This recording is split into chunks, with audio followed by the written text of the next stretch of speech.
Chapter 1962. From then on, the Su family, who only wanted military merit and not silver, every time they broke through a city or camp, they began to secretly seize the weapons and gold. Countless Liang officials criticized them for stuffing their own pockets. This was not an unjust accusation. Of course, Su Xiao never denied this. Especially at the end of the Battle of the Western Wall, Su Xiao made a rebellious move. It was precisely because of this that most of the incense between the Su and Zhao families died. Su Xiao issued a secret order to his subordinate, Cavalry General Su Pu, and his two adopted sons, Chen Zhibao and Yuan Zuozong. The three of them worked together and successfully allowed the Su family to secretly gather 10,000 soldiers and horses. They took the lead in breaking through West Chu's capital before the Liang selected candidates. Afterwards, they wantonly searched for all the treasures and gold that could be carried away in chests. Su Zhao's famous sentence, "Shit tastes good, but it doesn't taste good," came from after the plundering. When the Liang military sent an envoy to denounce him, lame Su got straight to the point. "The things are already in my stomach. If you want them, I can only give you shit. Do you want to eat it?" It was said that when the old emperor, Zhao Li, heard this report, he was so angry that he didn't know whether to laugh or cry. In the end, Su Xiao just symbolically spat out some spoils of war to the imperial army and left the matter unsettled. After being granted the title of king and vassal of the northwest border, Su Zhao's obsession with weapons and horses could be said to have become even more intense. Rather than saying that the Bailiang cavalry was the best in the world, it was better to say that the army and horses were the best in the world.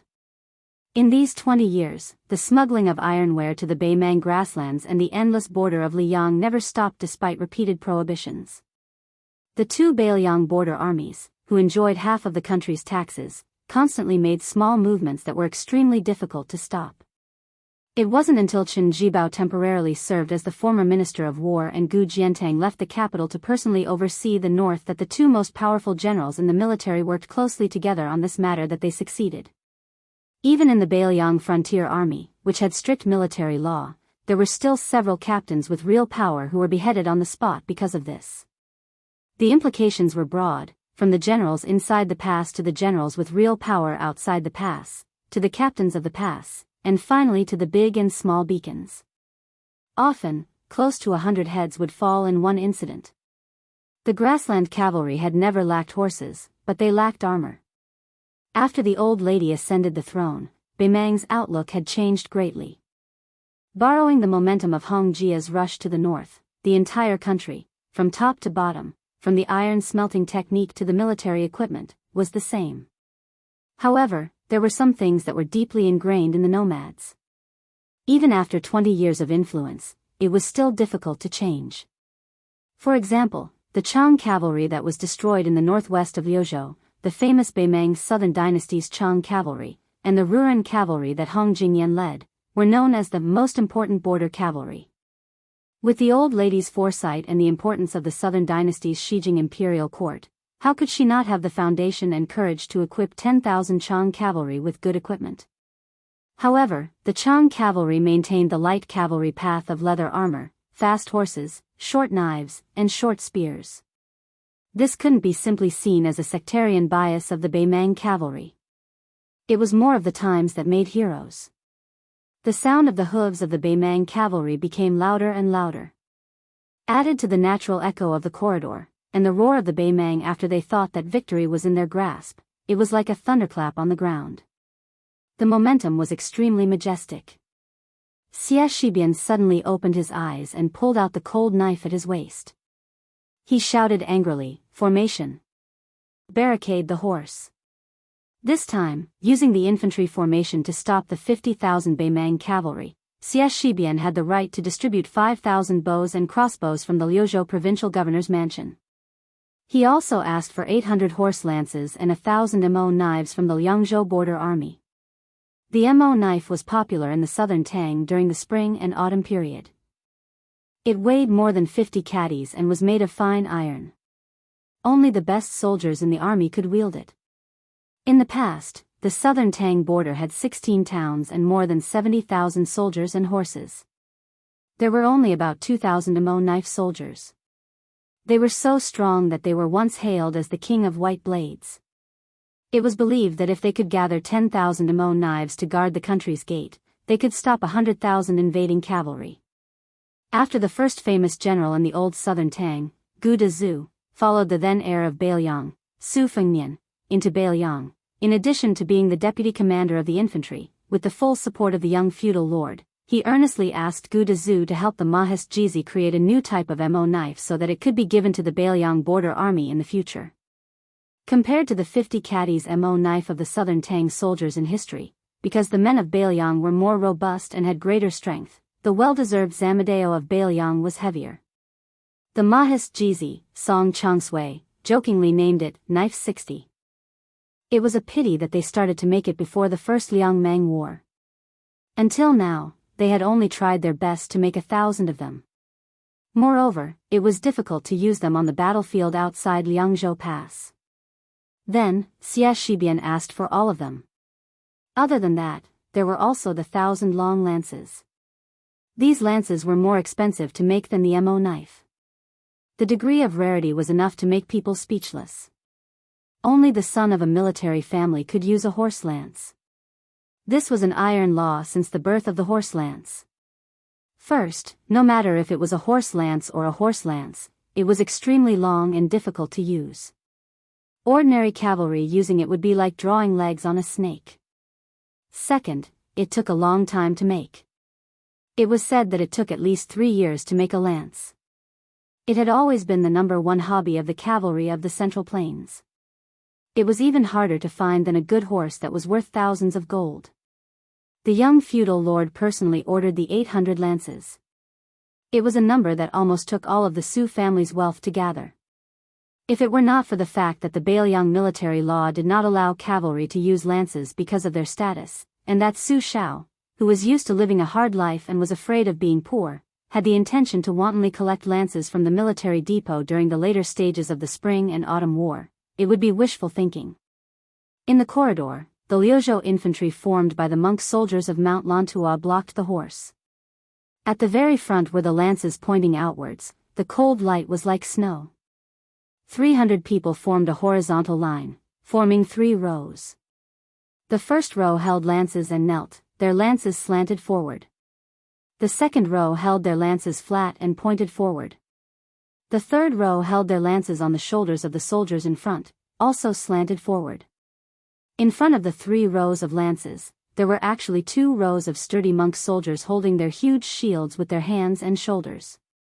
After the lances, there were 4 rows of tall monk soldiers with 200 people in each row, holding mo swords that could kill 800 horses. The battle was imminent. The 800 people sat on the ground to rest. Even when the Baimang cavalry blew the horn to charge, without the order of the general, the 800 mo swordsmen still could not get up.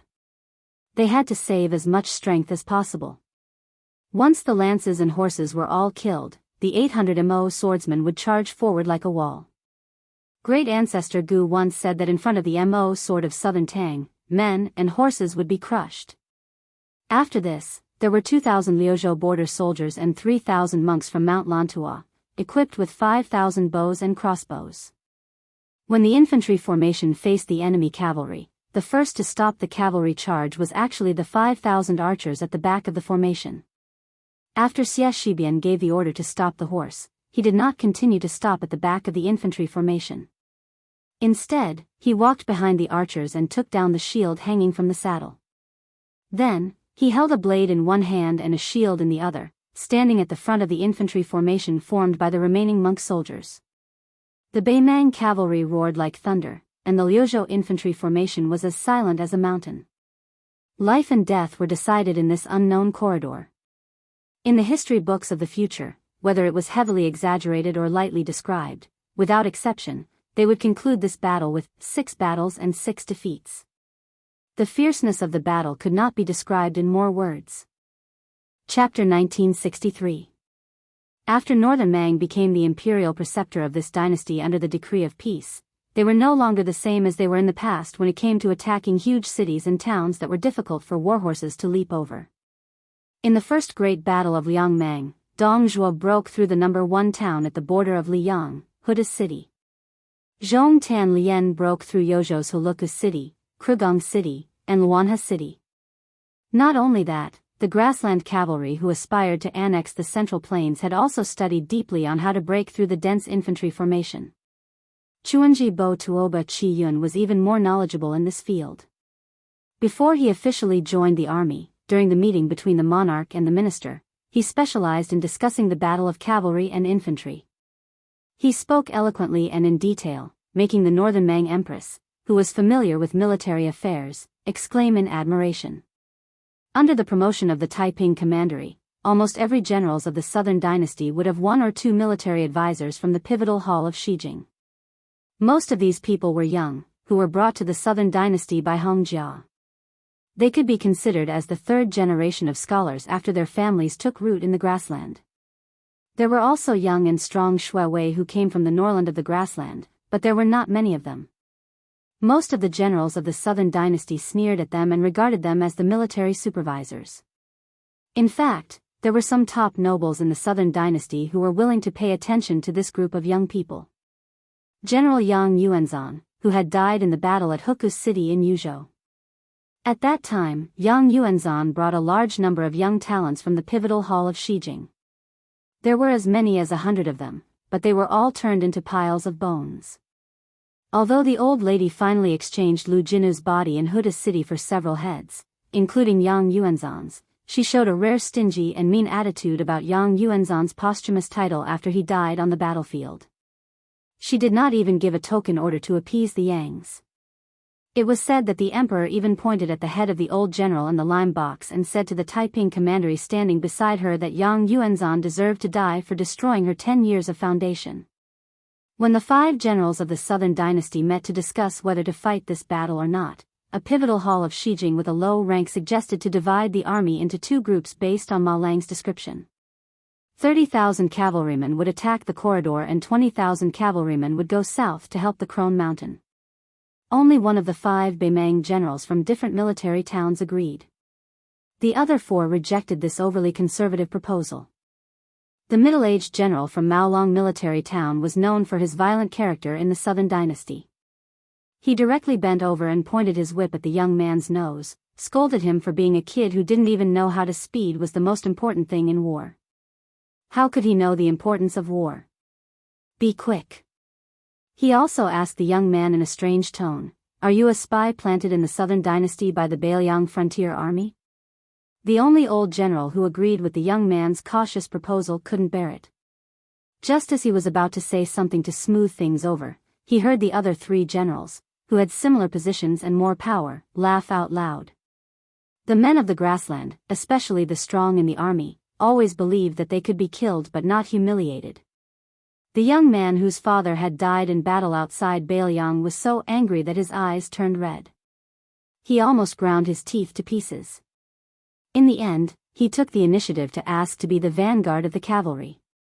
Before he left, he sneered and said, "After I die, I'll see how you die in the underworld." The 4 ambitious generals didn't care at all. The young man who had read a few tattered books and didn't know the immensity of heaven and earth wanted to die. They, who had no relationship with him, couldn't be bothered to stop him.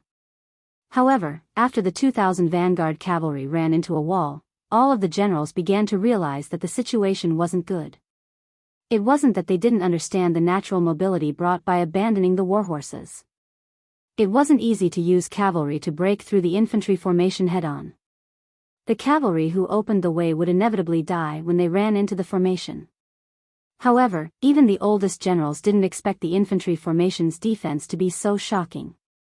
If it was said that the 5,000 infantrymen hiding behind the horse barricade formation shot out arrows like a torrential downpour, it was still within reason. However, there were still more than 1,000 of the 2,000 cavalrymen who charged behind the wall. The bloody scene of both men and horses dying in an instant was still extremely shocking to the captains, who had seen many bloody battlefields. These 2,000 elite cavalrymen were undoubtedly 2,000 men of sacrifice. Almost everyone knew that they would die if they charged forward, so they began to accelerate at the edge of the range of the crossbows. When the 1,000 or so cavalrymen crashed into the horse barricade formation, their momentum was actually the strongest and their speed was the fastest. When a single cavalryman crashed into the horse barricade formation, relying on the inertia brought by the galloping warhorses, the terrifying impact was self-evident. In the end, more than 1,000 men of sacrifice, men and horses, all died under the long spears. No less than 600 warhorses were directly pierced through by the long spears. The most terrifying thing was that the second group of cavalry was almost visible to the naked eye. Those strangely long spears displayed incredible toughness. After piercing through the warhorse corpses, most of the spears only bent and didn't break before they were pulled out of the corpses. For example, the normal cavalry of the Southern Dynasty's border army was usually given a cavalry spear. Often, it would break after 1 or 2 charges. Only the elite soldiers under the direct command of great generals like Dong Zhuo, Lu Gui, and Yang Yuanzhan were able to repeatedly ram into the formation without breaking. However, as the grassland cavalry who were familiar with archery and horses, they all knew that even the Winter Thunder elite cavalry under the command of Orange Province's sectional magistrate Muron Baoding's spears were not as unreasonable as the spears in the hands of the Liuzhou monk infantry army. Although these 2,000 cavalrymen were a little timid, before the horn of retreat sounded behind them, no one dared to turn around and retreat. It wasn't that these cavalrymen didn't care about their lives, nor were they completely unafraid of death. Although the border army of the Southern Dynasty was not as strict as the Bailiang Su family, if they retreated at the last minute, not only would they implicate their superiors, but also their whole family. They really couldn't be timid. As the 2,000 cavalrymen were charging, the Liuzhou infantry army in their sight slowly moved back more than 10 steps. The shield formation was still like a wall, the infantry spears were still like a forest, and the arrows were still like rain. The young Shijing advisor who died on the battlefield when he was 20 years old happened to be hanging on a slanted infantry spear before the infantry army retreated. It was like a scarlet sugar-coated haw, both funny and tragic. Before he died, his chest and the head of his mount were pierced through by the infantry spear. The young man used all his strength to reach out and hold on to the infantry spear. The corner of his mouth twitched as if he wanted to say something, but he couldn't open his mouth. If he could return alive, he would definitely insist on taking a detour to the south. He would tell the 5 generals of the border army who mistakenly thought that a great achievement was at their fingertips that this thing was called a long spear. The shaft was extremely tough, the grip was extremely strong, and the tip was extremely sharp. When the sharp knife and heavy axe struck, there would be the sound of metal and stone. It would never crack or break. It had always been the white blade and the sharpest weapon that countless cavalry generals in the Central Plains dreamed of. The Han family of Jizhou, who had been competing with the grassland cavalry army for nearly 400 years, always had the tradition of taking the spear after the death of the father. This meant that a good spear that was hard to break was far more suitable to be a family heirloom than a good knife that could cut through iron like mud. Killing the enemy on horseback with a long spear in hand was always successful. The cavalry general who held the spear almost didn't have to worry about the force of the spear hurting his arm.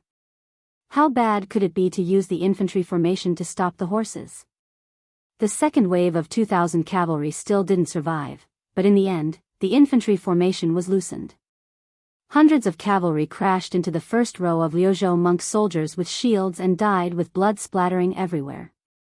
In total, more than 300 lances of the 1,000 paces had been broken. The poet of the Great Feng dynasty once wrote a border fortress poem that had been passed down to this day. It described the outstanding military exploits of a famous general at the border, but in front of the battle, he was defeated by the enemy. This sentence was simple and straightforward, but it was also very vivid. The word defeated was the finishing touch. One of the generals sitting on horseback couldn't help but raise his butt and look at the battlefield in the distance. He was dumbfounded and couldn't say a single word. They weren't afraid of dying, but if they died so quickly, how could they fight the war?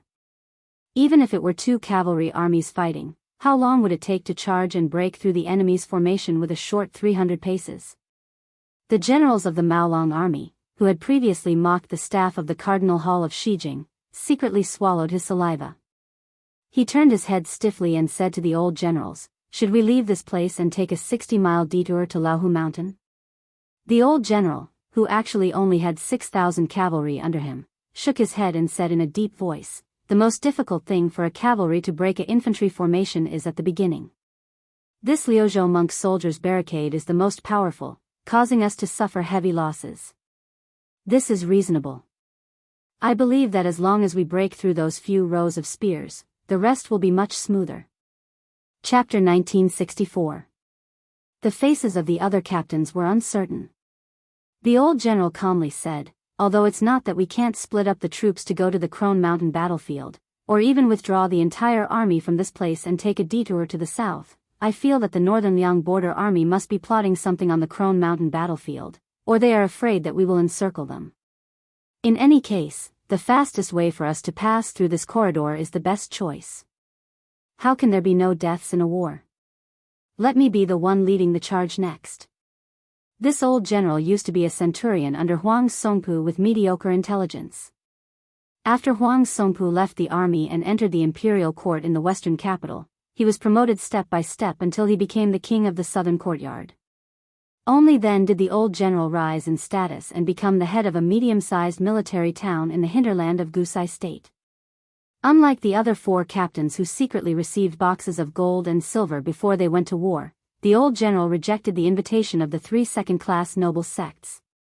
However, he volunteered to go to the Crone Mountain. Since he was not here for money, in the eyes of outsiders, it was probably because he was old but not old at heart.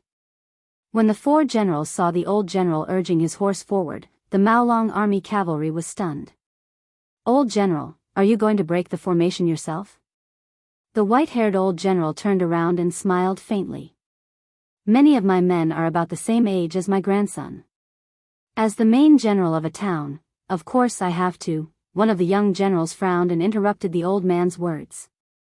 "Old general, according to the military law of the border, the main general must die in battle. Once he is defeated, all the Kiliarchs and centurions will be executed." The old general dismissed it with a smile and glanced at the infantry formation in the south corridor. "To open this formation, 6,000 cavalry is definitely not enough. The 8,000 men in my town who are not afraid of death have already followed me here." Perhaps these were the old man's last words. The 6,000 cavalry split into 3 groups and began to charge one after another. After 2 heroic charges, they finally broke through Liuzhou's shield and lance formations. The old general took the lead, his entire body bathed in blood. He crashed into the 800 Imo sabers. The monk soldiers wielding Baoyang's special Modeo were the strongest among the monk soldiers of Mount Lantua. Furthermore, they were clad in iron armor over their kasayas. They moved forward in formation and brandished their sabers to chop down the horses. Their speed was unparalleled. Including the old general, 1,200 cavalry died under the Mo saber, which appeared for the first time on the battlefield of Liangmang. The Baimang cavalry was defeated in one battle, and defeated again in another battle. The Old Woman Mountain battlefield had already experienced 2 mutual chiseling formations. Out of the 10,000 cavalry in Lu province, only 4,000 remained. Of the 6,000 cavalry in the newly built direct crash battalion, there were less than 1,500. In terms of casualties, the 2 wings of the Longxiang army suffered fewer casualties, with 13,000 of them still able to fight. The Baimang South conquering army led by Huang Songpu had 60,000 cavalry at the start. At this moment, there were still 48,000 cavalry on horseback. This seemingly superior exchange of cavalry was what the Baimang teacher looked forward to the most. Liuzhou battlefield, a small loss for the main force of the South conquering army is a great victory. If there were no accidents, after 2 more such exchanges, the Longxiang army that had reached 30,000 men at its peak and the direct crash battalion that had just raised their camp flag would become a thing of the past. Lu province's main general Ko Jianghu, who stood at the peak of Old Woman Mountain from beginning to end, in this type of extremely grim situation, didn't change the formation at all. He only sent someone to pass down the order for the 3,000 cavalry under the command of the provincial governor's manor that was originally outside the battlefield to follow the main force that returned to their original positions after the 2 chiseling attacks, to enter the formation behind Chi Fulong Pass and participate in the 3rd round of attacks. Huang Songpu also ordered the 500 to 600 heavy cavalry to prepare to enter the battlefield. The old commander's only worry was that the battle had reached such a stage. On the Beimang side, the Liuzhou cavalry had suffered heavy casualties, while on his side, the Wanyan elite cavalry under his command had suffered even more casualties than the Hebei cavalry. If not for this, he would not even use the heavy cavalry that was originally used to take the head of either Ko Jianghuai or Su Longxiang. Chen Shiliang could not help but ask, if we charge again, the Liuzhou cavalry will only exist in name. Ko Jiangjun, shouldn't we slow down? Ko Jianghuai shook his head and said, we cannot slow down. At this stage, it is a matter of one breath. Let alone the fact that Yuan Nanting's White Feather Light Cavalry and Ningamei's Iron Stupa cannot hurry to Old Woman Mountain for now, even if they can immediately enter the battlefield, I will have the Liuzhou cavalry and Longxiang army charge 2 more times. Otherwise, even if the monk soldiers on the western border can stop the 50,000 southern reinforcements, with Huang Songpu's ability, at least 20,000 cavalry will be able to escape. Once they meet up with the remaining cavalry on the northern corridor, our previous 3 battles, including this one, will have been for nothing. It is even equivalent to me, Ko Jianghuai, dragging the 3 armies of Qingyuan army town into the quagmire that is Liuzhou. Chen Shiliang sighed and did not continue to speak. Ko Jianghuai suddenly turned his head and said softly, during the Battle of Phoenix Army Town, the defending general used the Liuzhou provincial governor's office to publicly impeach Xia Shibian. You wrote, not against military law, but against reason. I want to thank you. Ko Jianghuai's words were very direct and clear. He wanted to say goodbye to Liuzhou and thank him, not to thank the western frontier. In reality, although Xia Shibian's neutral and peaceful comments were not as harsh as provincial governor Yang Guangdou's, it was still not beneficial to Xia Shibian, who was at the heart of the storm at the time. However, the truth was the opposite. Chen Shiliang, who already had a certain amount of weight in the Beiliang frontier army, was intentionally protecting the Liuzhou deputy general who had angered the public. Once his words sided with Xia Shibian, it would only provoke a fierce backlash from the Liangzhou cavalry and the entire Yuzhou infantry. At that time, it would be extremely difficult for the young feudal lord to personally protect Xia Shibian. In the end, once Xia Shibian became a rat crossing the street in the eyes of the Beiliang frontier army, then not only Ko Jianghuai, who was also a young man and a foreigner, but even Yu Wandao, who had won the approval of the Beiliang frontier army, would be implicated. Chen Shiliang smiled bitterly and shook his head. He said emotionally, this situation was created by the efforts of the prince. No need to thank me. If you really want to thank me, next time go to Beijing to thank the prince. Ko Jianghuai curled his lips.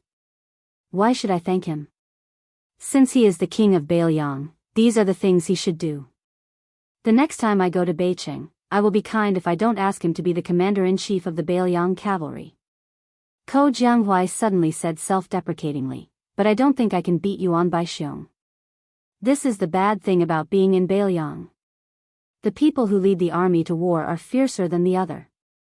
There are so many martial arts grandmasters. Before, when I was in Guangling, my swordsmanship was passable. I was confident in fighting in the court. Now, I can't. With a heavy heart, Chen Shiliang finally smiled a little. The two looked around. On the battlefield of Crone Mountain, the commander-in-chief of the Longxiang army, Su Longxiang, had killed 300 enemies. This was under the premise that he ensured the charging formation of the cavalry. If he did not care about anything else and went all out to kill, the commander-in-chief of the Beimang cavalry would probably collapse. Ko Jianghuai's gaze shifted to the B cavalry formation, which had the largest number of enemies. He smiled coldly and muttered to himself, I will kill them after I fatten them up. 3 cavalry armies entered the battlefield of Liuzhou. Among them, the general of Liangzhou, Shi Fu, led the 8,000 cavalry of the Qingyuan army. They did not go to Crone Mountain. Instead, they went straight to the corridor. They were not there to save people, but to stop the southern Beimang cavalry that continued south through the corridor. There might be 30,000, or 20,000. From Shi Fu's point of view, Xia Shibian and the monk soldiers of Lantua Mountain would definitely die. Ningamei's Iron Stupa had suffered heavy losses in the Dragon Eye Plain. However, the young lord had allocated all 800 white horses to the Iron Stupa. He even ordered all the generals of the 4th rank and above outside the Liangzhou Pass to transfer their personal guards. That was how the Iron Stupa recovered to 4,000 riders in just 1 month. With a big halberd in his hand, Ningame led the 4,000 iron cavalry to gallop wildly. He wanted to take a shortcut from the rear, straight to the area between the Old Woman Mountain and the corridor in the north. If the stone talisman was to block the Southern Dynasty's side cavalry's route to the south, then he needed to cut off the Huang Songpu's main forces' route of retreat to the north. The last cavalry was a light cavalry in the absolute sense, full of elegance. Every one of them carried bows and light crossbows, with quivers of arrows hanging on both sides of the saddle, and only a northern cold saber hanging from their waists. The arrows that peeked out of the quivers were white like 2 balls of snow. When the horses galloped, it was very beautiful. The main general, Yuan Nanting, led 20,000 white feather light cavalry straight to Crone Mountain. Think about it, when the wind rises, a round of concentrated fire from 20,000 cavalry would be like a majestic downpour, 20,000 raindrops falling on the enemy's head. The 8,000 elite cavalry that had already entered Gusai Prefecture suddenly turned around and went south. They passed through the border, drawing a diagonal arc as they galloped towards the corridor battlefield. A short and tired young general kept praying in his heart, "Don't die, don't die. They all say that you can't do anything more than 3 times. Even if you count the Battle of Miyun Pass, you have only done it twice. King Yama will definitely not be willing to accept you. If others want to die, I don't care. But you, Xie Shibian, are the only one who wants to die. I have to beat you up." This person was Chao Wei. His nickname was Chao Ben Lei. Chapter 1965. The manor of Beifong was shrouded in a heavy atmosphere. Other than the 140,000 private soldiers under Dong Zhuo to surround Huaiyang Pass, he had also persuaded the Emperor of Beimang to mobilize 20,000 refugees who had lost their identities in the grasslands to participate in the assault on the outer walls of Huaiyang Pass. The insane Dong Zhuo had declared that he would use corpses to build a gentle slope to the top of the wall. The left and right cavalry led by Lu Deyuan and Li Yanchao had engaged in a series of small skirmishes with the vanguard of the Winter Thunder Elite Cavalry and the Ruren Cavalry. Finally, a major battle had begun. On the 2 battlefields, Liang Mang's 4 cavalry armies had invested a total of 40,000 soldiers. Evidently, neither side had mobilized their full strength. The strength of the Beimang's Winter Thunder Elite Cavalry was unexpected, and the Ruren cavalry of 10,000 could not be underestimated either. Compared to the situation before Beifong, the casualties of the left and right cavalry armies were slightly greater. This meant that once they were entangled by the soldiers of Beimang, it would be very difficult for them to escape. Once this main force of Beiliang lost the flexibility of large-scale battlefield movements, other than the 10,000 Great Snow Dragon cavalry that could still fight and retreat, the 2 heavy cavalry armies that were destined to be unable to participate in large-scale battles alone would fall into an awkward situation. On the other hand, the middle army of Beimang, after the second battle line that Wang Yong and Helian Wuwei had built together, there was still a crown prince who was personally leading the troops. Beside this Beimang, who was second only to one person and above tens of thousands of people, other than the Palace Iron Cavalry Xie Shui army that rarely appeared on the battlefield, there were also 2 heavy cavalry armies named after the surnames of Yelu and Murong. The battle strength of the heavy cavalry was indeed terrifying, but they greatly relied on the large-scale main force of the cavalry. This was like the 2-sleeved green snake of the sword god Li Chungang. It needed the support of a vast amount of qi, otherwise it would be a flashy dragon-slaying technique. This was the difficulty of the Beiliang frontier army resisting the entire army of Beimang. If the Beimang Frontier Army could send out another 100,000 cavalry soldiers, then the Beimang Frontier Army would definitely not choose Beiliang as the route south to the Central Plains. They would directly turn around and head towards the border between Liang and Liao to fight to the death with Gu de Zhugua. They would even have the strength to send troops to Jizhou and follow the path that the grassland cavalry were most familiar with to enter the hinterland of the Central Plains. Or they could turn east and reach Tai'an City. However, in this way, the situation in the world would not be as simple as the Beiliang cavalry lying on the side of the bed behind the Beimang cavalry. Instead, it would be leisurely watching the fire burning on the other side of the river, patiently waiting to reap the benefits of the fishermen. At that time, whether the Central Plains and the grassland would be surnamed Zhao or Murong would depend on the mood of the young king. Perhaps he might even change his surname to Su. In the study room next to the second hall's signing room, it was noon and the sun was high in the sky. It was unbearably hot. As a result, Chancellor Wang, Yang Xianxia, and Bai Yu were gathered in the small study room. Other than the deputy Jidushi Yang Xianxia who came to discuss military affairs, the rest of the people came here openly to escape from the heat. Although this study room was small, it was only the young vassal king who was dealing with official affairs. Although the 6 subjects' wing room was big, there were more than 10 or 20 people gathered together. The most important thing was that the administrator Li Daran had ingeniously helped to transplant a loquat tree in the courtyard outside the study room.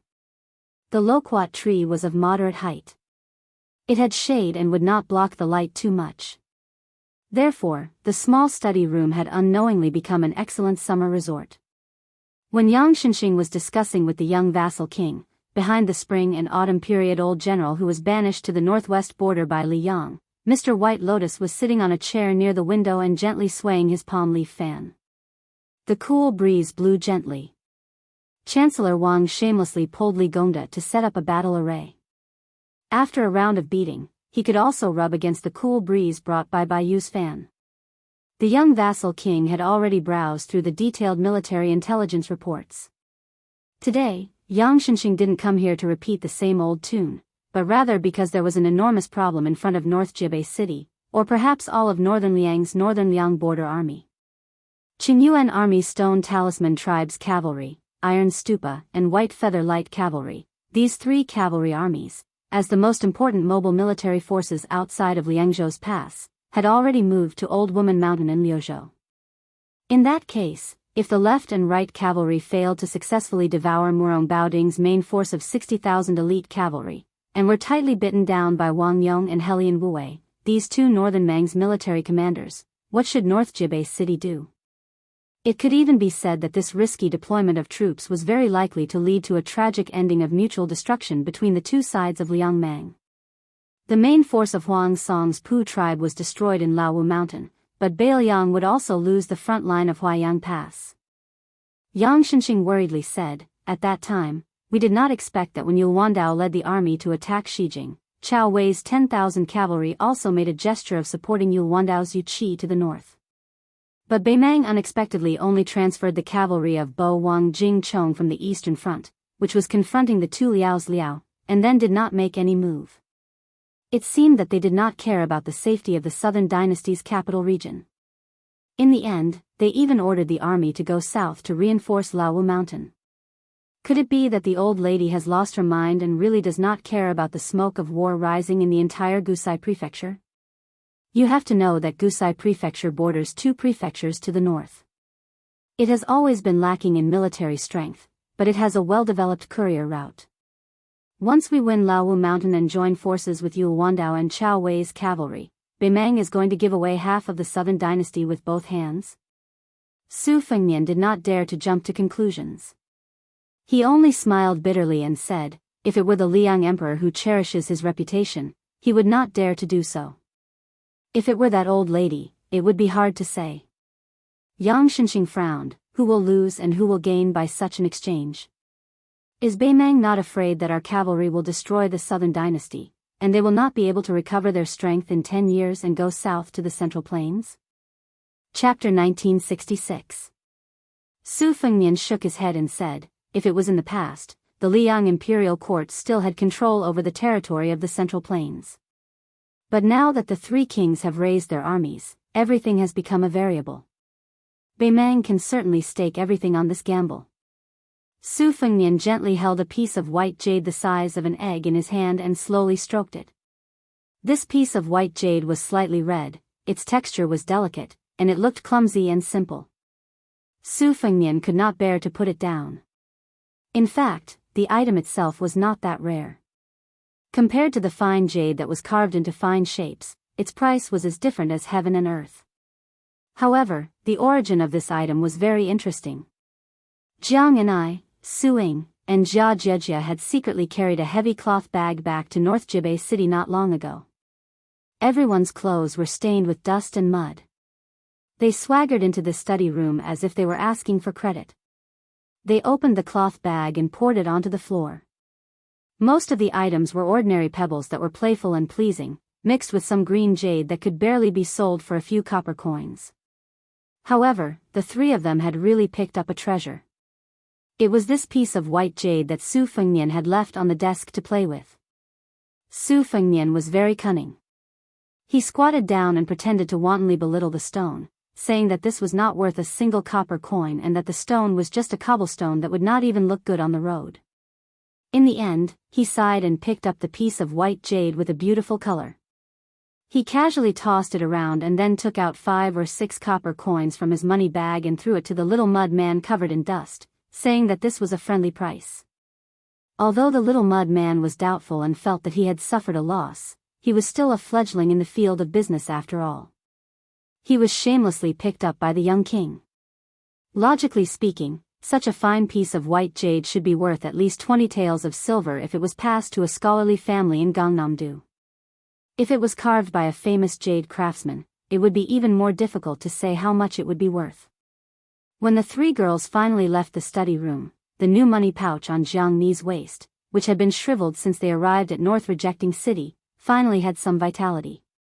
Wuxia Xianxia carried the heavy cloth pouch that had been filled with stones again and planned to make a small nest in the courtyard to play. Su Ying, on the other hand, was holding the copper coin that Jiang and I gave her. Everyone was happy. Yang Shenxing hesitated for a moment before finally lowering her voice to ask, "Dare I ask why Wang Yi is so determined to win the Battle of Luzhou?" So much so that he didn't hesitate to mobilize the troops of the Qingyuan army to leave Liangzhou? Su Fengnian suddenly tightened his grip on the piece of seed material in the palm of his hand, which was gradually heating up. He stared at this deputy Jidushi of Bailiang Road, who had a new lease of life after withered wood. Suddenly he joked, "Why don't you take a guess?" Yang Shenxing was caught off guard and did not know how to answer. After truly assimilating into Bailiang's officialdom, this veteran general also knew some interesting news about Bailiang that had not spread to the Central Plains and the capital. For example, the old prince of Liang, Su Shao, liked to say, "Why don't you take a guess?" It was one of his catchphrases. Seeing the old man unable to hide his restraint and helplessness, Su Fengnian smiled and went straight to the point. There are many inside stories involved. For example, the crown prince of Beimang once sent a message to me. Before Yelu Dongchuang left the Central Plains for the grasslands, he had a private meeting with me. There is also a long-term plan related to Hong Jia's escape to the north. It even involves the commander-in-chief of Beimang's western front, Wang Sui, and that Gu Dezugwo who is in charge of the 2 Liao provinces. If I really want to go into detail, I'm afraid I'll have to talk all night. I believe that General Yang is certain of one thing.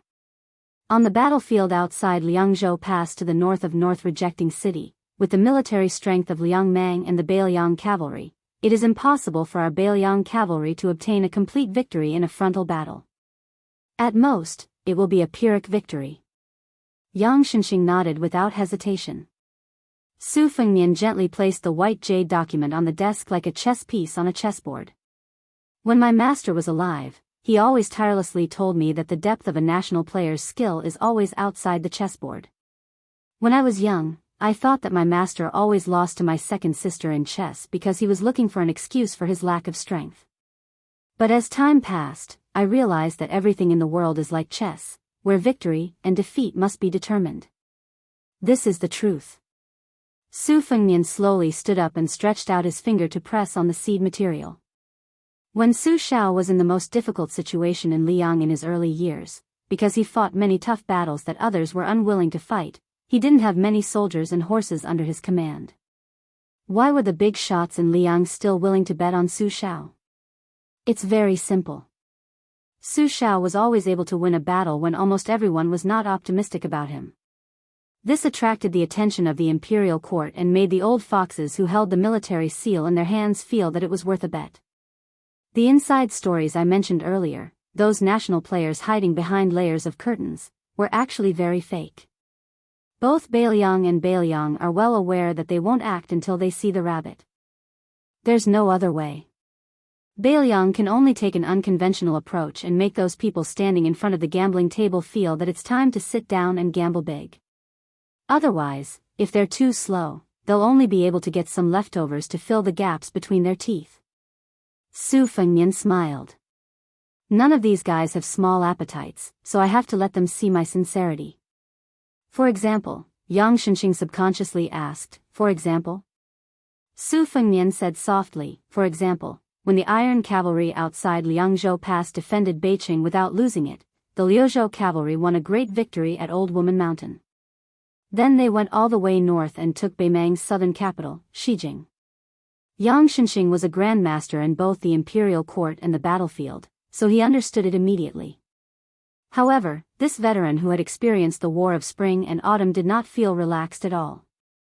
Instead, his heart became heavier. The young lord only said that he was going to defend Beiqing. Then what about the north of Beiqing? Huaiyang Pass, Liuya, Fuling, and Grave, 3 major military towns. Chu Lushan, Zhou Kong, Li Yanchao, and Lu Deyuan, 4 generals. No one knew when, except for the 2 people who were standing at the table next to each other. The rest of the people had left the study room. After Yang Shenxing also walked out of the study room, the young lord held the seed material and walked to the window. He looked up at the loquat tree. Although it was mid-autumn, the green was still lush. Spring, summer, autumn, and winter, leaves can grow green. Birth, old age, illness, and death, people can't live forever. Chapter 1967. As soon as the autumn equinox passed, the battle situation outside Liangzhou Pass suddenly became tense. Previously, the scouts from both sides of Liangmang were roaming about outside the pass. Their forces were more or less equal. Although Beimang's Malanzi had the advantage in numbers, due to the battle on the Longyan Plains, the 2 elite scouts who were most familiar with the border army's terrain and had the most outstanding fighting power, Dongzhuo's Crow Lanzi and Great General Lu Gui's Black Fox Lanzi, were almost completely wiped out. The Malanzi who followed the army to the south of Huda City could not be said to be a headless fly, but compared to Liangzhou's second-class scouts, who were incomparably familiar with the terrain, they still did not have an advantage. Whenever the 2 sides encountered a sudden battle, Beimang's Malanzi was ordered to take the initiative to attack regardless of casualties. Many times they met on narrow roads, even though Beimang's Malanzi was at a disadvantage in terms of military strength in some parts of the battlefield, they still charged bravely without fear of death, even if they had to sacrifice 3 for 1. The rich and overbearing Murong Baoding personally promised that as long as the Malanzi advanced to the front line, regardless of whether it was his direct subordinates or other troops, not only would they be able to obtain military merit by beheading the enemy, they would also be able to exchange their own losses for military merit. Under this kind of unreasonable and intense attack by Beimang, Bailiang's scouts never suffered heavy casualties in a single battle. However, after the losses accumulated time and time again, in a short period of 20 days, according to the intelligence reports from the left and right cavalry, more than 700 men had died in battle.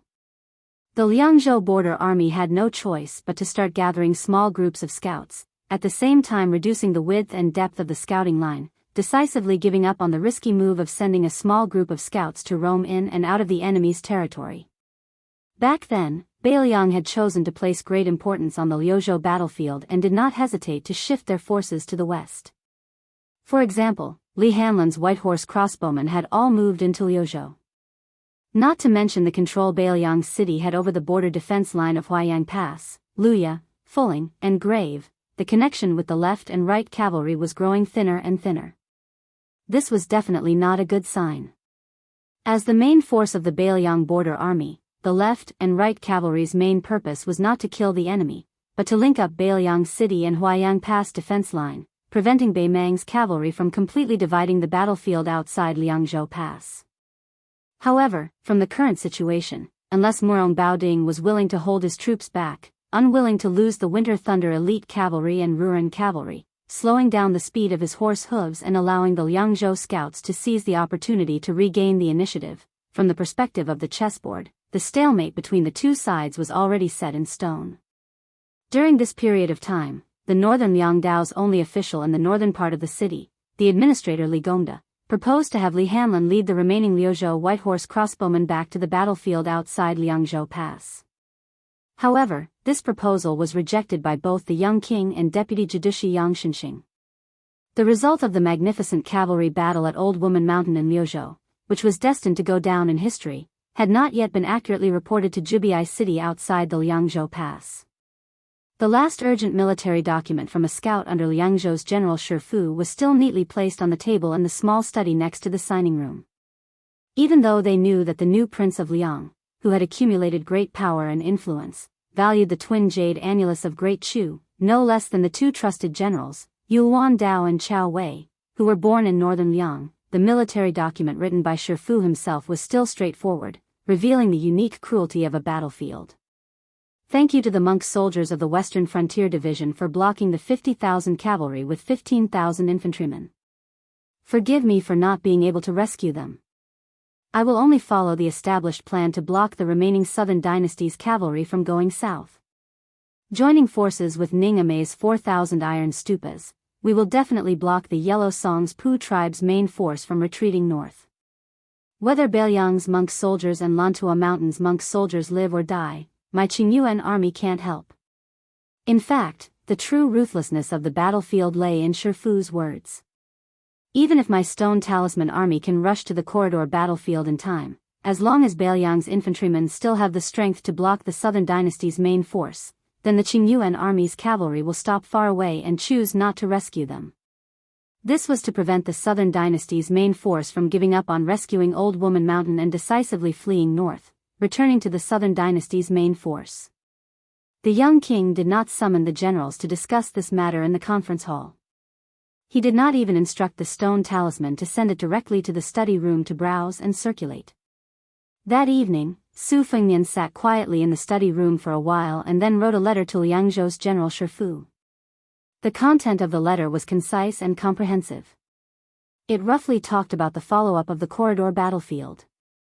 Shifu, since you are a general of a province, you should act according to your discretion. There is no need to report everything to Beiliang City. When the young king finally stamped the King of Beiliang official seal on the large blank space of the letter, the counselor in green took the letter and hurriedly left. The young king sat alone in the study room and was silent for a long time. The night was as cold as water. The mansion in Beiliang City was still brightly lit. The sound of footsteps was like a drum, incessant. They were already used to it. Su Fengnian was in his study, staring at two maps of the situation on the table with Crone Mountain and Huayang Pass as the main focus. He suddenly raised his head and saw Yang Xinxing, great ancestor Gu, and Bai Yu walking over together. His expression was extremely solemn. Great ancestor Gu said with a hoarse voice, "We've just received news that Murong Baoding personally led the Winter Thunder Elite Cavalry and the Ruren Cavalry, each with a force of 20,000. Together with the 30,000 reinforcements from Wang Yong, the abbot of Aquarius State, they attacked Lu Deyuan's left cavalry of 24,000. Zhou Kong and Li Yanchao couldn't rescue them in time." Yang Xinxing said bitterly, "From the looks of it, the 10,000 Ruren cavalry that fought with Li Yanchao of the right cavalry was just a bait. The remaining 20,000 Ruren cavalry had already joined up with Murong Baoding's direct troops and were heading straight for the left cavalry. The so-called splitting of the troops into two directions, with the 30,000 Ruren cavalry attacking the right cavalry of Liang province, and Murong Baoding staying in the 20,000 infantry camp without moving, was all a pretense. In fact, the 20,000 infantry were pretending to be the Ruren cavalry, and in the end, they joined forces with Wang Yong to attack the left cavalry." Su Fengnian's face turned slightly pale. He muttered softly, 20,000 Winter Thunder Elite Cavalry, 20,000 Ruren Cavalry, and 30,000 Aquarius Elite Cavalry, a total of 70,000 Beimang First-Class Cavalry. Yang Xinxing was about to speak when Bai Yu tugged at the sleeve of this veteran general, signaling him not to speak for the time being. The young vassal king who was sitting upright behind the desk slowly raised his head and asked, "How are the casualties of the Beimang barbarians?" Yang Xinxing tried his best to calm the intense emotions in his heart as he answered, "Murong Baoding did not send in all his troops at once. After the Winter Thunder Private Cavalry lost 9,000 men, he still did not retreat from the battlefield. Then, he sent in 20,000 Ruan cavalry. Lu Dayuan, the left cavalry fought until Wang Yong's cavalry entered the battlefield. At that time, the remaining Winter Thunder cavalry had no choice but to watch from the sidelines. There were almost no Ruan cavalry left on the battlefield. The Aquarius cavalry still lost 6,000 men. Only 800 left cavalry managed to break out of the encirclement and return to North Jibei City. The first deputy commander of the left cavalry, Lu Dayuan, and the other two deputy commanders all died in battle. In early autumn, there was once a left cavalry soldier who raised his arms to release eagles outside North Jibei City. The scene was still vivid in his mind. Grand Ancestor Gu suddenly said bluntly, "Since the left cavalry is gone, the right cavalry cannot hold the fort alone. They can no longer control the situation outside Liang Province Pass, which is north of North Jibei City and south of the grave. Your Highness, you must not agree to Zhou Kong and Li Yanchao's request for battle." Su Fengnian nodded and said, "Immediately send an order to Zhou Kong and Li Yanchao. The right cavalry must do their best to avoid Bei Mang's main force heading south." Bai Yu said somewhat helplessly, that Jean Partridge's military order has actually reached Jidushi Yang's barracks. From the commander to the three deputy commanders and all the captains, they have all signed a bloody handprint. They request to fight to the death and guarantee that they will at least wipe out Murong Baoding's Winter Thunder cavalry and Wang Yong's main force. Su Fengnian stood up and said sternly, "Then add one more sentence. Tell Zhou Kong and Li Yanchao clearly that it is very easy for them to die. If they dare to disobey the orders of North Jibei City, I, Su Fengnian, will personally go outside the pass and wring their heads." Yang Shen, who had never seen a young king get angry in front of his face, was shocked. Grand Ancestor Gu sighed softly. Bai Yu was calm and composed. He smiled and said, "With North Jibei City's reply to the right cavalry, old General Yang and I, the governor of Liang Province, will have an easier time." Chapter 1968. The three big shots of North Jeju quickly left with their own thoughts. Chancellor Wang, who was on duty in the ceremonial room, walked into the study with 2 pots of green ant wine. He saw that the young king had not yet sat down. He was standing behind the desk, looking down at the 2 big seals on the table.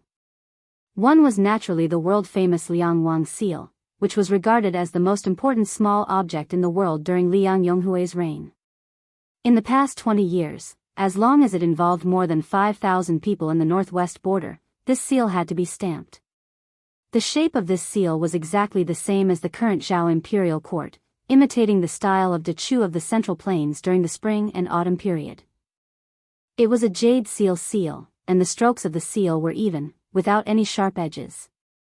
It had always been regarded as authentic calligraphy. But next to this Liang Wang seal, there was another seal that had long been withdrawn from Beiliang's officialdom. After the Su family's armored cavalry followed Beiliang's butcher Su Shao into Beiliang, this ancient bronze seal was habitually called the Great General's Seal. Occasionally, it would be seen in some important military inscriptions outside the pass. After Heir Su Fengnian officially became the king of Beiliang, it completely disappeared from the border army's field of vision.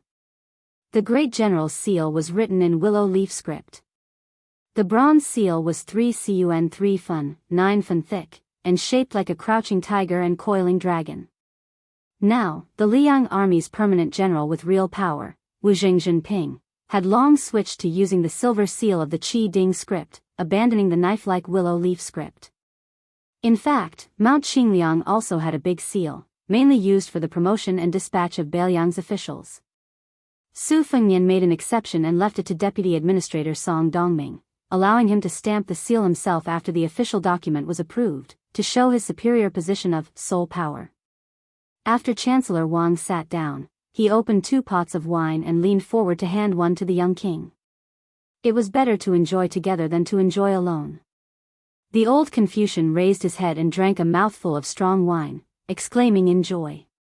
Then he looked at Su Fengnian and said, "I have heard about the left cavalry.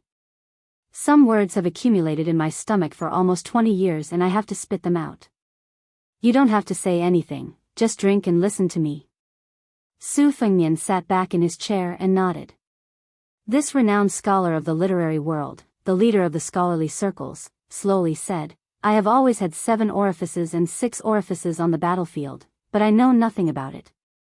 As a result, apart from bringing a few scholars to Bailiang, which can be considered a small contribution, I don't have any other achievements to show for it.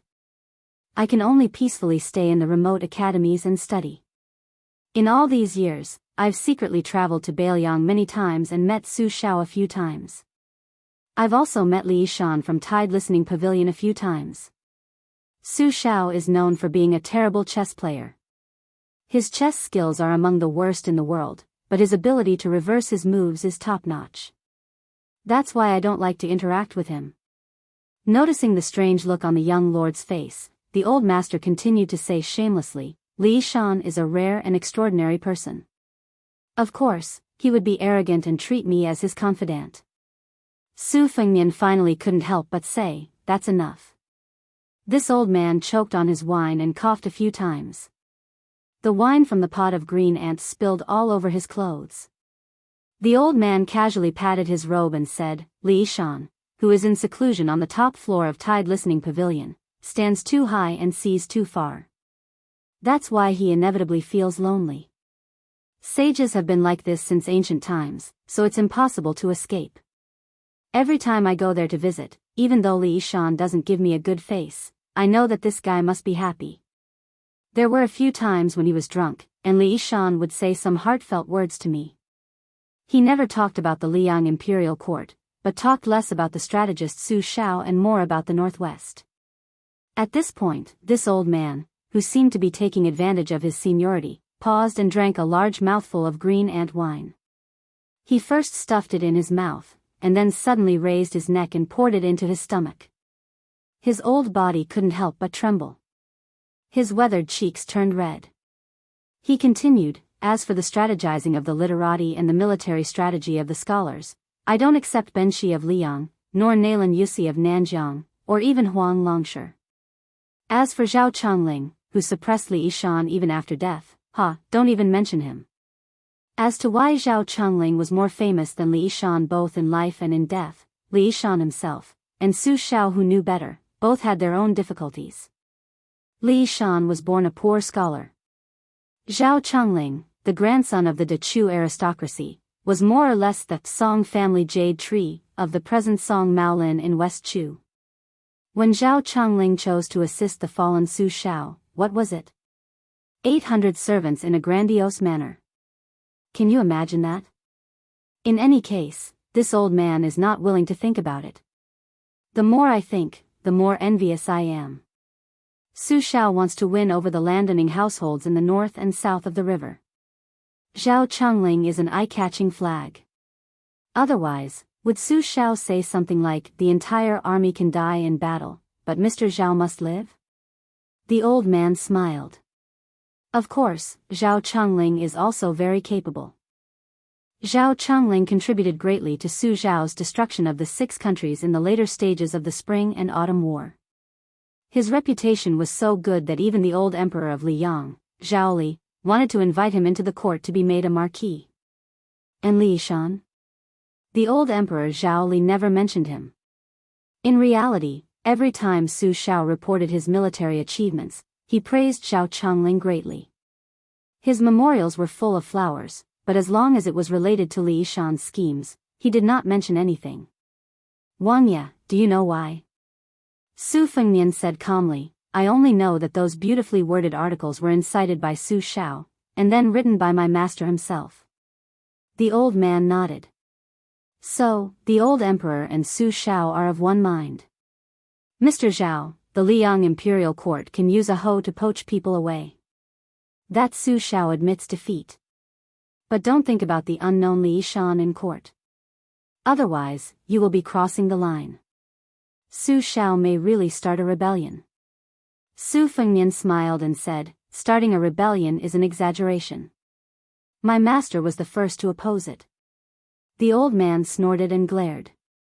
Give an example, do you not understand?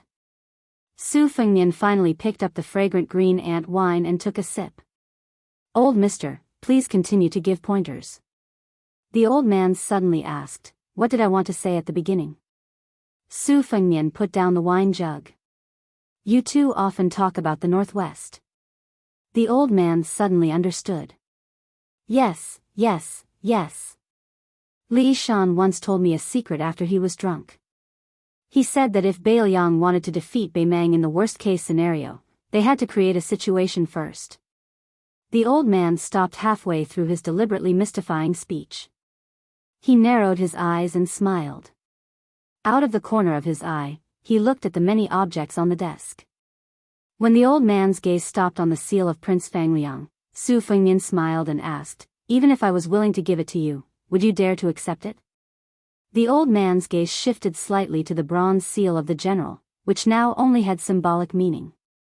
Su Fengnian glared at him angrily and said rudely, "Don't even think about it." The old man who originally wanted to take advantage of the situation was reluctant to part with it. He muttered regretfully, "That kind of willow leaf script that contains the style of the frontier fortress of Dafeng is not commonly seen." Then the old man raised his chin and saw the white jade seed material beside the young king's jug of green ant wine. His eyes lit up. This poor new Prince Fangliang actually left behind something that was worth a little bit of silver?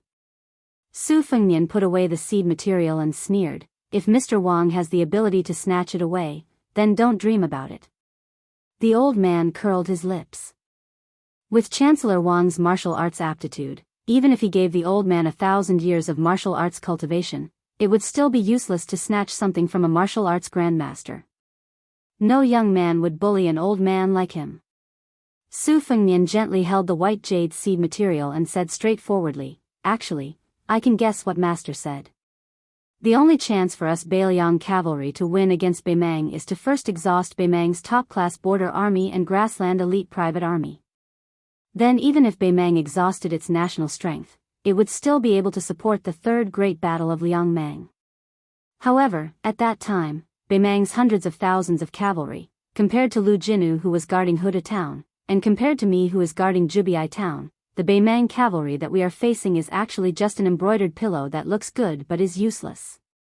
From Dong Zhuo's private cavalry in the First Great Battle of Liangmang, to Yang Yuanzhan's direct cavalry in the mouth of the calabash, to Lu Gui's trusted cavalry, to the Chang cavalry in the Second Great Battle, to the Ruren cavalry of Hong Jingyan and Murong Baoding's Winter Thunder elite cavalry, to the 20,000 cavalry of the Huangsong Puzhong army in Liuzhou, the cavalry of the Wanyan family in Longguan, and so on.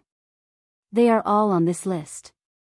Su Fengnian said calmly, "For example, as long as we take down the Battle of Old Woman Mountain in Liuzhou, not only will we lose all of Gusai Prefecture's border army elites, we will also lose half of the Southern Dynasty.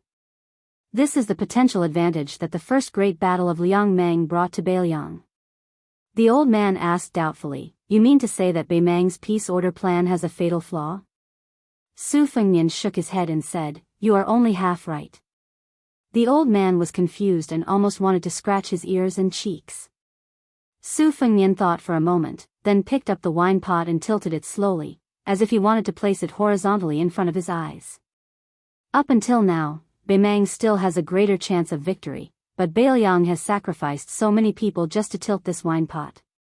When the time comes, the more powerful Bei Mang is, the more intense the collapse will be. The wine pot tilted more and more, and just as the wine was about to spill out of the pot, Su Fengnian gently put it back on the table. Su Fengnian suddenly said without reason, "Now I'm afraid that the old madam and the magistrate of Taiping are willing to throw away the broken jar. Not only the West capital, but also half of the Southern Dynasty. They are determined to break into North resisting city." The old man's face was pale. He asked tentatively, "Bei Mang won't be so crazy and decisive, right?" Su Fengnian looked at the night sky outside the window and said, "God knows." The old man only thought that the young king said it casually, but he didn't know that the words, "God knows," were exactly the literal meaning. Tuoba inexplicably obtained the body of a celestial being, and his martial arts cultivation was close to Wang Xianji's peak. At the critical moment, he even surpassed him. Since even Tuoba was so lucky, then wouldn't the old woman of Bei Mang, who occupied half of the world's fate, be even more blessed? Thunder and rain were all the grace of the monarch. It was also the will of God. Chancellor Wang took the empty wine pot and left. The young king stared at the map of the situation outside Liangzhou Pass that was spread on the table. At the same time, in a heavily guarded tent in Beimang, the candlelight that was as thick as a baby's arm swayed gently. The peace order stood in front of the table and looked down at a map of the situation of the 4 provinces of Beiliang. He chuckled and said, "The chess players of the Central Plains all say that the golden horn, the silver border, and the grass belly, is it true?" Chapter 1969. The garrison troops outside the North Barbarian city began to evacuate the miscellaneous people in the market town. The scholars who carried books and traveled to study, recited poems and composed essays, and the heroes who rode their horses in the west wind with fairies, gradually returned to the south with the geese in the sky above their heads. At dawn, a group of more than 40 people was particularly eye-catching. They were all scholars from Xianxia Academy. They had elegant temperaments and were the best scholars in the world. After the caravan crossed the river south, a carriage stopped at the riverbank. 2 women, one big and one small, walked down. The girl had 2 braids and was holding a big fat white cat in her arms. The woman had a graceful figure and a stunning appearance. She was like a plump peony that stole the color of the country. She was in full bloom. She looked to the north. At the end of her vision was the southern city wall of the North Barbarian city. She could vaguely see the clanking of iron armor, but there was no king's robe. The little girl with braids, who was once praised by someone in Xianxia Academy as unparalleled fist technique and invincible leg technique, pouted and spoke up for her sister. "Sister, you're a heartless man. What's there to miss?" "Humph. I must have been blind to think that he was a dog. In fact, he's not even as good as Qi Shens, that idiot." The woman with the enchanting but cold aura was indifferent. The little girl pulled the big white cat's neck and raised her head to ask carefully, "Why don't we go to the gate of that mansion and scold him?" "Don't worry, as long as I do it myself, I'll definitely scold that guy." "What bullsh*t Grandmaster of Martial Arts? What number 1 person in the world? None of them are my opponents." The older woman was Yu Wei, the teacher from Xianxia Academy. She rubbed the little girl's head and smiled gently. "There are some things that you'd rather not fight for. You'll only cause trouble if you're restless." The little girl put her hands on her hips and threw the white cat to the ground. She raised her head and said, "Sister Yu, how could there be such a magnanimous woman in this world? We are women. Alas, why didn't you personally go and ask? Why did you become a deserter at the last minute?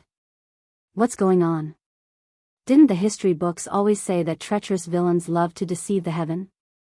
Perhaps that guy surnamed Su didn't even know that you had come to North Resisting City, and then you returned to the Central Plains in a fit of pique without saying a word. Didn't you end up being taken advantage of by those vixens who took over your nest? No, absolutely not.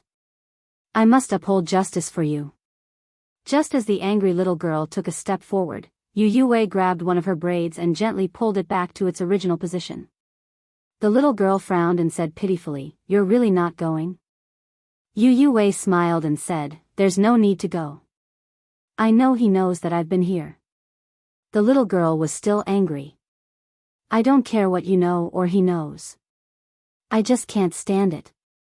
The saying that it's better to forget each other in Jianghu than to help each other in times of need.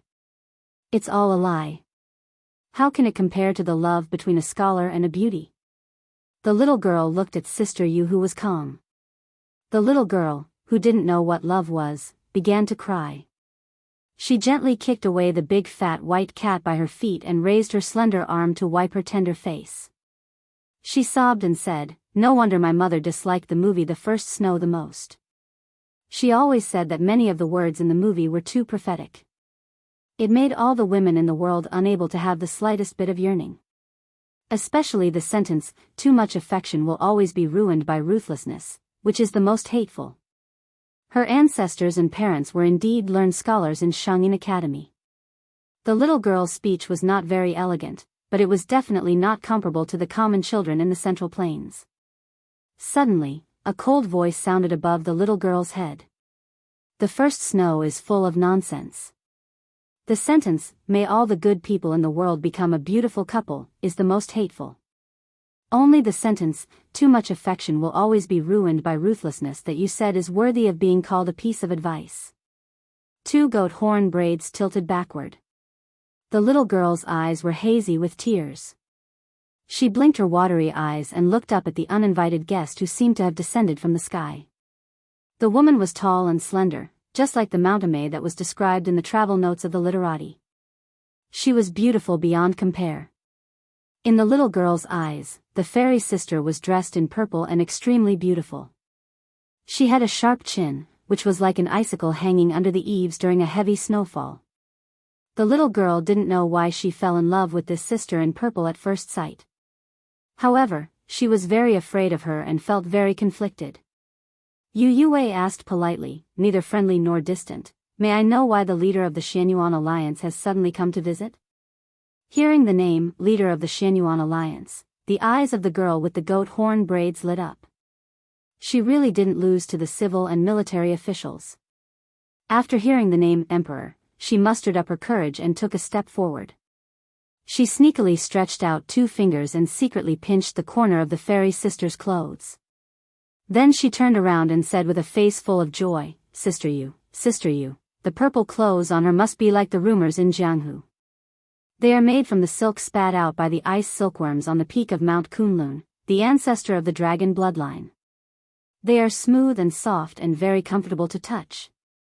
It is said that they are invulnerable to weapons and water and fire. This dress alone is priceless. Our leader of the Xianyuan Alliance spent half of the Great Snow Plateau's financial resources to invite a reclusive Mahist scholar to make 4 pieces. She wears one each in the spring, summer, autumn, and winter. When she goes out, she flies here and there. When she passes famous mountains and rivers, her feet never touch the ground. She flies past with a whoosh. In the distance, the young scholars who had heard of Xianyuan Zi's name for a long time but had never seen her in person were fascinated by her extraordinary elegance. They secretly compared the leader of the Wulin Alliance with Master Yu. On the other hand, they sincerely admired the courage of the boy with the goat horn braids. Everyone knew that the leader of the Xianyuan family had an extremely strange temper. He was even more temperamental than those incapable rulers who were cursed in the history books. They were all worried that the little girl would be smashed into pieces by Xianyuan Qingfeng's slap.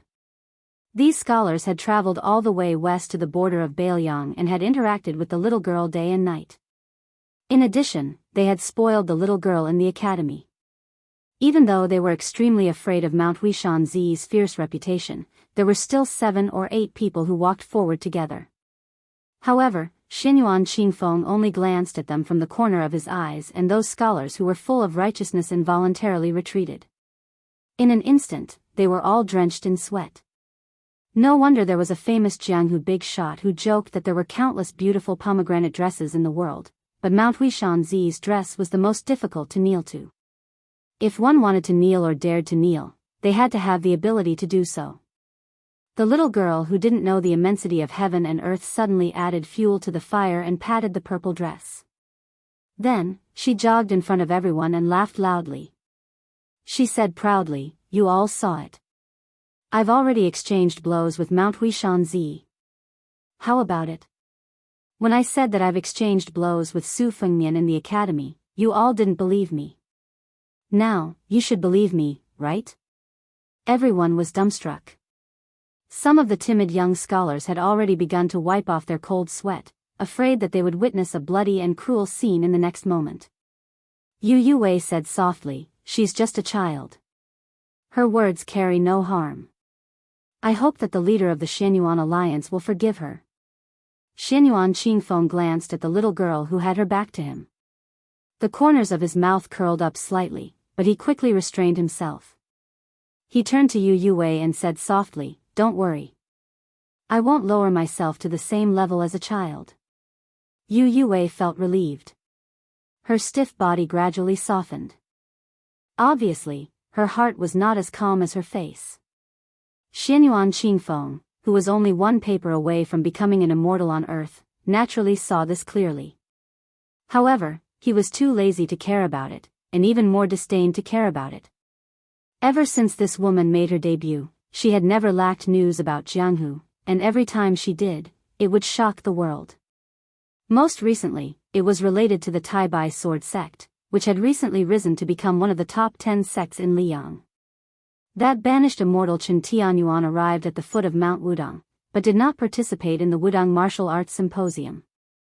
On his journey to the Central Plains, he unfortunately encountered Ze, who had long been famous in the world. It was rumored that the momentum of that unexpected encounter could be said to be earth-shattering. It caused half of Hezhou to tremble and the mountains to shake. It was said that Chen Tianyuan took 17 breaths and consecutively struck with his sword 3,000 times. In the night, the sword light illuminated half of Hezhou as if it was daytime. After this battle, the banished immortal Chen Tianyuan's reputation did not fall. Instead, it skyrocketed. Xianyuan Qingfeng was even catching up with the new Prince Liang. Those who flattered Mount Huishan believed that the title of number one in the world would only be known after the battle. Those who were neutral also felt that it was the worst. This female alliance chief was able to enter the ranks of martial arts grandmasters and become the high and mighty fifth person, behind Beimang's Huyan Temple. Xianyuan Qingfeng put his hands behind his back. Together with Yu Yue, he looked to the north toward the majestic border city that had yet to be completed. The northwest sky was high and the wind was strong. The two women's sleeves fluttered in the wind. Xianyuan Qingfeng looked to the front and suddenly sneered. That Su fellow is willing to let such a magnificent scene slip by. Yu Yue only felt that it was shrouded in fog. She did not know what Mount Huishan Ze was planning.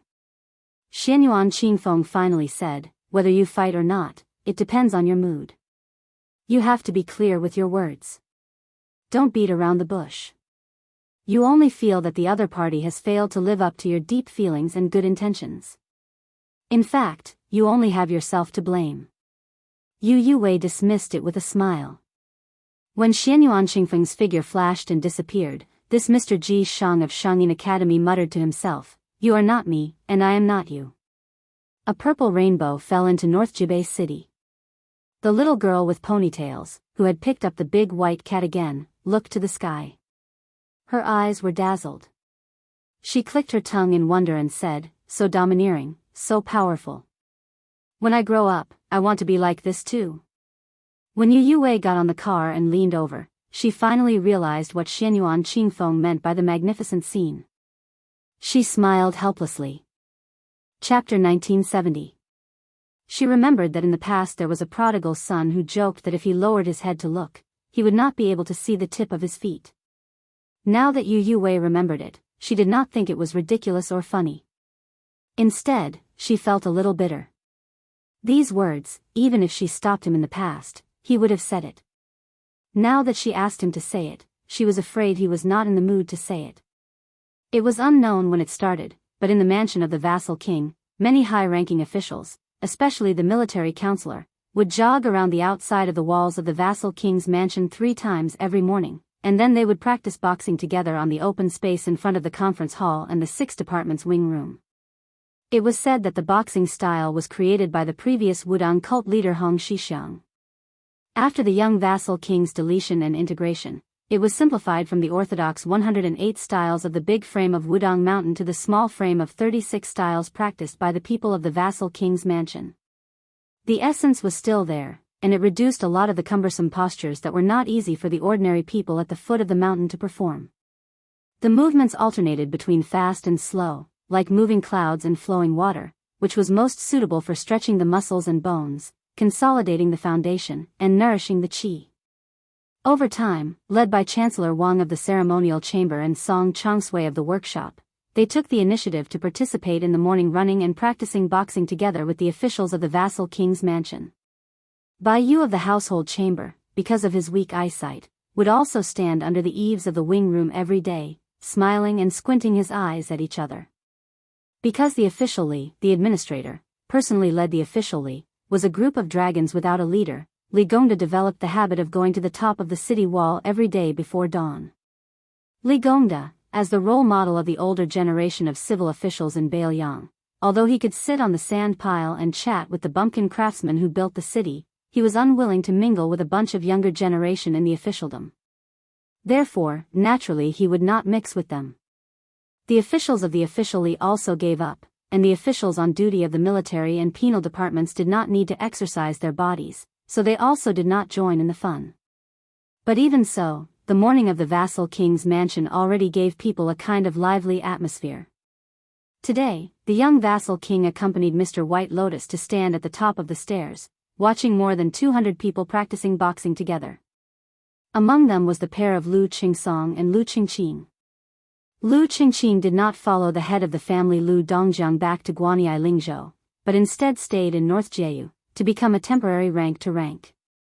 The leader of the martial artists' mansion was Wudongjinren Yuxingrui, who had just entered to the city to the Guanyi Lingzhou, to be. The three grandmasters leisurely practicing boxing together in the open space of the vassal king's mansion. Perhaps it was not an exaggeration to say that it was an unprecedented grand occasion. Bai Yu, who stood side by side with the young vassal king, looked straight ahead and said with a smile, "Your Highness, in addition to the three in front of you, according to the intelligence of the torture chamber, the three grandmasters of Nanjiang, Mao Shulang, Cheng Baishuang, and Ji Lu, and are also on their way to North Jianghu. It seems that the number one master of Nanzhao, Wei Miao, did not follow his wife back to her hometown after leaving the mountain. Most likely, they are also coming to North Jianghu. Although the blind Shishu Guqin master, Shui Songguan, is missing, but Han Laozhan also sent a secret message to Laziku at the border of Lingzhou. This woman also did not follow the former crown prince of Western Shu, Su Su, to the south. As for the likes of Jin Qiu Dao Manor Master Tong Shanquan and the Snow House Spear Saintly Chongho, there are also more than a handful of people coming here to join in the fun. Your Highness, are you planning to hold a new martial arts assembly for the head of the Huishan family in Great Snow Plateau? Su Fengnian shook his head and said, after joining in the fun, everyone will go back home. What else can I do? Can I persuade these martial arts grandmasters to go to the battlefield to kill the barbarians? Didn't your junior brother, Wuxia Xianxia, say that he will go to the Earth Lung Mountain immediately? Moreover, killing enemies on the battlefield has nothing to do with Jianghu. Mr. White Lotus shamelessly retorted, if I remember correctly, during the 10-year siege of Xiangfan City, countless Jianghu warriors helped Wang Mingyang to resist your Su family's troops. Su Fengnian helplessly said, yes, Mr. White Lotus is right. Bai Yu jokingly said, I'm not the transport commissioner who dares to punch your highness. So your highness doesn't need to be so careful to please your highness. Su Fengnian laughed with a fake smile. It was obvious that he had learned most of the essence from Jia Zhejia. Bai Yu, you're lucky that you're not a Jianghu person. Otherwise, I'd have to exchange pointers with you. Bai Yu suddenly changed the topic and asked softly, can I ask about the movements of Groom Yu and Lu Huang, Wang Xianji's two disciples? Su Fengnian didn't hide anything and said, Lu Huang is by Li Hanlan's side. As for Groom Yu, you guess. Bai Yu's heart beat faster. Then it's the same as Su Yanbing who is hiding in Huayang Pass. I understand. Your Highness, there's something I don't know if I should say. Su Fengnian didn't leave any leeway and said, I advise you not to say it. Bai Yu turned his head and pretended to be surprised. What? Is there someone who dares to publicly beat up a provincial governor in front of everyone? Moreover, he's the provincial governor of Liangzhou, the only provincial governor in the 30 provinces north and south of Liang. Su Fengnian still chuckled. It's a pity that Mr. White Lotus doesn't practice the sword. Bai Yu smiled knowingly and didn't continue to ask. He originally wanted to ask if Xia Shibian, even though he had Groom Yu by his side, had still died in battle in that corridor, then Su Fengnian, the king of Beiliang, wouldn't have a grudge against the general of Liuzhou, Ko Jianghuai.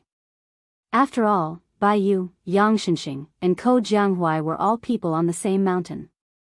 Just like how the deputy administrator Song Dongming had a close relationship with Wang Linquan, nicknamed Beiliang's god of fortune. It was also like how Chen Shiliang and Yang Guangdou had a close relationship with the Liuzhou army, while Su Beiji was friendly with Han Laozhan of Lingzhou and Huang Fuji of Yuzhou. The process was different, but the result was the same. Gentlemen made friends, not parties. Scholars gathered together to form a forest. That was just an elegant way of saying that scholars paid more attention to. How about Zhang Julu as an official? He was almost flawless and close to a saint. However, beside him was Tantanan and Huan Wen. Behind him was Zhao Yuling, Wang Xiongui, Yin Maochun, Yuan Gua, and Han Lin, who were important officials from Yonghui Spring. 30 years of cultivation on the mountain. In the end, it was just cultivating the heart. After Bai Yu left the mountain to become an official, he saw things more clearly than many of the old foxes who had been in the officialdom for decades. That set of Wudang fist techniques, even if an outsider used it, would still be pleasing to the eye. Bai Yu sighed. If one could change to a Taoist breathing technique, whether it was the entry chant of the Taoist temple of Longhu Mountain, the Song of Returning to the Truth, or the Heart Sutra of Wudang Mountain's Jade Pillar Peak, it would allow one's body and spirit to merge, both on the outside and inside. Not to mention how to prolong one's life, it can always cure diseases and strengthen the body. Su Fengnian nodded. If you and I have a chance in the future, you should take the lead to promote your position as the provincial governor of Liangzhou. I will help you say hello to Wudang Mountain. Bai Yu suddenly felt a gust of wind blow from the side. Before seeing the face, he heard the voice. The voice was cold, like the winter snow. Wudang Mountain's Jade Pillar Heart Sutra is hard to say. Can Longhu Mountain's Song of Returning to the Truth be taken out? Even Mount Huaishan's last guest elder disdains it. Bai Yu looked hard and saw a slightly blurry face. However, the dazzling bright purple color confirmed it. Bai Yu immediately smiled bitterly and kept quiet out of fear. Mr. White Lotus was rarely afraid of anyone. For example, he was not afraid of Su Fengnian at all.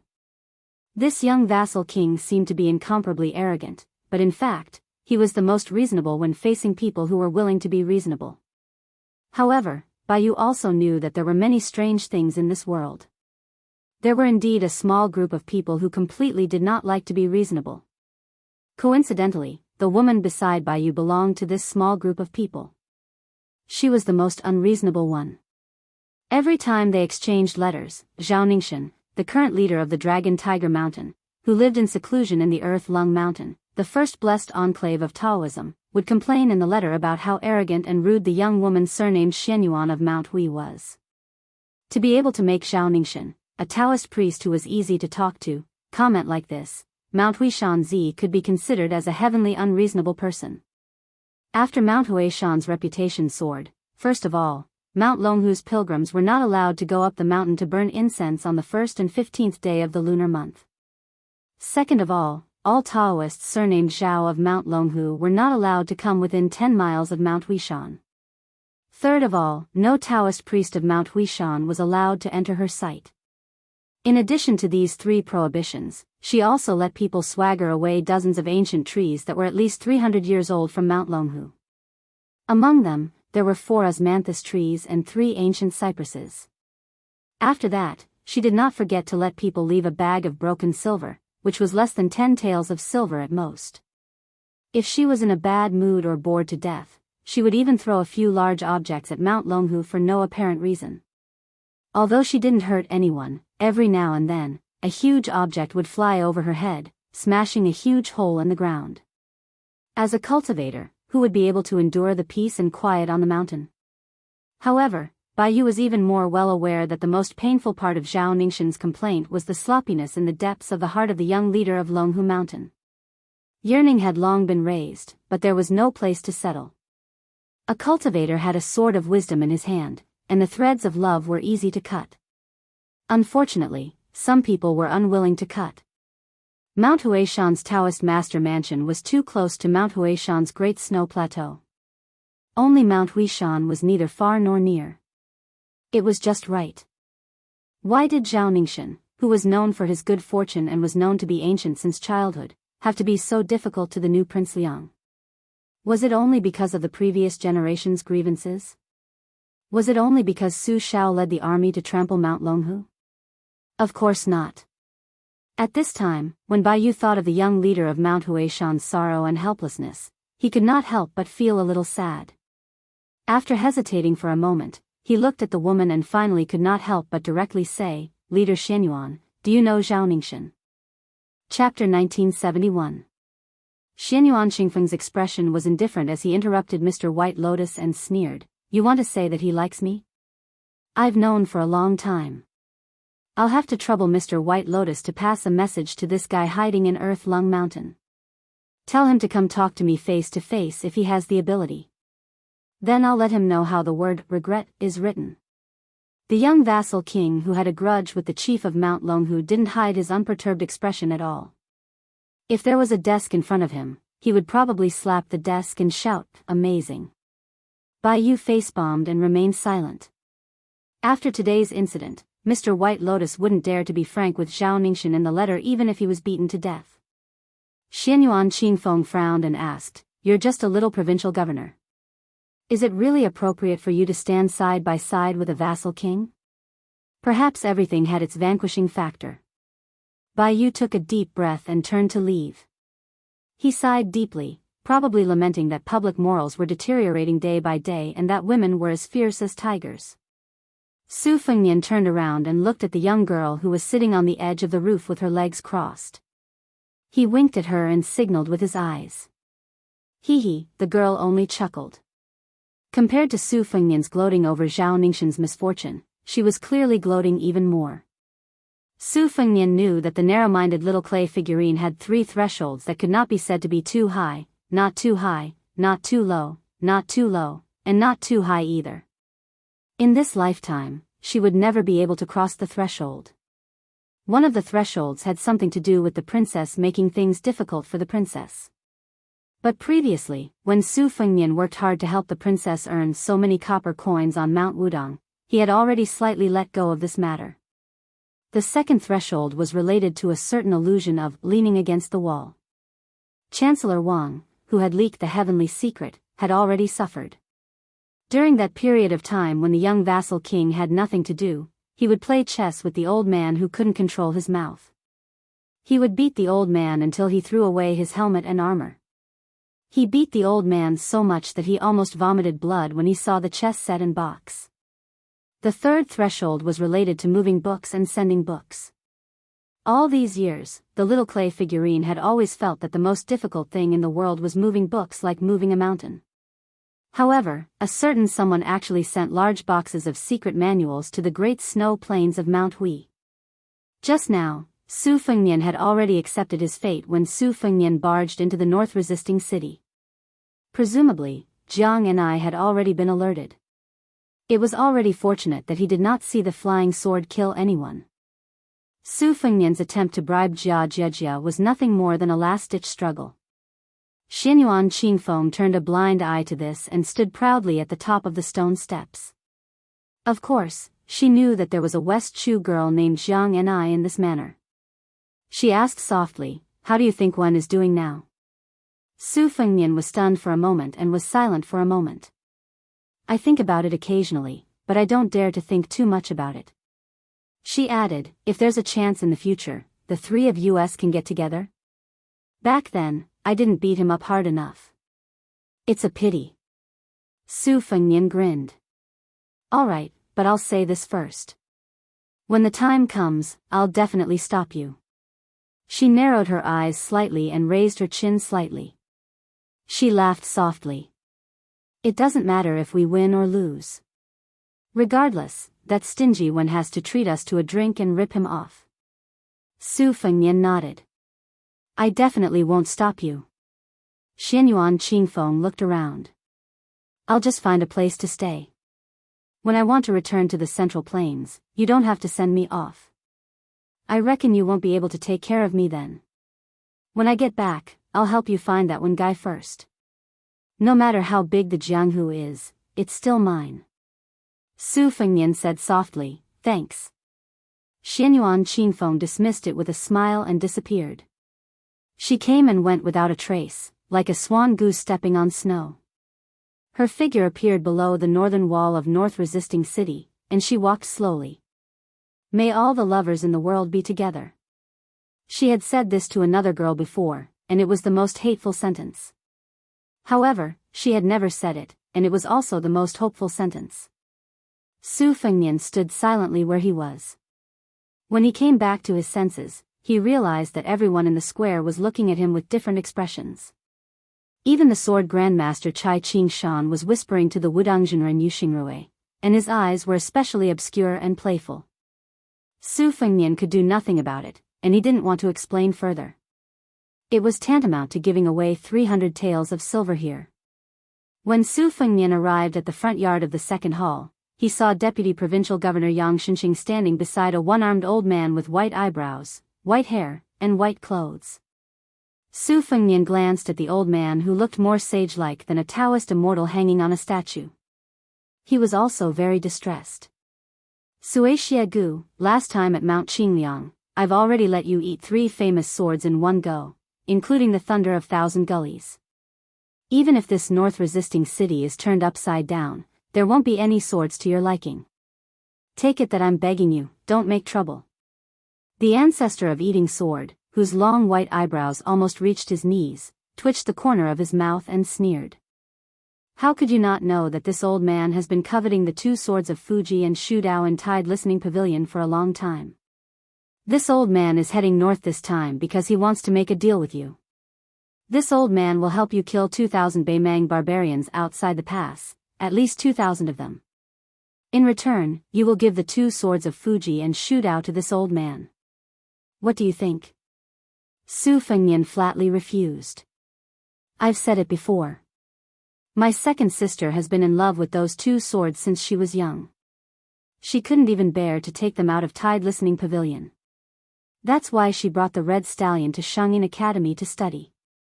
Even if I'm willing to exchange the 2 swords, do you think I dare? Suixia Gu mocked. Indeed. Even if I lend Su Fengnian 100 times more courage, he wouldn't dare. Su Fengnian walked closer and said in a low voice, although the 2 swords of Fuji and Shudao are among the top 10 swords in the world, there are still 8 other swords in the Central Plains. I'll get you swords that are not inferior to these 2 swords. What do you think? Suixia Gu sneered. It's hard to say if you'll live past the end of this autumn. Where do you get the confidence to help this old man get swords from the Central Plains to Beiliang? Su Fengnian naturally put his arm around Suixia Gu's shoulder and said, that's easy. If you can't get 2 swords of the same level as Shudao, I'll use 20 swords that are slightly inferior to them in exchange. Tide Listening Pavilion still has 7 or 8 swords left. If you ask the Fish Dragon Gang in Beiliang to work hard, I'll be able to get 20 swords. What do you think? As long as it involved business, the young king didn't put on airs and didn't care about his face. Suixia Gu shook his shoulder and shook off the young king's arm. Then he stretched out 2 fingers and twisted his snow-white eyebrows. He narrowed his eyes and pondered, weighing the pros and cons Su Fengnian struck while the iron was hot. He said, Senior Suixia, you see, there are so many grandmasters from the Central Plains in North Resisting City. Later on, there will be more grandmasters coming here. It shouldn't be hard for me to find a chance to ask them for some good swords. In short, I'll make sure you have a few dishes to go with your wine. What kind of friendship do we have? We fought side by side in the past and exchanged our lives with Cat Han Xingxian. We're like old friends. Don't you trust me, Su Fengnian? Suixia Gu stopped at the door of the study and turned to look at the young king. Trust you? Why don't you trust that old woman with the surname Tantai? Su Fengnian gave him a thumbs up. Senior Suixia, you're indeed a distinguished figure of the same generation as Lu Songtao of Zhulu Mountain. You have guts. Even I don't dare to call Tantai Pingjing old woman. Deputy Provincial Governor Yang couldn't bear to look at them, let alone listen to them. He strode away. Chapter 1972. Suixia Gu scolded in a low voice, this old man admits defeat. At such a young age, his skin is even thicker than my stomach that is filled with hundreds of famous swords. The young vassal accepted it calmly and smiled, Senior, you flatter me, you flatter me. After the 2 entered the study room, Suixia Gu could not stand the young vassal's pretentious attentiveness. He decisively moved a chair and sat down. This was because he knew that the more attentive this bastard named Su was, the more likely he would suffer in the future. Sui Xiegu restrained his expression and asked, "Is the left cavalry really gone?" Su Fengnian sat behind the desk and nodded. Sui Xiegu frowned. "Is the right cavalry going to join forces with the Great Snow Dragon cavalry to block them, or are we going to let the Beimang army go straight to North Jubei City?" Su Fengnian didn't beat around the bush, directly saying, "Even if we don't stop them, we won't be able to stop them. Instead of wasting our main force in a meaningless battle, we might as well just let the northern Mang barbarians pile up corpses outside North Resisting City. As long as we can make it through this autumn and winter, when next spring arrives, especially when spring turns to summer, the northern Mang cavalry's days will become more and more difficult to endure." Sui Xiegu laughed. "You actually want to reduce the pressure on Huayang Pass Fatty Chu, right?" Su Fengnian did not answer immediately. A look of surprise flashed across his eyes. Jianghu had been around for 100 years, and its age was comparable to the later Sui, which was China's shortest age. The old man's long years of experience should not be underestimated. Sui Xiegu looked around at the simple study that did not have a single piece of furniture on top of the desk. He sighed slightly and said, "It's not easy to be a vassal king with real power like you." Su Fengnian laughed and waved his sleeves, one shoulder bright as the moon, two sleeves clean as the wind, and four bare walls. "My name will definitely go down in history." Sui Xiegu mocked, "To think that you can still laugh. Don't you think you've lost your father's face?" Su Fengnian folded his hands in his sleeves and leaned back in his chair. He smiled faintly. "No matter how useless my son is, no matter how disappointed Su Shao is, he can't scold me to my face." Sui Xiegu's mouth twitched, but he did not comment. After a long time, he slowly said, "I have lived for so many years, but my impression of the Beimang barbarians is not deep. However, compared to many of the people of the Central Plains who have only experienced the fires of war during the spring and autumn period, I have personally witnessed the cavalry of the grassland on a large scale.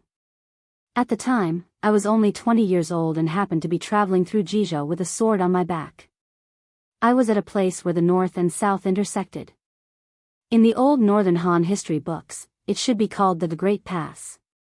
As for how the current Liang Imperial Court is named, I do not know." The old man's tone was gentle, without any heavy or intense emotions. "I saw several thousand cavalry gallop into the pass. I, Sui Xiegu, am not a citizen of Northern Han. Moreover, I have never had much of an interest in my country. My ambition is to reach the peak of the path of the sword, not caring about worldly affairs.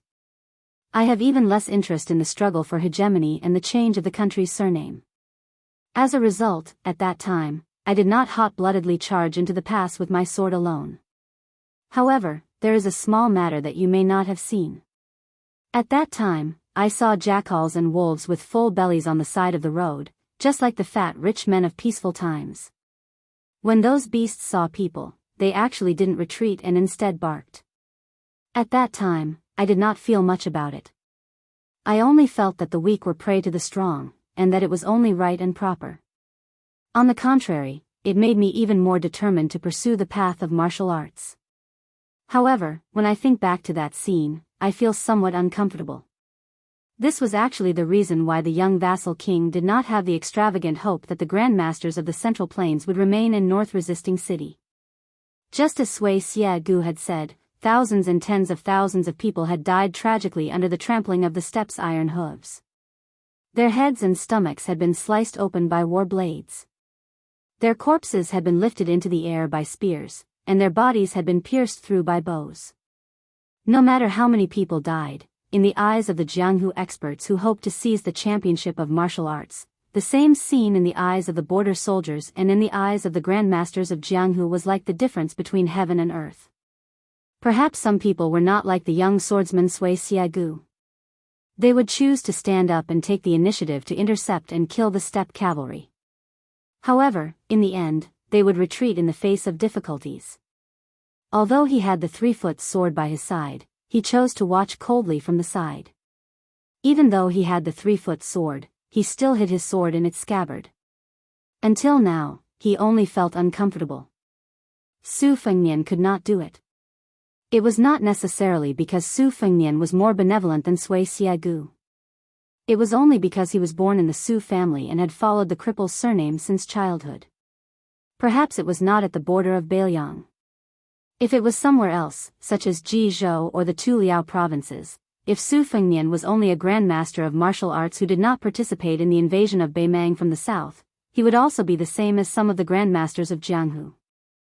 He would only fight to his heart's content and then retreat in the face of difficulties. He would not have the unyielding determination to retreat. Chai Qingshan, Shui Songguan, Wei Miao, Mao Shulang, Qingbai Shuang, Ji Lu, and so on. These grandmasters of the Central Plains were already in North Resisting City or were about to enter North Resisting City. Why would Su Fengnian want them to die outside the border of Liangzhou and resist the hundreds of thousands of Beimang's cavalry with their flesh and blood? Sui Xiegu, who was resting with his eyes closed, opened his eyes and broke the silence. He said in a low voice, "Heaven can create all things and also kill all things." Su Fengnian, are you really not afraid?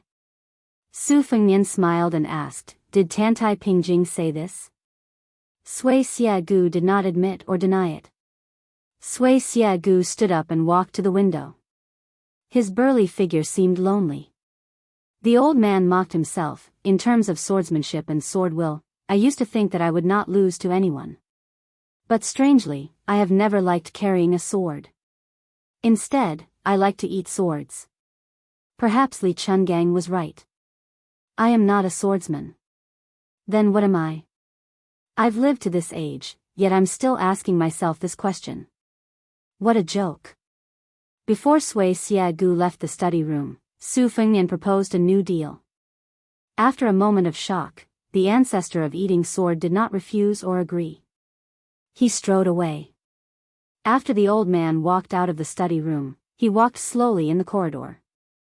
Suddenly, he turned his head and looked at the lush loquat tree in the courtyard. Not long after, the young king also left the study room.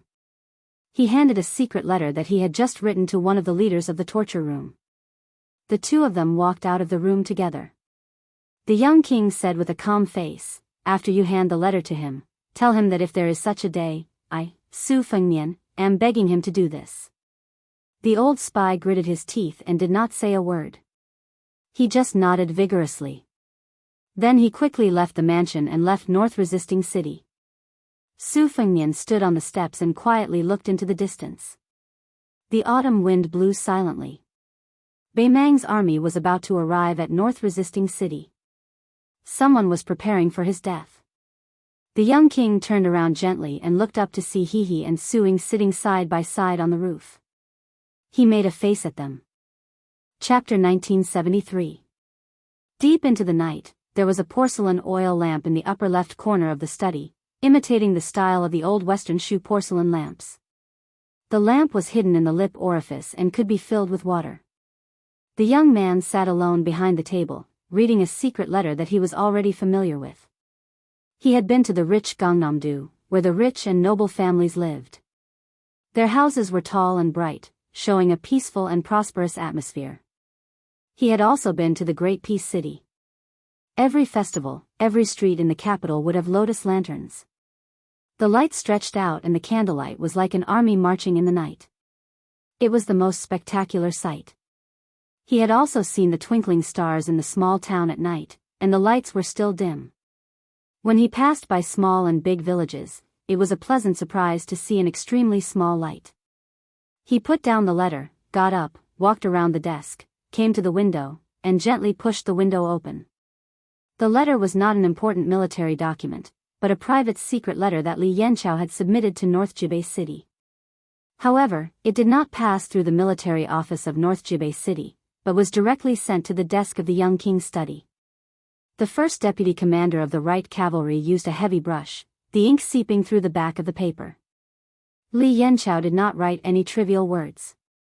He only wrote two simple sentences: Lu Dayuan should not have died. No one in Beiliang can treat the death of the left cavalry as the humiliation of the border army. In reality, Li Yanqiao did not even need to write this letter. Su Fengnian was more familiar than Li Yanqiao with how Lu Dayuan used troops and how he was as a person. How could a general that Su Xiao would mention so many times in the meeting hall of Mount Qingliang be a normal person? Su Xiao had left Liaodong with 800 old soldiers, 40 years of military service, and in the end, 300,000 Bailiang cavalry. There were many generals under his command. There were many who died on the battlefield, but there were also many who survived. Lu Daiyuan was a full-fledged cavalry general. Almost everyone in the older generation of the Su family knew about him. From Yan Wenluan and Chen Yinshui to Zhou Kong and Yuan Nanting to Lu Jinu and Li Mofen, they all felt pity for Lu Daiyuan, who suddenly left the Bailiang frontier army. That regret was not inferior to the departure of Wu Qi and Su Pu. Before Lu Daiyuan left the manor for the battlefield, Lu Daiyuan privately visited Su Fengnian in the study and had a heart-to-heart conversation. After all, Lu Daiyuan was not as relaxed and casual as he appeared to be when he assumed the role of commander-in-chief. On the contrary, Lu Daiyuan, who had grown up with the Su clan's cavalry, was more familiar with tough battles than Li Yanchao and Ningame, who had risen to prominence outside the Liangzhou Pass, and was used to the saying, "The Northern Liang cavalry is the best in the world." It could even be said that the pain and suffering of those years had been carved into his bones. Therefore, Lu Daiyuan had to make everything clear in front of the young lord. Lu Daiyuan wanted to make Su Fengnian feel at ease, and also make himself feel at ease. In that face-to-face conversation, Lu Daiyuan believed that the two cavalry forces of 60,000 would definitely not be able to safely roam in the increasingly narrow crevice outside the pass. Unless the left cavalry retreated to the north of Qingyuan Army Town, and the right cavalry went straight to the east of Grave Tomb Army Town, stretching out the battle line in the northeast and southwest, only then would they have room to breathe. But in this way, although the 60,000 cavalry would drag out an ignoble existence, what would happen to the north? Although the left and right cavalry would still be able to pin down a certain number of Beimang cavalry, but to put it bluntly, the Beimang barbarians didn't even need to send out their main force. They just needed to casually throw two low-level cavalry forces to us, and when the time comes, we would have to lie on the back of our horses and watch the show. I, Lu Daiyuan, am a big uncouth man. How to lead an army into battle, I learned bit by bit from the great general. I also consulted people like Su Pu, Wu Qi, and Yuan Zhuozong, Chen Zhibao. But I always felt that in the end, it was neither like a donkey nor like a horse, and it was not as convenient as my original method. In the end, I only believed in one principle: once the cavalry entered the battlefield, they had to defeat the enemy's most elite field forces in one go. They absolutely could not lose the big picture for the sake of small gains and preserve their strength for the sake of the so-called overall situation. Otherwise, in a difficult battle with a great disparity in strength, the longer the battle dragged on, the more difficult it would be to fight. If it was a difficult battle, someone had to fight it. Otherwise, if everyone retreated again and again, all they could do was wait for death. How different would that be from that nest of old foxes and wolf cubs in the Bureau of Military Personnel of Liang? Su Fengnian stood by the window. The autumn air filled the room, and the lone lantern was cold. After opening the window, the chill was even heavier. Su Fengnian turned around. Back then, that man had been sitting on the chair in front of the desk. His appearance was ordinary. If he had not appeared in this study and instead stood on the fields within the pass, he would probably have been mistaken for a farmer with his face to the earth and his back to the sky. Your Highness, when I and the right cavalry set out at the same time, I will take the lead in breaking through to the north one day after the two armies have staggered, luring Murong Baoding's troops to gather their main forces. If nothing unexpected happens, Murong Baoding will definitely hear the news and request reinforcements from Wang Yong, the prefect of Aquarius Province. It's even very likely that he will temporarily transfer the Ruren cavalry to support Dong Lei's private cavalry. Your Highness, please be at ease. Even if my left cavalry is heavily surrounded, we will still kill at least 45,000 of the enemy's elite cavalry. Your Highness, I'll have to trouble you with one thing. When you go back, help me apologize to old Marshal He. Tens of thousands of border soldiers have been entrusted to me, but I can only take them to their deaths. My conscience can't be at ease, but I have no choice but to do this. Lu Daiyuan is waiting for old Marshal He underground. However, it's best if I wait another 8 or 10 years. By then, old Marshall he probably won't have the strength to beat people up. With just a little bit of mercy, I'll be able to reincarnate. After this man stood up, he looked at the young vassal king who had also stood up and said in a low voice, if in the future it is proven that I, Lu Dayuan, was wrong, then no one needs to bring wine to my grave. Presumably, I won't be able to drink that wine with a guilty conscience. Of course, that is if I still have a grave. The two of them walked to the door of the study together. Lu Dayuan suddenly asked, Your Highness, do you think that in a few decades, there will still be people who remember us? Remember the battle that happened here? Su Fengnian had shook his head and said, Not necessarily. Damn it. Your Highness, please forgive me. I'm just a crude person. Nothing good comes out of a dog's mouth. It's fine. Su Xiao is the same.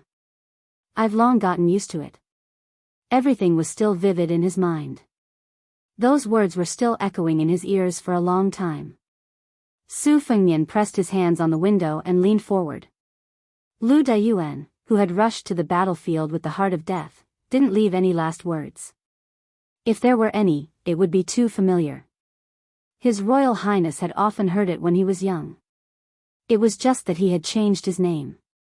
Su Fengnian slowly turned his head and looked at the door of the study. The man named Lu Dayuan had finally clasped his fist and said, I am Lu Dayuan, the former cavalry general of Manjia Battalion, the current deputy commander of Left Cavalry. I request for a battle with you. Su Fengnian's lips moved slightly at that time. The two words were on the tip of his tongue, but in the end, he couldn't say it. Allow a battle. Su Fengnian's hands suddenly pressed down heavily. Under his 10 fingers, the bricks on the windowsill shattered. Su Fengnian took a deep breath. He waved his hand at the darkness outside the window, indicating that the men of sacrifice of the Fu Shui room didn't need to pay any attention. He walked back to the desk and pulled out a piece of paper from a yellowed military book. The contents of the paper were the words of a man who had participated in the construction of North Resisting City. He said to his wife and children who had already left Lingzhou. The letter said that after autumn, the weather wasn't too cold. The 1,000-layer cloth shoes sewn together were enough and didn't wear out too much. The clothes he brought to North Resisting City were also enough to keep him warm. He also met 2 fellow villagers from Lingzhou's Longqing County. When he was free, he would go to a small town outside the city to drink a few mouthfuls of wine. The price was cheaper than inside the pass. He heard that they had won the battle in Liuzhou. The walls of North Resisting City were very high. The Beimang barbarians definitely wouldn't be able to break through in a year and a half. He told her and her 2 sons to relax. In the future, as long as they still received the wages sent every month, it meant that the area outside the pass was very peaceful and that there was no war. In the end, the man told his wife not to worry about money and not to worry about it. The children's studies were the most important.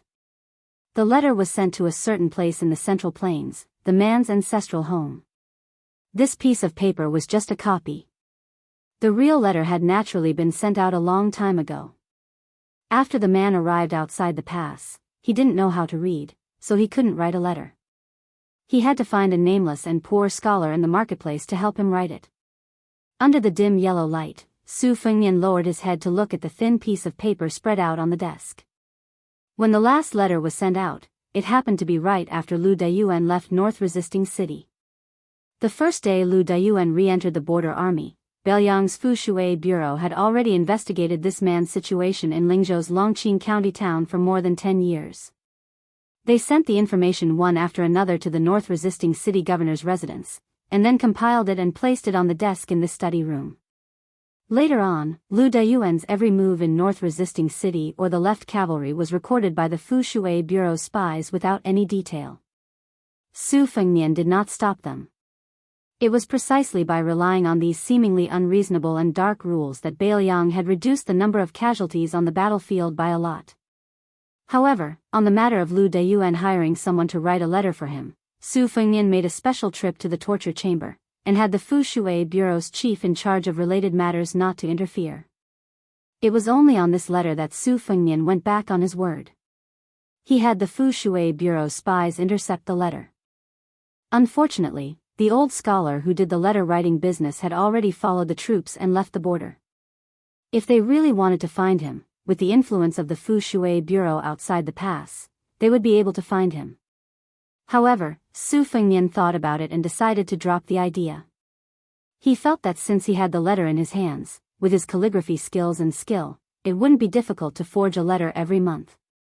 However, at this moment, Su Fengnian regretted it again. Because he discovered that it was as if he couldn't pick up the brush at all. Even if he picked up the brush again and again, he didn't know how to write the contents of the letter a month later. Su Fengnian stood up, walked out of the study room, and came to the courtyard. Chapter 1974. Still unable to calm down completely, Su Fengnian rose from the ground and swept to the horse path on the southern wall of Jibei City. He jumped lightly and sat cross-legged on the top of the wall. Soon, the sound of armor vibrating could be heard from far away on the horse path. When the armored soldiers realized that it was the young lord who had come to the top of the wall, they quickly retreated silently. Although they did not whisper to each other, they could see the passion in each other's eyes. Su Fengnian clenched his fists and propped them up on his legs. He sat in the north and faced the south, looking at the distant night sky. He sat there for a night. Before dawn, he quietly returned to the manor. Not long after he sat down in the study, a spy from the torture chamber came to report that Mao Shulang, Qing Baishuang, and Ji Lu, and the three southern martial art masters were about to arrive at the small town market in the south of the city that had suddenly become sparsely populated. Su Fengnian asked him to prepare a horse. After spending more than an hour dealing with the military and political affairs that had gradually piled up on his desk last night, he left the city alone. Su Fengnian did not specially come to welcome the three grandmasters of the Central Plains. He mainly wanted to take a look at the market and did not have too many reasons. Su Fengnian rode the horse to the small town. He dismounted and led the horse forward slowly. There were wine shops, tea houses, inns, and all kinds of scattered shops. Of course, one could not leave without legs. However, business was extremely poor. Some shops had simply closed down. This was reasonable. In just half a day, 3,000 to 4,000 people had left. Moreover, a large number of people who participated in the construction of the city had begun to return to their hometowns in batches under the escort of the local garrison. As Su Fengnian walked, there were shop assistants squatting under the eaves with sleepy eyes and yawning. The sudden drop in business made them happy to take a break from work. There were merchants who shouted loudly for their servants to move their goods to the south. They looked worried. There were brothel girls who leaned on the railings and looked up at the big red lanterns when they had nothing to do. It was rare for them to wake up so early. There were strong escorts who were escorting rare items from Lingzhou. They only cared about the safety of the goods and did not care about the shopkeeper's frown. At the end of the street, Su Fengnian suddenly saw an old Taoist priest pushing a cart towards the south. He was as thin as a match and his arm strength was weak. There was a linen poster on his cart that was used to solicit business. From top to bottom, there were 2 lines of regular script, Zi Wei Do Shu, 8 trigrams 6 lines, not bad, and face and palm reading, Qimen Duanjia, not bad. Su Fengnian smiled knowingly. This fortune teller was really honest. He led the horse forward quickly and bent down to help push the cart. The old man's Taoist robe that had been washed until it was white was out of place. In any case, Su Fengnian had never seen it before during his travels to Liang and Beimang. This was not strange. Taoist temples that could obtain credentials from the government all had very particular designs for their Taoist robes. If they were to forge and sell them without permission, once the county government found out, the crime would not be small. Back then, Su Fengnian had rented a Taoist robe when he first traveled the Jianghu. It was also a robe of questionable origin that could not be found. Even if the government had their eyes on it and wanted to get to the bottom of it, it would be difficult for them to convict him. The person in front of him was clearly someone similar to His Royal Highness, who was in dire straits back then. The fortune teller, who could barely be called a Taoist priest, narrowed his eyes and said, "Young master, you must be from a wealthy family. If I'm not wrong, your father's generation outside the Great Wall is very powerful. Su Fengnian's words hit the nail on the head. He smiled and said, you saw that my horse was able to follow its master by itself after the reins were loosened. There's no doubt that it's a Baoyang warhorse. In addition, the war is imminent and I dare to take a horse for a stroll here, so you deduce that I'm a descendant of a general, right? The fortune teller's smile was forced. The immortal demeanor that he had painstakingly squeezed out disappeared and he was beaten back to his original state. Su Fengnian sighed and said, to be honest, in my early years, I was similar to you. In order to make a living, I pretended to be a god and became a fortune teller. You're a little better than me at that time. In any case, you have a tricycle. Su Fengnian joked, but to be honest, you're really like a crane in a flock of chickens with your banner. How can you have any business? The old man laughed and said, actually, it doesn't matter. Earning money here mainly depends on writing letters for people or peddling small safety talismans folded from yellow paper. 3 copper coins for one, so my business is passable. Before those Baoyang foreigners left, it was enough for me to eat meat and drink wine twice a day. Commoners like me are just ordinary people. When we pray to Buddha, God, and Bodhisattva, we must first ask for peace and stability. Then we ask for marriage and the right time. Finally, we ask for scholarly achievements and riches. Young master, don't you think so?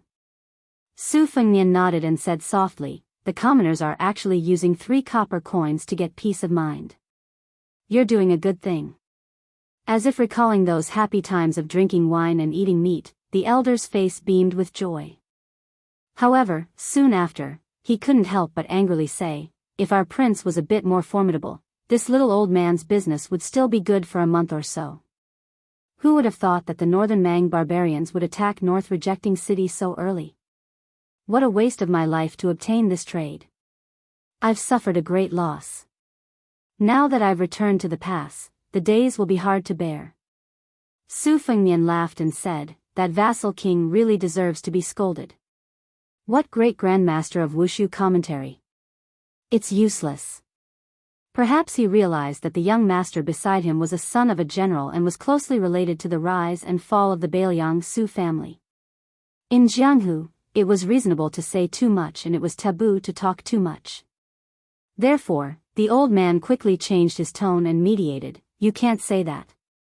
It's not easy for our prince to support such a large family property.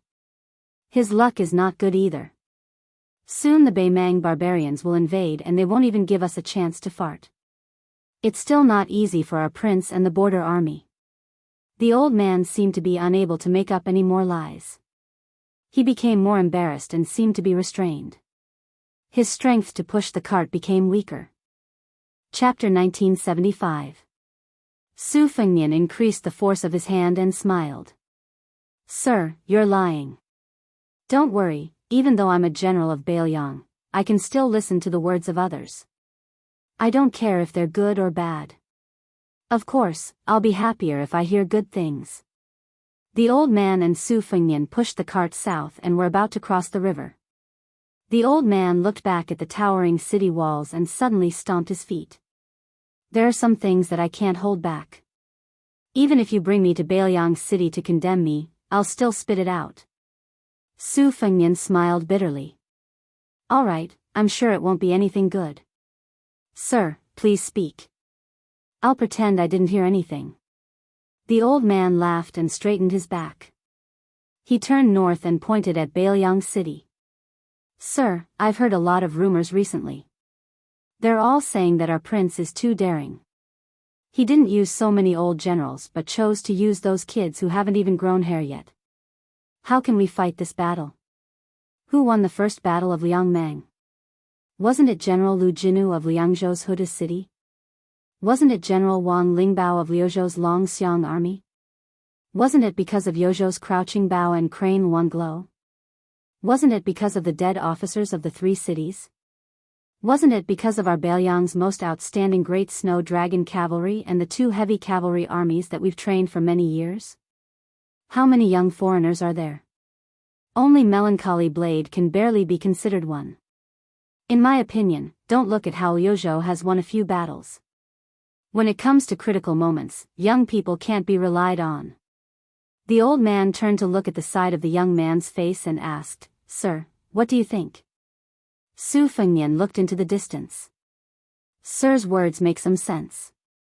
However, the world is strange. Some things that make sense aren't necessarily true. The old man's eyes widened. "Sir, are you a scholar or a general's son? Why can't I understand what you're saying?" Su Fengnian sighed. "I don't deserve to be called a scholar. It shouldn't be wrong to say that I'm a general's son. I grew up drinking sand, smelling horse dung, and listening to drums." After boldly expressing his thoughts, the old man's mood relaxed. He rarely joked. "Sir, other than being unreasonable, you're quite easy to talk to." Su Fengnian said helplessly, "Old mister, is this a compliment or an insult?" The old man laughed and said, "Young master, you just have to listen to nice things. You'll never go wrong." Su Fengnian's mood also lightened up, and the haze between his brows gradually faded away. He smiled knowingly and said, "I've learned something." The old man didn't ask Su Fengnian to help push the carriage across the bridge. He pushed the carriage south alone. He lowered his voice and muttered to himself, "If only the great general was still alive. How would the Beimang barbarians dare come to our side? Beiliang doesn't even know how to fight. So what if we've won the battle? So many people will still die. I heard that there are 300,000 stone tablets behind Mount Qingliang. They're all empty toys. Being able to live is at least better than leaving behind a name after death, right?" Su Fengnian stood still and didn't say anything. The old man certainly couldn't guess the young man's identity. He didn't think that a martial arts master would help him push the carriage, so he continued to complain, "In my opinion, since the Central Plains Imperial Court is not a good thing, it's better to directly open the gate and let the Beimang barbarians enter the Beiliang Pass instead of letting our Beiliang Frontier Army soldiers die outside the pass. As long as both sides don't bump into each other inside and outside the Beiliang Pass, everything will be fine. Let those ungrateful people in the Central Plains suffer. Our people in Beiliang can live a peaceful life. I don't want to see the young king, or I'll definitely persuade him not to be impulsive and listen to the old man's advice. Don't blindly try to be a hero." Su Fengnian narrowed his eyes and raised his head. The autumn wind messed up the young man's hair. Maybe it was because he was miserable, or maybe it was because he felt guilty, or maybe it was both, so the young king didn't speak from beginning to end. On the south side of the bridge, the back of the old man pushing the carriage was getting farther and farther away. Su Fengnian seemed to remember something and shouted, "Old man, don't be in a hurry to go south. And don't forget that within 20 days, the people can use the 3 post-house roads from Beiqing City to Liangzhou Pass. There's no need to take a long detour." The old fortune-teller seemed to have heard the shout. He paused for a moment, indicating to the young man that he understood, and then continued to go south. After the mansion was built, the study room received confidential intelligence reports from inside and outside the pass every day. There were reports from the Fu Shui room and the Ying room. Beiliang's intelligence reports were always divided into 3 levels according to priority. Originally, the intelligence reports that were qualified to be sent to the study room were only the A-level intelligence reports. But the young king asked for an extra level of intelligence reports. In fact, it was not important for military affairs, but the new king used it to ease the tension. Although the 2 branches must have done a certain degree of screening, and it was impossible to really send all the intelligence reports to the study room, the number was still relatively large, and most of them were related to the situation of the academy or the scholars' opinions. The content was varied, and there was no lack of some extreme comments from young scholars. The young king always just browsed and didn't comment. There was a comment that the young king personally wrote down and used it as a daily self-reflection. "Little virtue but high status, little wisdom but great schemes, little strength but heavy responsibilities." With such a muddle-headed king in charge of the border, the Beiliang frontier army will undoubtedly be defeated. The army's pressure, the father's last wish, the bitter cold hometown, the imperial court's constraint, the beautiful Central Plains, innocent people, and the heavenly law's pressure. They were all heavy responsibilities, layered on top of each other. On the north side of the bridge, the young man, who was less than 4 years old, slowly squatted down by the river. After dusting a licorice, he put it in his mouth and gently chewed. His mouth was full of sweetness. Chapter 1976. Su Fengmian suddenly stood up and whistled softly. The warhorse drinking water by the riverside galloped over. After mounting the horse, Su Fengmian grabbed the reins with one hand and clenched his other hand into a fist. He knocked heavily on his shoulder and grinned. Far away in the south, the old man did not stop walking. Tears flowed down his face as he muttered softly. "How do you feel now?" The old man finally stopped and looked around. All he could see was the yellow sand of the desert. Tide Listening Pavilion strategist Li Yishan did not have a burial place after his death. His ashes were scattered outside the pass. The old man smiled and said, "Yishan. In life and in death, I was not as good as you." At the southern gate of Beijing City, Su Fengmian suddenly stopped his horse and turned his head. The slight abnormality that he sensed with his celestial being body was fleeting. In an instant, calmness was restored and no trace could be found. Like an autumn leaf falling into a pond, there were few ripples. It was quiet and serene. Previously, in that unknown corridor in Liuzhou, the Liuzhou infantry faced off against the 50,000 southern cavalry of Beimang. Liangzhou's general Shi Fu was indeed as stated in the military document he submitted to the king of Fengbei City. He did not lead the 6,000 Qingyuan army elite cavalry to rush to the aid of the corridor battlefield. Instead, he stood firm on the plains south of the corridor, patiently waiting for Huang Songpu's main force to withdraw to the north. At the same time, he needed to prevent the southern dynasty's border cavalry reinforcements from going south to join up with Huang Songpu's remaining troops. This Liangzhou general only symbolically sent a scout to the corridor to investigate the military situation. Shi Fu stopped his horse and looked south. His back was always to the bloody battlefield that was destined to be filled with corpses. His face was calm and his heart was stone. On the southernmost Old Woman Mountain main battlefield, Liang Mang's side suffered the heaviest casualties in the third charge. Ko Jianghu threw in the cavalry that belonged to the Liuzhou provincial governor manor. Huang Songpu also used 600 true heavy cavalry. The men and horses were all equipped with armor.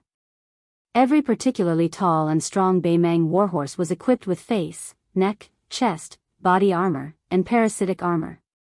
They were collectively known as iron cavalry armor that spears and arrows could not penetrate. Chi Fu Longguan, the young general who temporarily took control of the Lu province cavalry from Ko Jianghu, once again led the remaining direct collision camp cavalry to charge at the 600 heavy cavalry. Only, while Chi Fu Longguan led the charge, Su Longxiang personally led the 300 Dragon Elephant elite cavalry, gradually catching up to the direct collision camp on the battlefield. In the end, they were neck to neck with the direct collision camp, opening up the formation together. After the 3 charges, the Liuzhou cavalry was almost completely wiped out. The Longxiang army also suffered great losses. On the other hand, even though Huang Songpu's elite cavalry suffered great losses, the most numerous E-type cavalry still miraculously maintained a high level of integrity. There were 30,000 cavalry. According to the situation of the Old Woman Mountain battlefield, even without the 50,000 reinforcements, Commander Huang Songpu had full confidence in wiping out the Liuzhou main force. However, right at this time, a majestic cavalry army entered their field of vision from the plains east of Old Woman Mountain. That scene was like the sun rising over the eastern sea. This elite cavalry army that came to reinforce Old Woman Mountain without any warning spread out in a line. Like a wave of Guangling River, they rapidly advanced from east to west. This cavalry army that appeared out of nowhere was definitely the easiest to recognize apart from the Great Snow Dragon cavalry in the Beiliang Frontier Army. This was because each of their helmets had a snow-white eagle feather that fluttered in the wind. On the sides of each horse's saddle, there were arrows that shot out like 2 lumps of reed flowers. The cavalry's advance was like a great snowstorm surging between heaven and earth. Not only was the armor dyed in blood, the 2 spears that had already been replaced, the Beimang commander Huang Songpu's face was covered in blood. He turned his head to the east, his eye sockets about to split apart. On the Old Woman Mountain battlefield, after both sides spared no effort in the 3 vicious attacks, their Beimang cavalry army just happened to be at the original Liuzhou cavalry position. This was originally the plan of this Beimang Southern Dynasty's #1 person. He wanted to wait until Liuzhou's main force suffered great losses, their energy falling to rock bottom.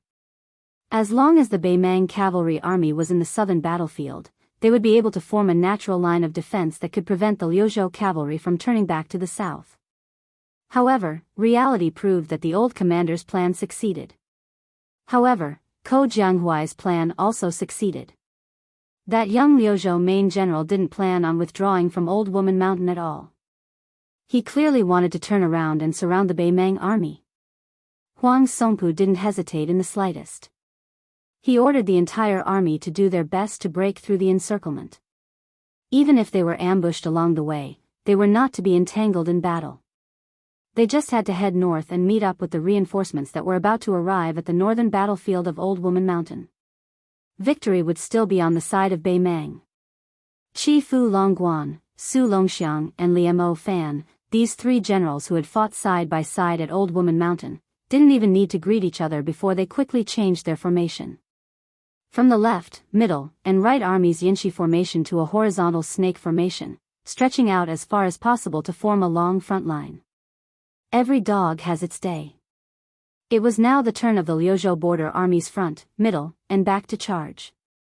Liemo Fan's Dragon Elephant cavalry was in the front 2 rows, Su Longxiang's army was in the middle, and Chi Fu Longguan's remaining Liuzhou cavalry was at the back. What they needed to do was no longer to kill the enemy. They only needed to try their best to stop the horse hooves of Huang Songpu's main force from breaking through the encirclement. After Yuan Nanting's White Feather Light Cavalry unleashed 3 waves of arrows from the flanks of Northern Mang's main army, another 6,000 cavalry with an imposing aura found an opportunity to draw their blades in an orderly fashion and charge into the enemy formation. It was as if they had sliced through the waist of Beimang's cavalry formation. Huang Songpu's direct cavalry, Wanyan's private cavalry, and the 30,000 second cavalry were all sliced in half. The rest of the main force, the White Feather Light Cavalry, began to circle northward, not engaging in a chaotic battle with the Northern Mang army. Instead, they relied on the advantage of light cavalry, which was originally charging from east to west, to quickly circle northward. If someone had just climbed to the top of Old Woman Mountain and looked down at the battlefield, they would probably think that this light cavalry was an ally of the Grassland Cavalry, and that they were heading north together from the left and right. Beimang's Kiliarchs and Centurions led their remaining forces to charge fearlessly at the right flank of the White Feather Light Cavalry in despair. Unfortunately, that heroic scene ended up like a stone hitting a river. It couldn't disrupt the pace of the White Feather Light Cavalry at all. The White Feather Light Cavalry, after suffering from the Northern Mang Cavalry's diagonal charge, easily moved slightly closer to the right. The leftmost formation that was originally more or less straightforward now had depressions everywhere, as if there were pockets that the Northern Mang death-sworn soldiers smashed into. What awaited these grassland barbarians was definitely not the Northern Cold Blade that engaged in close combat, but rather the extremely skilled cavalry archery. The 200 to 300 Southern Court cavalry were shot down like rice paddies, without the slightest bit of bitterness from the collisions, not dying miserably on horseback. When faced with the White Feather Light Cavalry's arrows, the Northern Mang cavalry, who were able to continue charging a dozen or so steps forward before falling off their horses, they only felt a type of remaining grievance and helplessness. When faced with the White Feather Light Cavalry's arrows, the Northern Mang cavalry, who were able to continue charging more than 10 steps forward before falling off their horses, only felt a type of remaining grievance and helplessness. In the northernmost part of the Crone Mountain battlefield, only dust could be vaguely seen. It was the 4,000 iron stupas under Ningamei's command that were inserted between the 2 battlefields. At the peak of the Crone Mountain, Ko Jianghuai said calmly, "The situation is set. Huang Songpu is finished." Chen Shiliang also saw the situation on the battlefield. A smile appeared on his pale face. He turned his head and said with a hoarse voice, "General Ko is worthy of the title, God of War." Ko Jianghuai looked to the east. "I'm afraid of losing the big picture for the small. Qin Shiliang asked doubtfully, after the battle at the Crone Mountain, "What's wrong with sending troops east to reinforce North Resisting City?" Ko Jianghu shook his head. "Who said we're going to North Resisting City?" Qin Shiliang was dumbfounded. At the foot of the Crone Mountain, Li Hanlin gathered the crossbowmen and prepared to enter the battlefield again. The secret retainer that was sent by the young king to protect the White Horse Commandant, Lu Huang of the Martial Emperor's city, was about to get on his horse and follow them. Li Hanlin said with a firm expression, "Lu Huang, you go directly to North Resisting City. A dignified martial Dao great grandmaster eating sand behind my butt. So boring." Lu Huang didn't seem to be surprised at all. He sat on the horse and looked at the mostly young faces. Finally, he smiled and nodded at Li Hanlin. He joked, "Boy, don't be greedy and die. Otherwise, your king of Bailiang won't forgive me." Li Hanlin grinned. "Help me tell Brother Nian that we made a promise when we were young to pee in the temple of West Beimang. His share, I'll take care of it." Lu Huang rolled his eyes and then remembered to drink more water before doing it. Li Hanlin laughed. "I'll even drink horse pee." Lu Huang gave a thumbs up before he rode away. "I'm convinced." In the Battle of the Corridor, 6 battles and 6 defeats. The 50,000 people of Beimang's southern border town cavalry were completely driven into madness. After 6 charges, there were only 20,000 people left. Even if they knew that they were unable to help the Old Woman Mountain battlefield, even if they were destined to be severely punished by the emperor, these red-eyed grassland cavalry still launched the 7th attack without hesitation. As long as Chao Wei led his 9,000 elite cavalrymen into the battlefield from the north entrance of the corridor, even if it was only 30 minutes later, the monk soldiers of Mount Lantua and the 3,000 soldiers of Liuzhou would be completely wiped out. When Chao Wei personally led 800 men of sacrifice to break through Beimang's formation and killed all the way to the circular formation formed by only 200 people, there were only corpses. Along the way, they saw shattered iron shields, broken lances, broken Modeo swords, and destroyed bows and crossbows scattered all over the place. The so-called simple circular formation was just the monk soldiers of Lantua Mountain and the young men of Liuzhou who were all heavily injured. They were just waiting for death. The one who really blocked the charge of Beimang's barbarian cavalry was a slender man in armor and covered in blood. He was the eldest disciple of Wuxia Xianxia of Martial Emperor's city, the Grand Master of the Central Plains, Yu Groom. This person held a modeo that cut horses and a cold saber hung on his left and right waist. The number of Beimang cavalry that died under his saber was no less than 900. Yu Groom had personally promised the young king that he would ensure that Xie Shibian didn't die. Chapter 1977. It was not that he could not forcefully take Xie Shibian out of the corridor and out of this blood-soaked battlefield. But when Xie Shibian personally fought a bloody battle and defeated the Beimang cavalry for the 5th time, he firmly shook his head at Yu Groom. Yu Groom laughed it off and did not force him. Instead, he picked up a long spear and a mo sword from the battlefield. The two fought side by side. This continued all the way until Western Xie suffered serious injuries. At that time, this Lu province deputy general who couldn't get up was grabbed by a middle-aged monk who was in charge of Western Xie's safety by the shoulder from under the hooves of a northern Mang cavalry, and then heavily flung backwards. The monk who was already an arrow at the end of its flight was instead swarmed by several dozen riders, dying on the spot. Chao Wei's cavalry quickly slaughtered their way out from behind, becoming the final straw that broke the camel's back. After the northern Mang side cavalry barely managed to stop Chao Wei's vanguard cavalry charge, they were quickly completely routed. These cavalry of the southern dynasty did not dare to fight or die. Otherwise, they would not have charged to their deaths 7 times. But Chao Wei's cavalry appeared out of the blue. It was too sudden and too fierce. Especially in the narrow corridor, 9,000 cavalry launched an endless charge. It was as if there was only the endless figures of the Beimang cavalry in their field of vision. The northern Mang cavalry suffered a crushing defeat. After a major commander led 700 riders under his command towards the bridegroom's ruined circular formation that was clearly already on the verge of collapse, but still wasn't willing to fall. All of the southern court's border cavalry made their way around that unfamiliar martial Dao Grand Master who could hold back 10,000 men by himself, quickly making their way around that circular formation, decisively fleeing south from both sides. Qiao Wei jumped off the back of his horse and almost fell. He stumbled into the round formation and finally saw the young general sitting cross-legged with a blade. His helmet was long gone and his armor was broken. Blood blurred his originally elegant face. A one-armed young man from Liuzhou had to use his elbow to lightly press against the back of this general. Qiao Wei knelt on one knee and reached out his trembling hand to gently wipe away the blood on the young general's face. In fact, the young general had already lost consciousness. He was just holding on to his last breath, unwilling to collapse.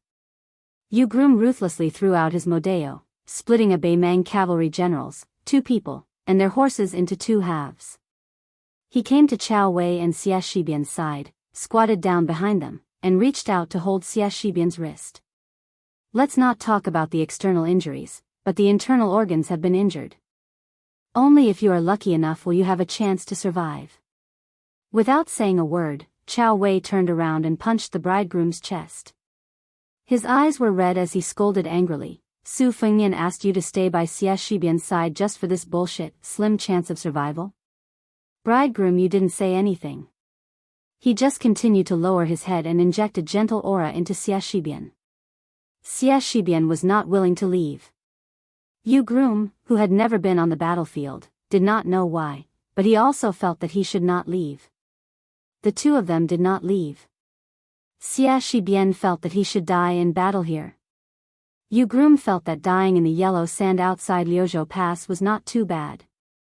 However, after saving the deputy general of Liuzhou many times, the latter angrily said, "Yu Groom, you. Every time you save me, you kill 3 or 4 fewer people. Do you want me to teach you how to calculate this?" After punching Yu Groom, Qiao Wei did not immediately pull back his arm.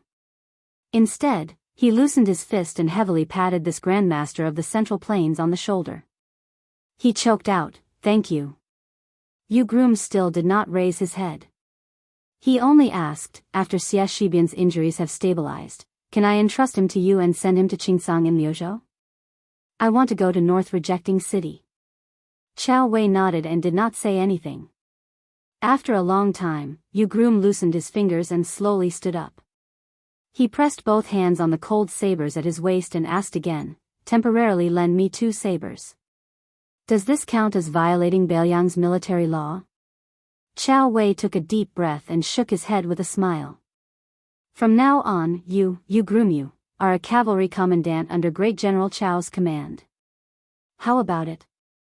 The battle in the corridor was won by you through your own merits. Not to mention 2 cold sabers, you can hang them all over your body." Yu Groom laughed it off. Joining the Beiliang frontier army and becoming a cavalry general under Qiao Wei was absolutely impossible for the first disciple of Wang Xianji who was focused on martial arts. However, Yu Groom could not refuse this kindness. He lowered his head and stared at Xie Shibian who he had pulled back from the gates of hell. Then, he walked a few steps away and tiptoed. His body instantly rose from the ground. He went straight to North Rejecting City. On the day when the young lord of North Rejecting City and the 3 martial grandmasters of Nanjiang entered the city one after another. The great victory at Old Woman Mountain in Liuzhou was quickly reported to North Rejecting City. The city was bustling with noise. However, almost 2 hours later, another urgent spy report came to the mansion. The 400,000 cavalrymen of Beimang would arrive at North Rejecting City in 3 days at the latest. After Mao Shulang entered the North Rejection City, he requested to climb up the city wall. After getting permission from the mansion, the burly old man began to walk alone along the horse path. He walked and stopped, not saying a word. The old scholar in green, Qing Baishuang, quickly broke through the realm on small lotus peak of Wudang Mountain and directly entered the great celestial state. After accompanying his good friend Ji Lu and into the mansion, he stayed in the ceremonial room and learned from the famous literary guru, Chancellor Wang. Only Ji Lu and, the chief guest of the Dragon Palace of Nanjiang, came to the study of the second hall to visit the famous young lord of the Central Plains. Su Fengnian did not deliberately go down the stairs to greet him. He just stood at the door of the study with a smile on his face. After leading Ji Lu and into the study, he personally handed him a cup of Bailiang Frontier Army's tribute tea. Ji Lu and took the tea and sat down. He went straight to the point and said, "Your Highness, if I am willing to go out of the city to fight, is there a place for me?" Su Fengnian also asked directly, "Is it just a formality to fish for fame in the Central Plains? Or do you really want to go all out and fight to the end?" Ji Lu and gently twisted the tea lid and rubbed the edge of the cup. He raised his head and asked, "What's the difference?" Su Fengnian smiled and said, "If it's the former, it's simple. You don't even need to enter the battlefield. I will let Fu Shui and Yangning branch release the news to encourage you." Ji Lu and smiled, "What if I choose the latter?" Su Fengnian said indifferently, "Then I'm afraid Mr. Ji will have to say his last words to the two old friends of Nanjiang first. Because Bimang's 400,000 troops will come to North Rejecting City in 3 days, you won't have the chance to follow Bailiang's cavalry to fight outside the pass. You will only have an extremely difficult battle to fight. To tell you the truth, even I don't have the confidence to say that I can defend North Resisting City." Ji Lu, who was sitting on the chair opposite the desk, was silent. He hadn't even taken a sip of the tea in his hand. Ji Lu finished the tea in his cup in one gulp and gently placed it on the desk. He then placed his sword on his knees and smiled calmly. "If I didn't come to Bailiang with Qingbai Shuang, I wouldn't care about the outcome of Liang Meng's war. But since I'm here, I might as well take this opportunity to vent my anger." Su Fengnian said softly, "Decades of hard work in martial arts. It's not easy to have the cultivation of a grandmaster." Ji Lu suddenly laughed angrily. "Speaking of martial arts, Your Highness, are you saying that I, Ji Lu, have spent decades of my life as a dog?" Su Fengnian was stunned for a moment. He quickly waved his hand and said with a smile, "Mr. Ji, don't say it out loud." Ji Lu glared at him. At this moment, Ji Lu quickly turned his head and was shocked to see a young girl hanging upside down outside the window. She pointed to Su Fengnian's direction. Su Fengnian said softly, "I know, don't worry." Not long after, the peach blossom sword god, Dong Tai, who had 2 swords hanging from his waist, slowly walked into the study. Ji Lu stood up and nodded to Dong Tai to greet him. There had always been many talented swordsmen in the world of swordsmen. But after the death of the previous generation's sword god, Li Chungang, there was only one person in front of him who was worthy of being called the most talented swordsman. Since Ji Lu was a swordsman, no matter if he was conceited or arrogant, no matter how high his status was in Jianghu, he should respect this ordinary-looking middle-aged swordsman. After Dong Tai calmly returned the greeting, he directly turned his head to look at the young king and asked, "I won't drink the tea. Just tell me, when will the war with Beimang start? Where do you need me to be?" Su Fengnian said, "I may need to trouble you to fight twice. The first time will be quick, in a few days. The second time, it may only be the 2 of us, and the battlefield will be further away." Dong Tai said calmly, "The 2 swords I brought are enough."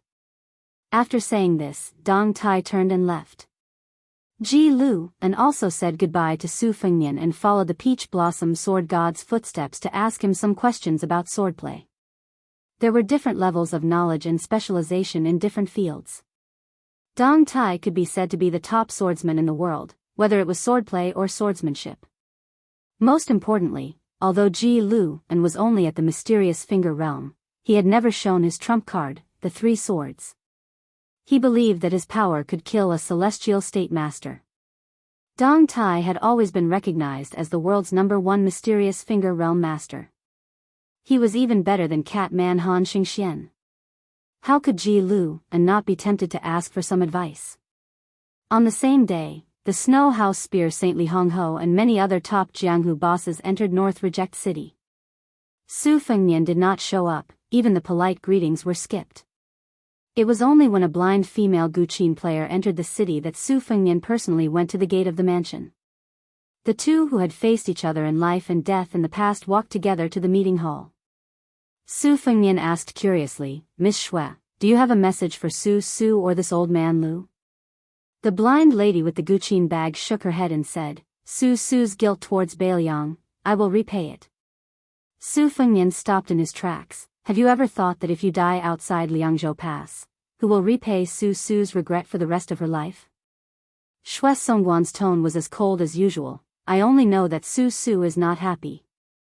I did not do what I could, I will not be happy in this life. Su Fengnian shook his head and said in a low voice, Xue Songguan, I advise you to return to Western Shu and return to Su Su's side. Chapter 1978. Xue Songguan also shook her head. I can't let him continue to think that Su Su is useless. Su Fengnian blurted out, have you ever thought about what Su Su wants, and what she wants the most? Xue Songguan turned her head. She, who was blind, gently looked at the young king. Su Fengnian was suddenly speechless. What was the difference between the things he had done and this seemingly unreasonable and stubborn woman? Su Fengnian let out a heavy breath and bitterly smiled, then stay. Xue Songguan nodded. The two continued to move forward. Su Fengnian suddenly said, at this moment, Shortcake must be jealous. Xue Songguan smiled knowingly. Her face was full of gentleness. Su Fengnian snorted, Miss Xue, you actually fell for a guy like Shortcake, really? The young king did not continue. Xue Songguan smiled, Your Highness wants to say that you are blind, but I am a blind person. Su Fengnian was a bit embarrassed. Su Fengnian stopped as if he was struck by lightning. His body stiffened. Xue Songguan frowned. She did not turn around, but she already felt 3 powerful auras behind her. One of them was so majestic that it was suffocating. A young man and a young woman. Both of them had shocking bloodstains on their bodies. A middle-aged man holding an iron spear walked towards Su Fengnian and Xue Songguan. Su Fengnian slowly turned around and looked at the 3 people who were supposed to be at Huayang Pass. Su Yanbing, the current sword crown of the Wu family's sword tomb, Wu Luding, and sword attendant Suehua. Su Yanbing smiled, Don't worry, the outer city of Huayang Pass is still there. Su Fengnian was relieved, but his face was still dignified. Su Yanbing explained, It was Chu Lushan who wanted the 3 of us to go back to North Resisting City. He said that 80 Wu swordsmen would be enough. The 3 of us can only stare at each other all day long. It's meaningless. It's better to go back to North Resisting City. Su Fengnian was about to speak, but Wu Luding already impatiently said, You know what kind of character Fatty Chu is. If he is determined to drive us away, I'm afraid that we won't be able to eat in Huayang Pass. Actually, what Chu Lushan said is not wrong. 80 sword mounds cavalry should be enough to deliver intelligence at the moment. Su Yanbing glared at the young sword mound, who spoke without thinking, and the latter shut his mouth resentfully. Su Yanbing said in a low voice, Chu Lushan said that Bailiang will definitely win at Crone Mountain. Next, the Liuzhou border army will go all the way north to Xijing. Beimang's army will have to speed up their attack on North Resisting City. It's a gamble to see who can break through their nest faster. Chu Lushan also said that as long as North Resisting City can hold on until the winter snow melts, his Huayang Pass will be able to hold on until next spring. Su Fengnian breathed a sigh of relief. Since he said so, then I don't have to worry about the rear. Su Fengnian had people lead Wu Luding, swordsman Suehua, and officer Xue to the side rooms of the 3 halls, while he and Su Yanbing went to the study. After Su Yanbing entered the study, he said in a low voice, Chu Lushan said something at the end. He asked you to remember that if you still want our Bailiang border army to have the last laugh, then the Great Snow Dragon cavalry and the 2 heavy cavalry cannot be used in this battle. Su Fengnian was silent. In the end, Chu Lushan just didn't want the Bailiang cavalry to die on the way to Huayang Pass. Bai Yu personally saw Wuxia Xianxia out of the city. Mr. White Lotus wasn't good at riding, so he sat in a carriage and Wuxia Xianxia followed on horseback. The carriage stopped north of the river crossing bridge. Bai Yu got off the carriage and Wuxia Xianxia led the horse forward. The 2 walked to the middle of the wooden bridge together. Wuxia Xianxia couldn't help but ask, Why did you come to North Resisting City to be the provincial governor of Liangzhou? Why didn't you stay in Liangzhou? Baiyu rested his elbows on the bridge railing and propped up his chin. Looking at the slowly flowing river, he said calmly, on the one hand, if we stay in the Liangzhou provincial governor's mansion, we have to depend on others' whims and whims. We're firmly suppressed by Song Dongming, the deputy administrator overseeing Mount Qingliang. Rather than fighting in close quarters on a chess game that we're bound to lose and making us look ugly, it's better to switch to a different chessboard. Of course, this reason is far-fetched and is only used to convince myself. Even a layman like you might not be willing to believe it. In fact, the reason why I chose to follow the new young prince to North Resisting City, other than hoping to become a more trusted official than Song Dongming, was also selfish. Wuxia Xianxia frowned. Selfish? Baiyu turned his head slightly and asked with a face full of smiles, do you know what a scholar's ambition is? Wuxia Xianxia, who was already in a bad mood, snorted and said unhappily, a boorish man like me doesn't understand the ambition of scholars like you. Baiyu blinked. Do you really not understand, or are you pretending not to? Wuxia Xianxia kept a straight face and didn't say anything. Baiyu didn't want to get to the bottom of it and looked at the river again. However, he took a step back, shook his sleeves, and straightened his clothes. In an era, in a country, someone has to stand out resolutely at a certain moment and stand in a certain position. Just stand there. Not one step back. As long as you stand there, you have an unshirkable responsibility. On the battlefield, Lu Jinu of Huda City and Wei Jingtang of Hengshui City were like this. In the court, Zhang Julu was even more so. Now, it's the turn of the new prince of Liang, Su Fengnian. Baiyu narrowed his eyes and looked into the distance. I don't care what Su Fengnian's goal was or what his original intentions were, but in the end, he chose to stand there. In any case, I, Baiyu, only look at the results and don't ask for the reasons. Therefore, I also chose to stand here. Whether it's merits or demerits, allow me to die and let your descendants judge. Baiyu laughed and said, I don't like it when the later generations depict this soul-stirring war. I don't like it when the scholars of the later generations flip through that book and discover that in the end, not a single scholar died here. Wuxia Xianxia sighed softly.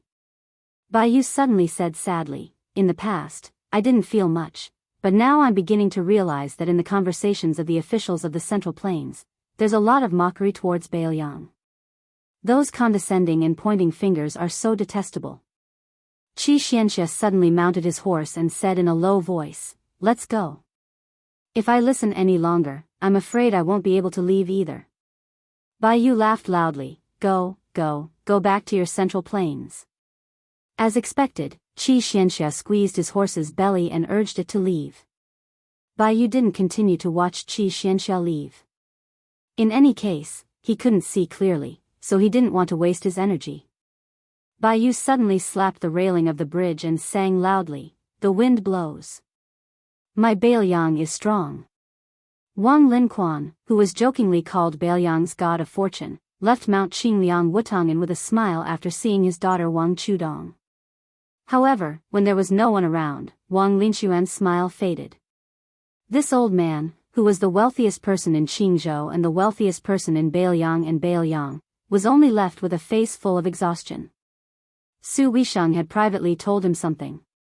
As Wang Chudong's father, he couldn't refuse, but as an old soldier of the Su family, he couldn't rest easy.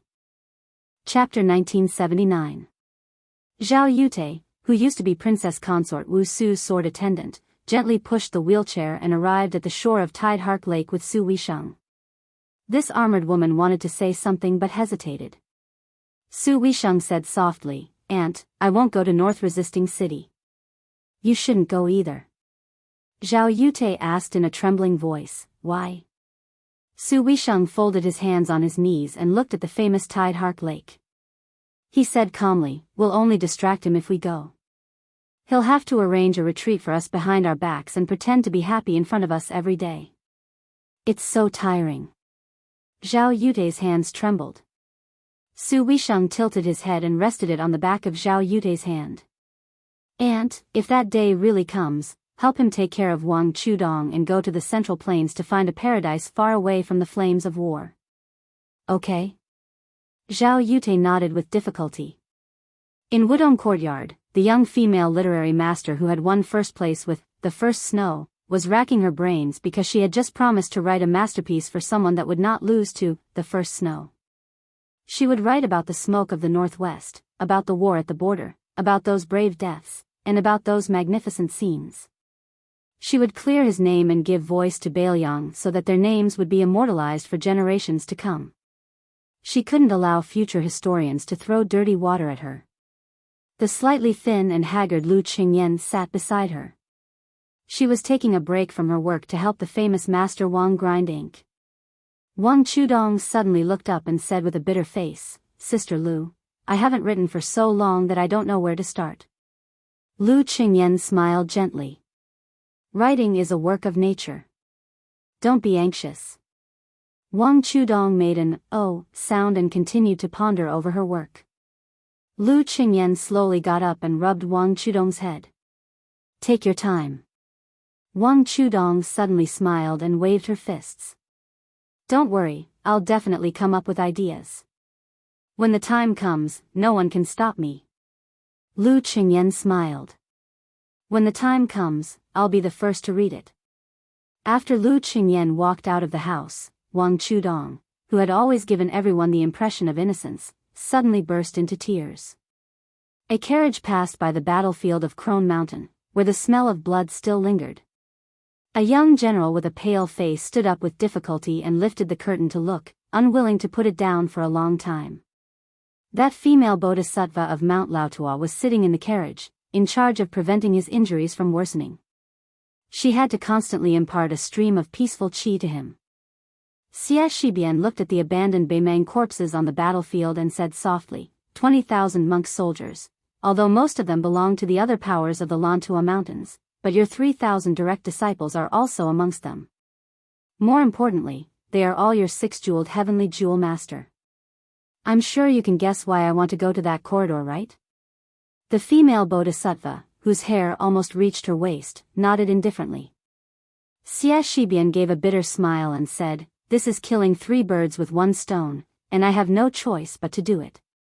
Not only would they be able to intercept Northern Mang's reinforcements as much as possible, they would also be able to turn the originally useless monk soldiers into a surprise force in Flo province.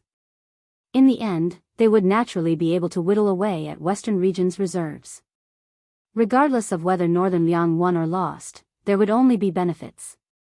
If they won, the severely wounded Lantua Mountain would most likely have no choice but to continue sending monk soldiers to Northern Liang for the sake of pursuing benefits.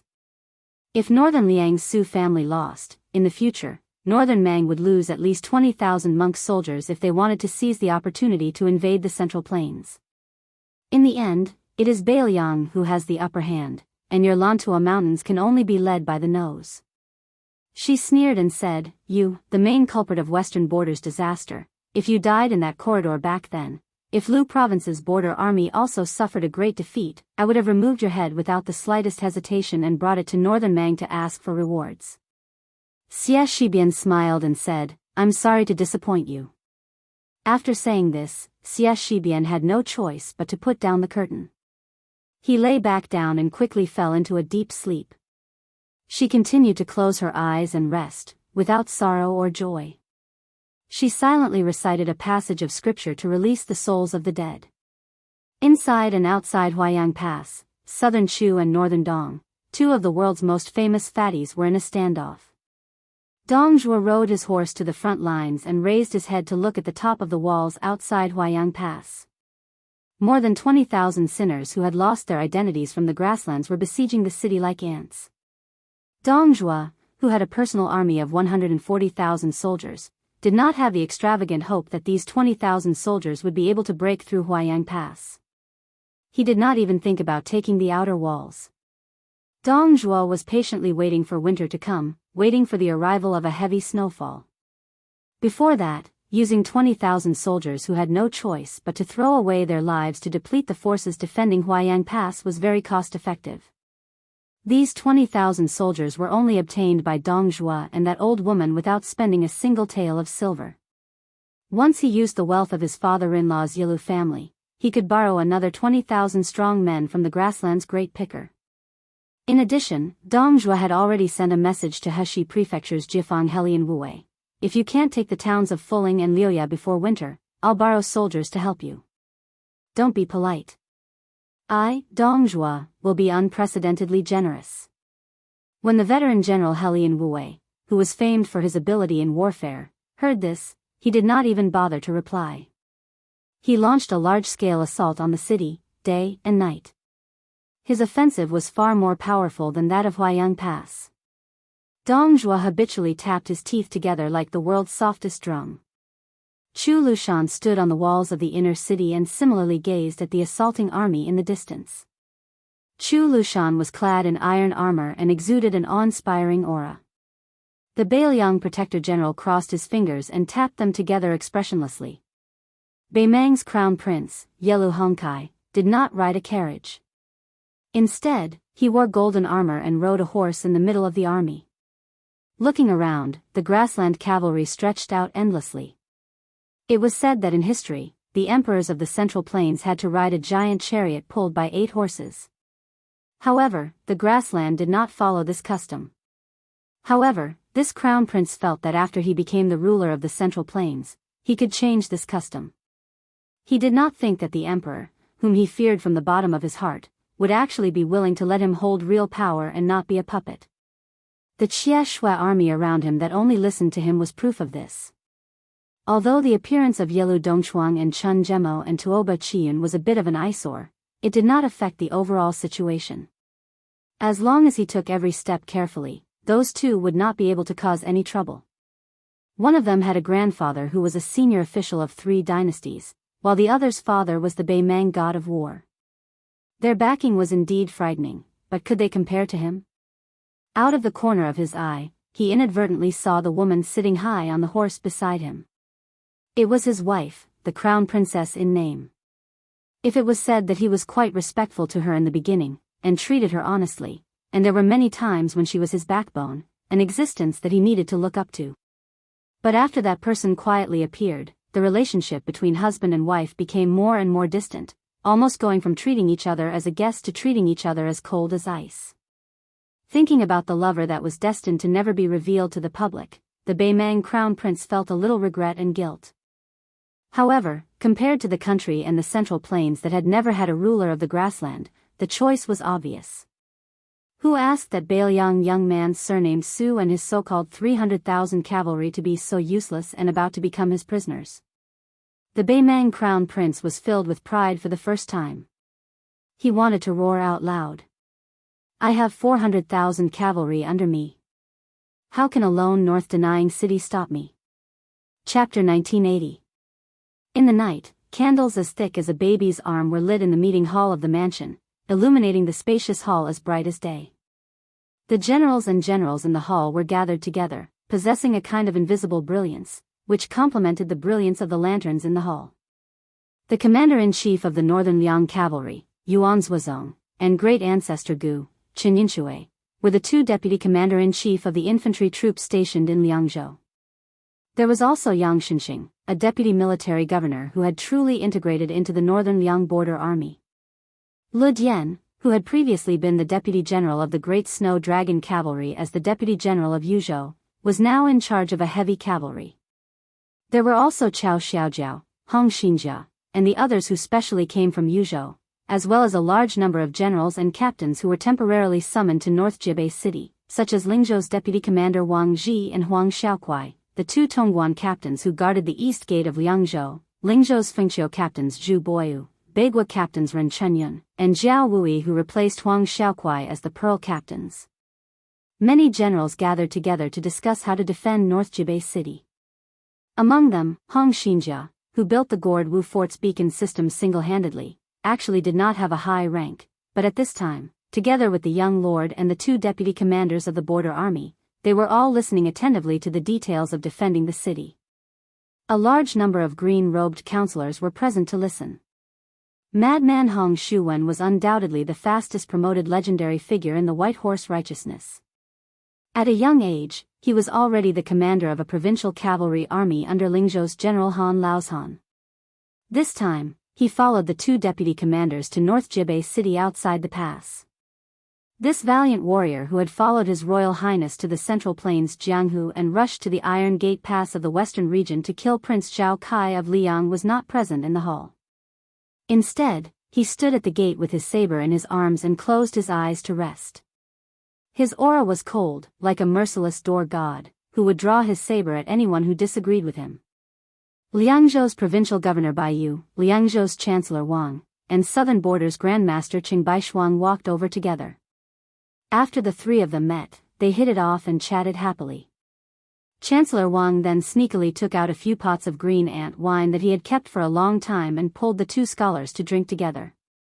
An hour ago, after the counselor informed him that there would be a meeting in the main hall tonight, Chancellor Wang, who was in a good mood, felt a bit embarrassed.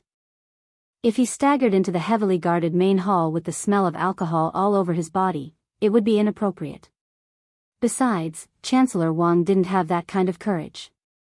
He was already so old, so no matter how thick his skin was, he really couldn't endure the sharp gazes of those crude generals. Chancellor Wang clearly knew who was the soft persimmon in this North Jibei city. It was not Li Gongda or Yang Shenxing, this kind of old fox, nor was it Baiyu, this kind of gentleman. It was not even that group of hot-blooded military counselors. It was obviously the young king. Even if the old gentleman did not keep his mouth shut and leaked the story of how he came out by leaning on the wall, wasn't it all loud thunder but small raindrops? He was only defeated by the young king who flew into a rage out of humiliation on the chessboard. Other than that, Chancellor Wang did not dare to show the slightest strange indulgence of a famous scholar. The reason was very simple. The old gentleman knew that the civil and military leaders of Bailiang would never fall for this trick, and the old gentleman himself was not good at it. Therefore, Chancellor Wang only dared to pull the two people to the entrance of the meeting hall after using all his strength to disperse most of the wine smell. As a result, the door god at the entrance did not stop the distinguished and elegant Mr. White Lotus, but he stopped Chancellor Wang and Qing Baishuang. Baiyu, as the little celestial master of the Celestial Master Mansion on Mount Longhu in the ancestral court of Taoism in the past, also vividly carried forward the style of sacrificing friends rather than oneself. He turned a deaf ear to the old gentleman's request for help behind him. After striding over the threshold, he only turned his head and cast a helpless look. Chancellor Wang had originally promised Qing Baishuang that they could enter the meeting hall hand in hand, but his old face suddenly became bleak. He first gave Qing Baishuang a heroic smile, indicating that she could rest assured that he would take care of everything. Then he turned around and whispered to the young general, saying that His Highness trusted this Grand Master of Southern Border very much and that Qing Baishuang was a person with a strong character, so she would definitely not cause any trouble, let alone leak military secrets. Hong Shuwen held his knife with both hands and completely ignored him with a straight face. No matter how the old gentleman lowered his head to flatter him, he just blocked the door and refused to let him pass. Chancellor Wang, who was talking until his mouth was sore, could only act shamelessly. He didn't care about being a scholar anymore and glared at him, Hong Shuwen. Do you believe that the king will not let me enter the meeting hall if I cry out my grievances at the top of my lungs? Lunatic Hong, who was impervious to everything, was still indifferent and sneered, old man, just shout. When the time comes, as long as the king agrees personally, I will make way. Otherwise, based on your ridiculous smell of alcohol, would have really gone all out with you today. The old gentleman glared at him like a bull's eyes. Hong Shuwen said lazily, what? You're not convinced? Chancellor Wang wants to bully me just because you're older than me? The old man almost spat out a mouthful of blood on the body of this shameless young general. The old man was indeed a person who learned real knowledge from reading books. He lowered his voice and stretched out a finger. Hong Shuwen sized him up from the corner of his eyes and his face was filled with disdain. The old man reluctantly stretched out two fingers as though he was parting with something precious. Hong Shuwen muttered to himself, scholars are just not straightforward. The old man took a deep breath and stretched out a palm to slap the arm of this young man heavily. He said with a face filled with grief, I only have this much. Killing people is just a matter of time. Hong Shuwen, give me a straightforward answer. Hong Shuwen raised his eyebrows and shifted his feet to make way for him. He said with a smile, after the meeting ends, I will personally go over to your side to get the wine. 5 pots of green ant. If you dare to miss even 1 pot, I will tear down your etiquette wing. It's only a few steps away anyway. Also, remember, don't get too close. Just stand at the edge of the room with counselor. The grief-stricken old man didn't even try to bargain and hurriedly crossed the threshold.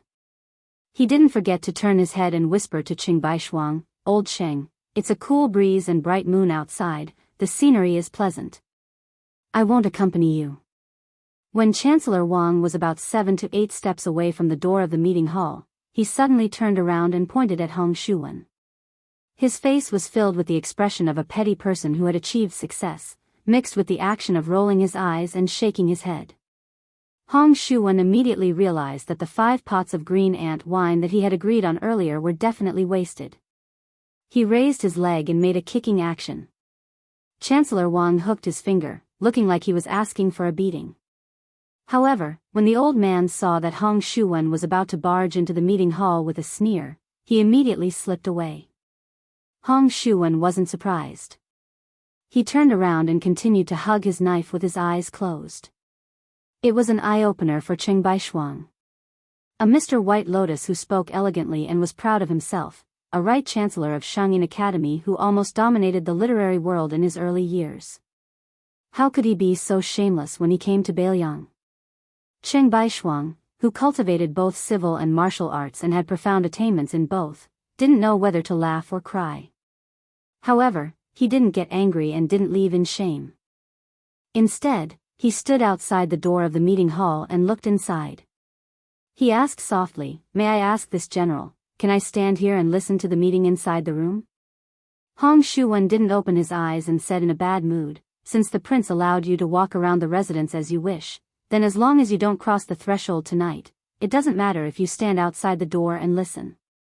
Even if you lie down, I won't stop you." Qing Baishuang, who almost had the aura of a Confucian sage, dismissed it with a smile. Previously, when he was drinking and chatting with Chancellor Baiyu, Qing Baishuang heard a lot of interesting anecdotes. The speaker didn't mean it, but the listener listened attentively. Baiyu said that the young prince would occasionally leave the study room on the right side of the signing room and go to the room on the left side of the signing room, which was called the Vegetable Garden, by North Jianghu City. That was the headquarters of the military counselor. Because these young people with different backgrounds didn't have any official rank, they only wore the green robes of Confucian scholars.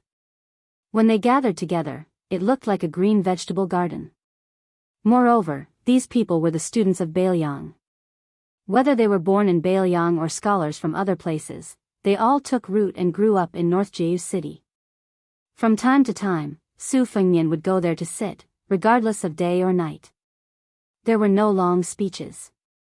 He just chatted with those scholars who were mostly of the same age. Most of them were trivial matters. At most, they talked about writing articles and learning. On the contrary, they rarely talked about the important matters of the country. The word peace was used to govern the country, and the war at the border was not mentioned much. Once, Mr. White Lotus had nothing to do, so he joined in. That night, a king of Beiliang and a provincial governor of Liangzhou were surrounded by dozens of scholars in green robes. They were talking and laughing. When a military counselor said that he was willing to go to the battlefield and kill the enemy without hesitation, the young prince didn't refuse or approve. He just looked around and saw the young faces of the scholars. Only then did he tell the impassioned scholar that the scholar was the one behind the scenes. He was willing to give advice for the country's affairs.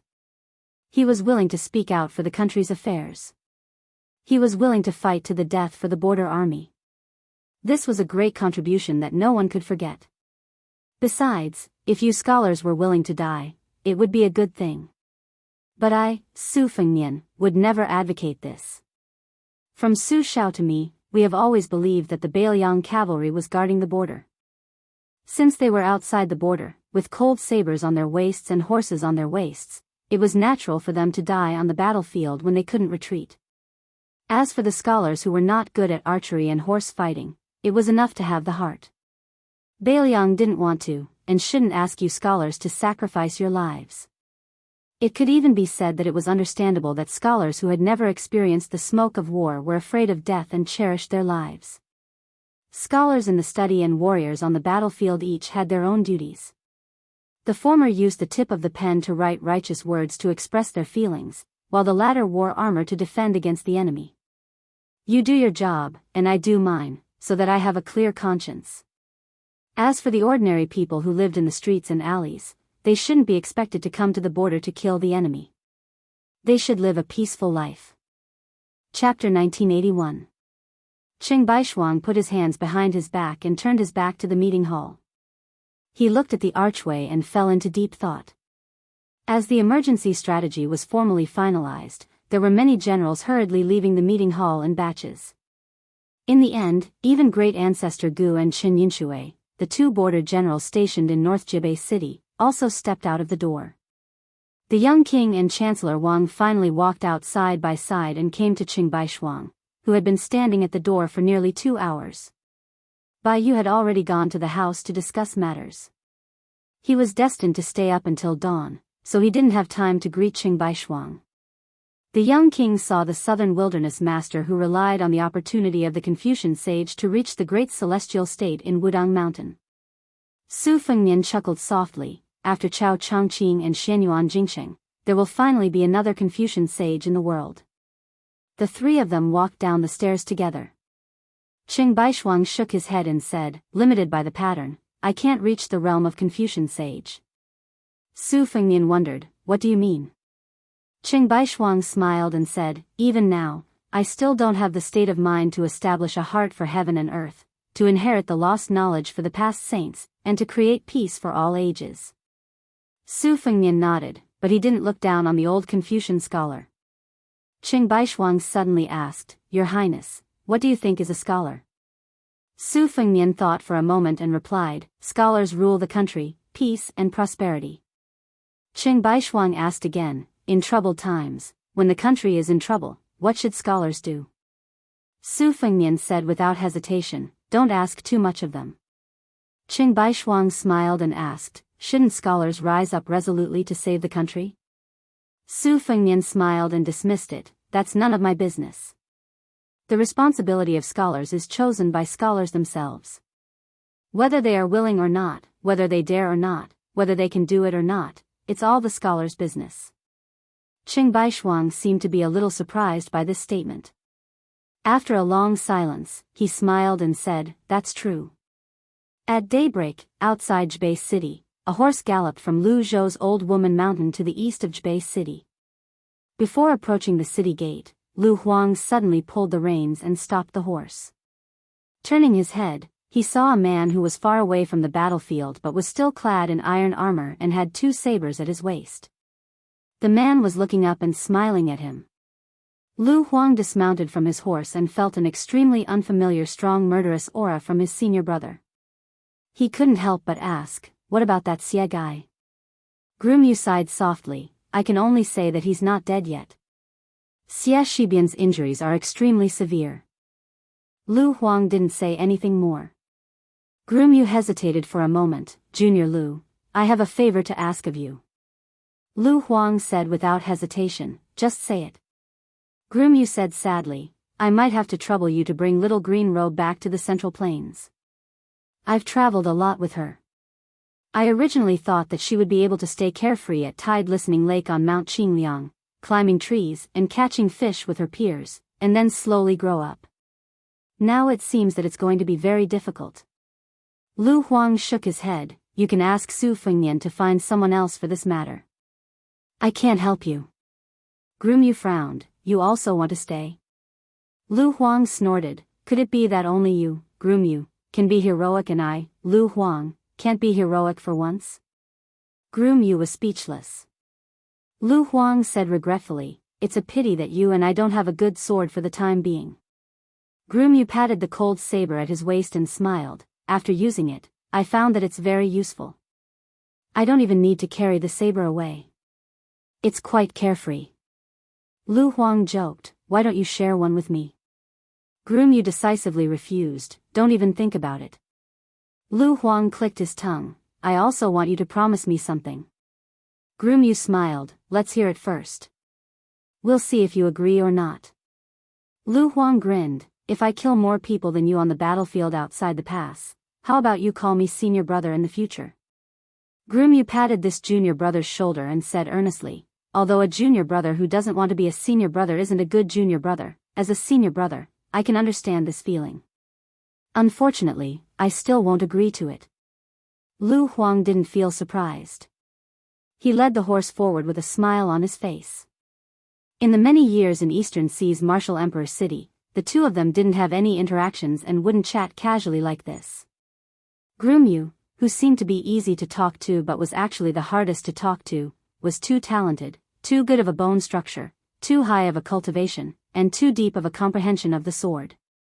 Therefore, even if he had the best temper among all of Wang Xinji's disciples, he would give others the feeling that he was looking down on you. Lu Huang really couldn't like that kind of Groom Yu. The current Groom Yu and his junior brother, Lu Huang, who was extremely competitive, couldn't be hated. Groom Yu suddenly said, if I can leave Beiliang's border alive, I will find a graceful and charming girl and find a peaceful and quiet village to spend the rest of my life with. Lu Huang nodded, not bad. Groom Yu sighed, it is very good. However, I am also quite worried right now. With my appearance as a bridegroom, finding a beautiful young lady from northern Liang's Tuaji County would be a piece of cake. But junior martial brother, with your appearance, what should I do? What if I see a girl that I don't like and want to introduce her to you, but they only like me? It will be very difficult for me. Lu Huang took a deep breath. He took another deep breath. Only then did he resist the urge to beat him up. At noon, in a secluded courtyard of the feudal residence, a white-haired, white-clothed, one-armed old man raised his cup and drank wine leisurely. This old man who was addicted to swallowing the world's famous swords was not only of the same generation as Lu Songtao, not only did he compete with Li Chungang in the way of the sword, but he was also the master of the West Shu Sword Emperor and Qingliang Mountains Sword Jiuhuang. Chapter 1982. On the opposite side of the stone table was the current head of the Dongyue sword pool, Chai Qingshan. Although Chai Qingshan's status in the pugilistic world and reputation in the Central Plains was much higher than the reclusive sword-eating ancestor, in terms of seniority in the pugilistic world, the 70-year-old Chai Qingshan was still one or even two generations younger than Sui Xiegu. Sui Xiegu had once visited the sword pool when he was 30 and defeated an elder of the sword pool with the surname Song. The latter was already 60 years old at the time. Although he was defeated and his sword became Sui Xiagu's delicacy, the elder still held Sui Xiagu in high regard before he passed away. He saw Sui Xiagu as a fellow swordsman. When the young Chai Qingshan entered the Dongyue sword pool as an outsider, he became the brother of the previous head of the Dongyue sword pool. He was taught by the previous head of the sect, Song Nianqing. Therefore, when he finally saw Sui Xiagu in person today, Chai Qingshan bowed respectfully. Sui Xiagu recalled the past and said slowly, back then, whenever Li Chungang defeated a famous swordsman in the pugilistic world, I would follow closely behind and join in the fun. However, after some swordsmen lost to Li Chungang, their sword hearts were covered in dust and their sword wills were shattered. Naturally, I had an unfair advantage. At this point, Sui Xiagu glanced at Chai Qingshan and sneered, Song Nianqing's father, your master, was such a person. He could not afford to lose and after being humiliated, he died in depression. On the other hand, although your martial granduncle's swordsmanship was not as good as his nephew's, his temperament was clearly more tenacious. After losing to me, he trained himself for 20 years. When we fought again, he still lost. But do you know what that 100-year-old old man said with a smile when he saw me break his sword with his own eyes? Chai Qingshan shook his head. Sui Xiagu narrowed his eyes and sighed. That old man laughed and said that his mother's life was only 100 years. How could a 3-foot sword be enough? This old man still wants to practice swordsmanship in his next life and the next 100 years. Chai Qingshan was silent but his mind was filled with longing. Sui Xiagu said calmly, speaking of which, your master's swordsmanship was destroyed. His heart was not strong enough. After all, as the head of a sect, especially in the Dongyue sword pool, which had a long history of swordsmanship, he probably had to bear the burden of his family's prosperity since he was in his mother's womb. Naturally, it was hard to let it go. Chai Qingshan, who was still the head of the sword sect, sighed. Sui Xiegu said, "It's even harder." Chai Qingshan was stunned. At this moment, Hong Shuwen, who did not leave North Jibei City with Wang Ji and Huang Xiaokuai, walked into the courtyard. He was holding a huge wooden box. His expression was as if someone owed him 1,000,000 taels of silver. He slammed the wooden box on the stone table. He stared at Sui Xiegu and said, "His Highness asked me to bring this to you. There are 6 swords in a box. Other than the 2 swords of Fu Ji of Shu, there are also the 4 swords of Jingshi and Dragon Scale that were kept in Tide Listening Pavilion for many years." Sui Xiegu casually opened the wooden box. The sword chi was dense. The small courtyard was like it was in the middle of winter. There were indeed many peerless and famous swords, like each and every one of the beauties who were beautiful enough to cause the downfall of a city, but were kept in their boudoir. Sui Xiegu muttered to himself, "It's rare for that kid to make a loss." Sui Xiegu waved his sleeves and closed the sword box. He raised his head and smiled, "This is definitely not your Highness' original intention. If I'm not wrong, it's Su Weisheng's daughter's idea?" Hong Shuwen was not in awe of some sword-eating ancestor. He said unhappily, "I'm only responsible for sending the swords here." Just as the young man was about to turn and leave, Sui Xiegu suddenly opened his mouth and said, "For swords should be enough for me to make a move. You can take back 2 swords. This old man is not someone who would take advantage of a burning house." Hong Shuwen bent down at lightning speed and opened the sword box. He hurriedly asked, "Senior Sui, may I ask which 2 swords of Fu Ji are?" Sui Xiegu laughed coldly and could not be bothered to answer. The sword was named Fu Ji. It was very easy to recognize. The body of the sword was long and narrow and there were inscriptions on the scabbard. Hong Shuwen did not spend any effort to identify it. However, he was not sure which sword was the Fu Ji that was equally famous as Fu Ji. After much difficulty, he identified the other 3 swords. In the end, he had to choose between 2 swords. He was hesitant as he was afraid that if he took the wrong one, he would cause His Highness to suffer a huge loss. Sui Xiegu reached out and twirled his snow-white eyebrows with a playful smile. Hong Shuwen gritted his teeth and was about to pick up an ancient sword that looked like a Fu Ji. Just as he grabbed the scabbard, he heard Sect Master Chai of the Dongyue sword pool cough softly. Hong Shuwen immediately put down the long sword in his hand and grabbed the other sword in the black scabbard. He held one sword in each hand and laughed happily as he left quickly. Chai Qingshan hesitated and said, "I hope Senior will not take it to heart." Sui Xiegu had an indifferent expression. "It does not matter." At dusk, an old man in scholarly robes who had taken off his Daoist robes slowly walked towards the bridge towards the north. A tall woman in white blocked his path on the bridge. The old man did not care. He walked onto the bridge and asked with a smile, "Celestials, why are you making things difficult for immortals?" The woman with snow-white eyes said coolly, "The heavens will not tolerate the actions of great rebels." The old man smiled and pretended to be surprised. "Oh." The tall woman was the Qi cultivator Grandmaster Tantai Pingjing. Her gaze grew sharper. "Zhao Chongling. You were not suppressed in the water moon sky well back then because the heavens had given you a way out. I advise you not to reach for a yard after being given an inch." The old man made a sound of acknowledgement. "So what?" She stood in the middle of the bridge. "If you dare to come forward, even if I have to fight Su Fengnian, I will destroy your soul." The old man laughed. "You scared me to death." The old man suddenly stopped smiling. "Pity, I am the immortal of the heavens, Zhao Chongling." Chapter 1983. Facing Zhao Chongling, who called himself an immortal, Tantai Pingjing showed a hint of disdain.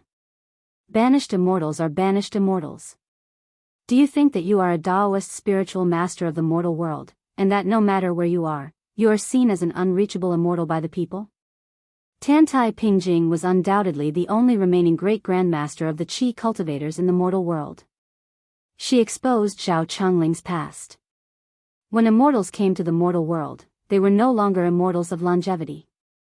They were like a powerful central official who had been banished out of the capital and wandered thousands of miles.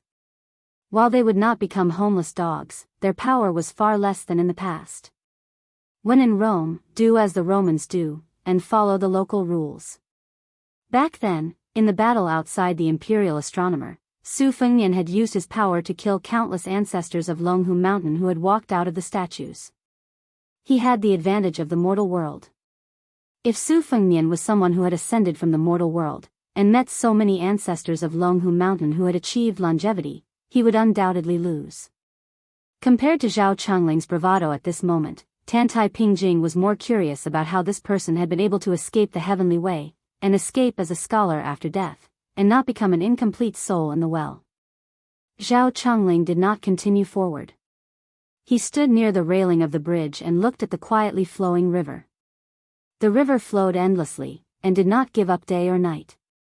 The old man dressed in ancient spring and autumn scholarly robes had his hands behind his back as he thought of the past. He frowned as though he thought of many heavy matters that could not be mentioned. One of the three great demons of the spring and autumn period, the butcher Su Shao. This great general of Liang whose achievements shocked the emperor, his life could be divided into two parts. Before this, he had worked for the old emperor of Liang, Zhao Li. After that, the incense that the Su and Zhao families had accumulated over the years was almost completely gone. Zhao Dun had won the battle for the throne, and the new emperor had been the most meritorious official of the previous dynasty before ascending the throne. There was a grudge between the two families. The Su and Zhao families started to be strangers. Zhang Julu's court reached the top, and opened the peak of the imperial court's secret encirclement and suppression of the Bailiang frontier army. In the imperial examinations, there was a threshold for Bailiang scholars to enter the bureaucracy of the Central Plains. He used Kai Nan, a direct descendant of Gu Jiantang, and the Duke of Huainan Zhaoying to work together to impede the Bailiang. In the end, the Su family, including the Su family, became non-human beings. They lived in a corner of the northwest of the Central Plains, and were not seen as people of the Central Plains. The reason why Li Yishan was seen as the least outstanding of the top strategists of the spring and autumn period was largely because after Zhao Chunling's death, he did not turn the tide and successfully help the Su family and Bailiang integrate into the Central Plains. This caused the Zhao imperial court to view Bailiang as a great threat. Because of this, the Su family and Zhao families had no victories to speak of. The Su family's cavalry, as the cornerstone of the border army, had never received the financial support of the Central Plains. On the other hand, the Zhao family also buried the roots of the two Guangling River rebellions. While they secretly pushed for West Chu to revive, and barely achieved the goal of weakening the vassal kings and generals, the progress of the war was not smooth. The loss of Liang's power was great, clearly far exceeding the expectations of the old Grand Secretary Zhang Julu when he was alive. This caused the ambitious Yan King Zhaobing, who had been bitterly suppressed in the south for 20 years, to develop the desire to fight for the Central Plains. Similarly, the Su family also continuously fought bitter battles, greatly damaging their vitality. Even though they obtained a great victory in the First Great Battle of Liangmang, the Northern Mang cavalry still wasn't willing to pinch the Lianglia border army and the Ji province border army that were even easier to deal with. They decided to first go down to northern Liang and then swallow up the Central Plains. That was why from the current situation, northern Liang's Su family, Liang's Zhao Shi, and the northern Mang Empress, all three of them had lost. On the contrary, it was the Yan King Zhaobing and that puppet King Jingan Zhao Sun who was about to proclaim himself emperor who benefited the most. As for the great pillar state Gu Jiantang who had been biding his time until now, how this martial artist of the spring and autumn four great generals would make his decision was still full of suspense. With Zhao Chunling's assistance, even though Su Zhao's achievements shocked the emperor, he was not cooked by the hounds. He was given the title of king and spent his later years in the northwest border. After Zhao Chunling died on the western Shu battlefield, it was Li Yishan's turn to support the Su family alone.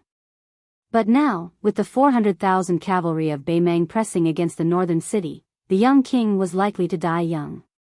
The two Su family strategists, Su Zhao's right and left arms, had obvious achievements. Zhao Chengling did not insist on going north into the city, so Tantai Pingjing did not attack. A crossing bridge could create a world of its own.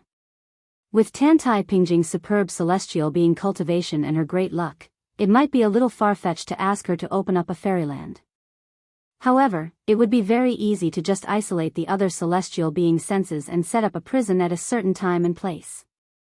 Zhao Chengling said to himself, in the spring and autumn period, I was a strategist, and a strategist to my bones. Also, unlike the sages of the Qin dynasty, who were not nobles, I, Zhao Chengling, came from a top-class family.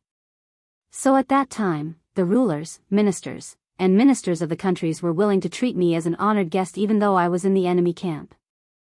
I went out on general's orders again and again, and was always successful. I won the reputation of unhindered eloquence and unparalleled flexibility. Some of the scholars under general's command even felt that I, Zhao Chengling, could shoulder both strategy and decisiveness, and did not need Li Yishan, who came from a poor background, to worry. Zhao Chengling slowly shook his head and said emotionally, how would the world know that this is not the case? Righteousness is Confucianism on the outside, and Tao on the inside. This is the foundation of the Su family's army, and caused General to be able to keep on fighting in the spring and autumn war. In the end, I, Zhao Chengling, am just the face of the Su family's cavalry, and the icing on the cake. Righteousness is indispensable, and is helping General in his hour of need. 20 years ago, righteousness might not have been able to do better than me, or worse. But in the spring and autumn war, I am far inferior to righteousness. I fear that the so-called 300,000 Bailiang cavalry in the world has already fallen apart, or become a wedding dress for others. Zhao Chengling suddenly turned and smiled. The heavens are clear, and retribution is not good. Sect Master Tantai, are you curious why the heavens have opened a path for me? Tantai Pingjing was cold and silent, and did not speak. Zhao Chengling did not care. He looked up at the sky. Because among my disciples, Chen Jibao, Yao Jian, Yi Shizhen, and General's brother-in-law Wu Qi are all important pawns to the immortals in the heavens. Chen Jibao is especially important. Of the spring and autumn war, the Zhao family of Liyang destroyed 8 countries and took them into one. They are at odds with the north and south of Beimang. This is still the arrangement approved by the immortals. But if one side can rest for 20 years and unify the world, the territory of the dynasty far surpasses the Qin at its peak, and then the people of the world will obtain peace for at least 100 years, it will go against the original intention. Zhao Chengling looked away, and pointed at North Jibei City. So even if Su Fengnian can succeed in inheriting the throne, he should die outside Liangzhou Pass, under the hooves of the grassland warhorses. Then the Bailiang cavalry will be given to Chen Jibao. He will guard the northwest, and form a triangle with Liyang and Beimang. The 3 sides will fight for supremacy, and the flames of war will never end. In the end, the Zhao family of Liyang will be able to continue for more than 100 years. During this time, the Beimang grasslands will fall into internal strife. After that woman's death, the imperial family's Yilu Dongchuang, his relative Murong Baoding, and the military's leader Dong Zhuo will be in a triangle. The internal strife will not end, and they will be greatly weakened. Chen Jibao will take the initiative to attack twice. The first time, he will attack the grasslands in the north. He will fight all the way to the heart of the Beimang court, but he will be trapped in the cold weather and cannot make the final decision. In his twilight years, he will choose to attack Liyang. The latter will send an envoy to the grasslands, and at the great price of ceding Jizhou, ask the grasslands to send troops to harass Chen Jibao's Liangzhou rear. Chen Jibao finally reached Great Peace City but was unable to break through. He regretfully retreated, and had no chance of taking over the world. The emperor of Liyang, Zhao Zhuan, in his prime and in his later years, fought 2 great battles against Bailiang. There were no results. Liyang lost but did not fall. Bailiang won but lost the overall situation. In the end, the king of Bailiang that Chen Jibao created will die after 3 generations, and he will withdraw from the fight for hegemony. Zhao Chengling laughed out loud. This may be the earliest trend of the world in the eyes of that strange person, Huang Longshi. But it is a pity that the talented Su Fengnian sought his own death. He changed the established situation on the spur of the moment, and caused Su Fengnian's rise to be unstoppable. It forced Chen Jibao, who retreated in order to advance, to still be unable to smoothly take over the 300,000 cavalry.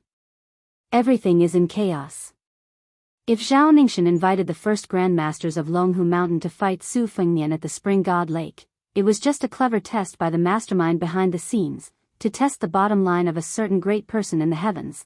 Then after Liang Zhaoshi broke the rules and invited the grandmasters of Longhu Mountain who had been worshipped for countless years, the immortals in the heavens turned a blind eye, and broke the rules they set. As to the recent almost blatant plans to increase Beimang's power, they are shedding all pretense. Chapter 1984. Zhao Changling pointed at the sky, and then at his feet.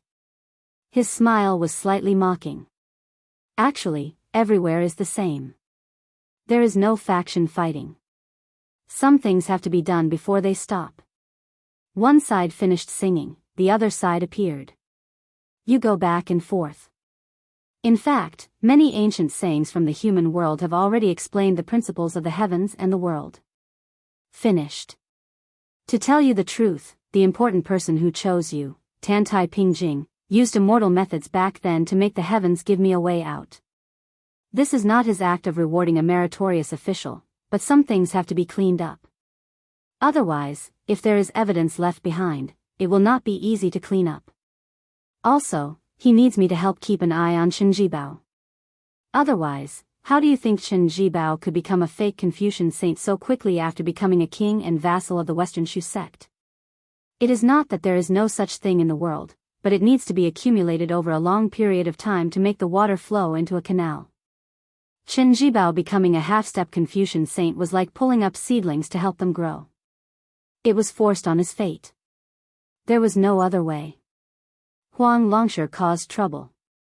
First, he pestered endlessly and was extremely rude. Then, he handed it to Su Fengnian to continue playing. Originally, with Chen Jibao's temperament and foundation, he could naturally become a Confucian saint in the future.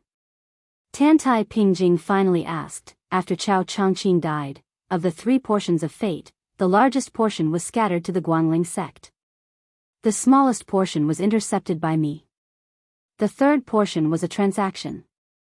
It was the prerequisite for the first portion to successfully merge into the old West Shu territory. This last portion should have gone to Western Shu. Why was Chen Jibao unwilling to accept it?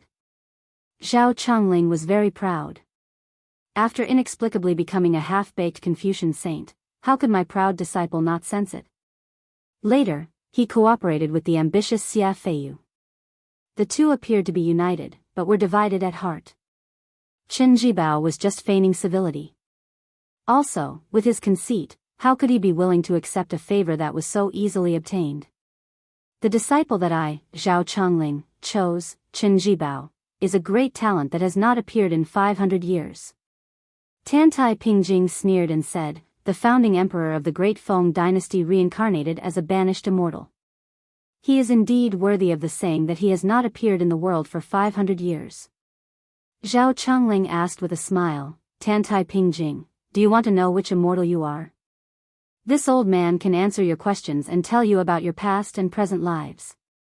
The great Grandmaster Qi refinement warrior whose nature had always been close to the ruthless nature of heaven seemed to have his reverse scale touched. He flew into a rage for the first time and said sternly, how dare you? Zhao Changling smiled and said leisurely, if I have no hatred in my eyes and do not believe that there will be white hair in the world, the ancients did not lie to me. Tantai Pingjing narrowed her eyes with murderous intent. Although her snow-white robe looked calm on the whole, ripples could be seen on it if one looked closely, like fine spring water flowing through a bluestone. In the river under their feet, a slender unknown wild fish suddenly jumped out of the water and then fell back into the water. Zhao Changling smiled knowingly. Tantai Pingjing also smiled. You've done everything you can to ruin my state of mind. Are you hoping to tell Su Fengnian in North Jibei City where we are? Zhao Changling waved his hand and said, from the start of my journey to the north, you have been hiding from the heavens. I only sensed a little, but the Su Fengnian knows that the core world of this bridge is just your camouflage. I, Zhao Chongling, am not so naive as to think that with a few words, I can destroy the South Sea Guanyin sect's centuries-old imperturbability. You used the fish under the bridge as a test to try and break my last reliance, the immortal mind left behind after losing the immortal body. Sect Master Tantai, you and I are both smart people. Tantai Pingjing looked pitifully at this strategist of the spring and autumn period, the chief strategist of the Su family who had firmly suppressed Li Yishan when he was alive. She said with a smile, cleverness overcomes cleverness. Zhao Chongling, do you know where you are inferior to Li Yishan in my view? Zhao Chongling ignored the female Qi cultivator grandmaster's question. He frowned and turned to look at North Rejecting City. His gaze was complicated, puzzled, shocked, and in the end, understanding and disappointment. Tantai Pingjing walked forward to the south and brushed past Zhao Chongling. She said softly, Poison Warrior Li Yishan is the most emotional. No matter the situation, status, fortune or disaster, in the depths of Li Yishan's heart, he is always willing to be kind to the world and choose to trust people. You are different, Zhao Chongling. So the person you choose to inherit your legacy will only be Chen Jibao. Li Yishan will choose Su Fengnian. Zhao Chongling stood in place, back to back with Tantai Pingjing who was slowly walking forward. I lost. Tantai Pingjing, you will also lose. Tantai Pingjing did not stop. She walked down the bridge and headed south without looking back. A dignified voice faintly sounded in her ears. Ordinary people, foolish beyond compare. Blood immediately gushed out of her ears. But there was a gentle smile at the corner of her mouth. She murmured, I am willing. Wherever she passed, this tall female Qi refinement grandmaster would constantly emit golden light. Her pair of treacherous snow-white eyes returned to normal. Zhao Chongling stood in place and sighed softly. A rainbow light landed on the bridge. It was the young vassal king who had hurried over from North Reject City. When the fish had jumped out of the water, the movement had seemed subtle. Zhao Chongling, who was in the world, had not been aware. But for Su Fengnian in North Reject City, it was like thunder. It was enough to see how chaotic Tantai Pingjing's state of mind had been at that time. Su Fengnian came to the bridge. He had to be wary of this old scholar who had disguised himself as a fortune teller and was able to hide from his perception. He was no less wary than the great Peace City eunuch of the same age as the country. Zhao Chongling was not in a hurry to announce his name. He asked with a smile, the books say that all good things must come to an end. The books also say that it is a small world. But in the end, since people have life and death, life is a parting. Why don't you guess who I am? Su Fengnian was unmoved. He looked to the south at the tall woman who, for some reason, chose to dissipate her own fortune and give it back to the world. Su Fengnian did not urge her to stay. He did not know how to do so. Without Tantai Pingjing holding him back, the banished immortal Zhao Chongling looked around and said leisurely, some scholars seem to care about the world, but in reality, they are arrogant. In the end, they only see the empty world, and disdain the country under their eyes. For example, I am one of them. Some scholars care about the country and the world. In the spring and autumn period, only Huang Longsher and Li Yishan are like that. Su Fengnian frowned and said, who are you? Zhao Chongling took advantage of his seniority and said, didn't I ask you to guess? Su Fengnian seemed to be weighing the pros and cons of attacking. Zhao Chongling did not seem to notice. Your mind is not calm. What, the Beimang army is pressuring you, causing your mind to be as heavy as weeds. This is not a good sign. If you fight the blessed Tuoba with your present state of mind, you have no chance of victory. At most, you will die together. Zhao Chongling sighed and looked into the distance. In the past, the Chu had a powerful family, the Zhao family, who had been in power since the founding of Dafeng. They had a 300-year feud with the Su family of Western Shu.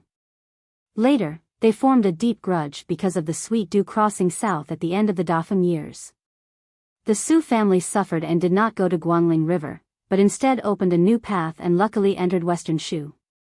During the spring and autumn period, the Su family, who had become the family name of a country, tried to resolve the grudge and turn hostility into friendship. They took the initiative to form a marriage alliance with the wealthy Zhao family of Guangling.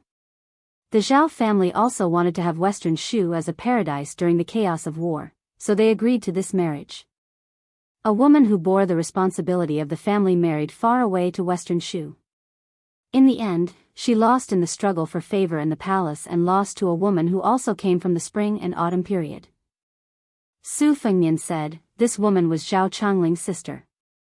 The two of them relied on each other since childhood, and the elder sister was like a mother. Zhao Changling nodded and said, yes, the younger brother rose up in the family because of the elder sister. His talent and ambition were finally displayed. In the end, other than waiting for the bad news of the elder sister's death, there was only the elders of the family saying, this woman asked for it, her death is not regrettable. Now that things are like this, we cannot blame the Shu Su family to avoid making things worse. The most hateful thing was that after the Western Shu emperor learned the truth, he did not feel regret. At a banquet, he smiled and said to the Guangling Zhao family emissary who had gone to mend the relationship that in the future, when the Zhao family members enter Shu to travel, they should be treated as honored guests. Only that annoying Zhao Changling dares to ask for an explanation. An explanation? My will is the will of the heavens. If Zhao Changling dares to go to Shu, I will treat him as an enemy. As time passed, the pain and sorrow were like an old dog lying on the ground, powerless to whimper. Su Fengnian said with a smile, I fear that the ruler of the fallen country would never have thought that Zhao Changling really went to Shu with 20,000 cavalry. On the Western Shu map, from the time Great Feng established the country as a commandery, to the spring and autumn period as an independent country, there has never been a foreign cavalry of more than 10,000. Zhao Changling's lips jerked. It is a pity that I did not see the Su family's cavalry charge into the capital of Western Shu. You have to know that the general once promised Zhao Changling that as long as the gates of the Western Shu imperial palace were breached, Zhao Changling would be at the front. At that time, it would not be a problem to kill with his own hands, or to sit on the dragon throne. Su Fengnian exhaled, turned and bowed to the old scholar. He said gravely, Su Fengnian greets Mr. Zhao. Zhao Changling also turned and shook his head. I am not worthy of this bow. Su Fengnian lowered his head and said, worthy. Zhao Changling had no choice but to respectfully return the greeting. Chapter 1985. After the two stood still again, Zhao Changling smiled and said, do not take what I said that day seriously. I have caused you to suffer for nothing these years. I, Zhao Changling, am half of Chen Jibao's master, am the main culprit.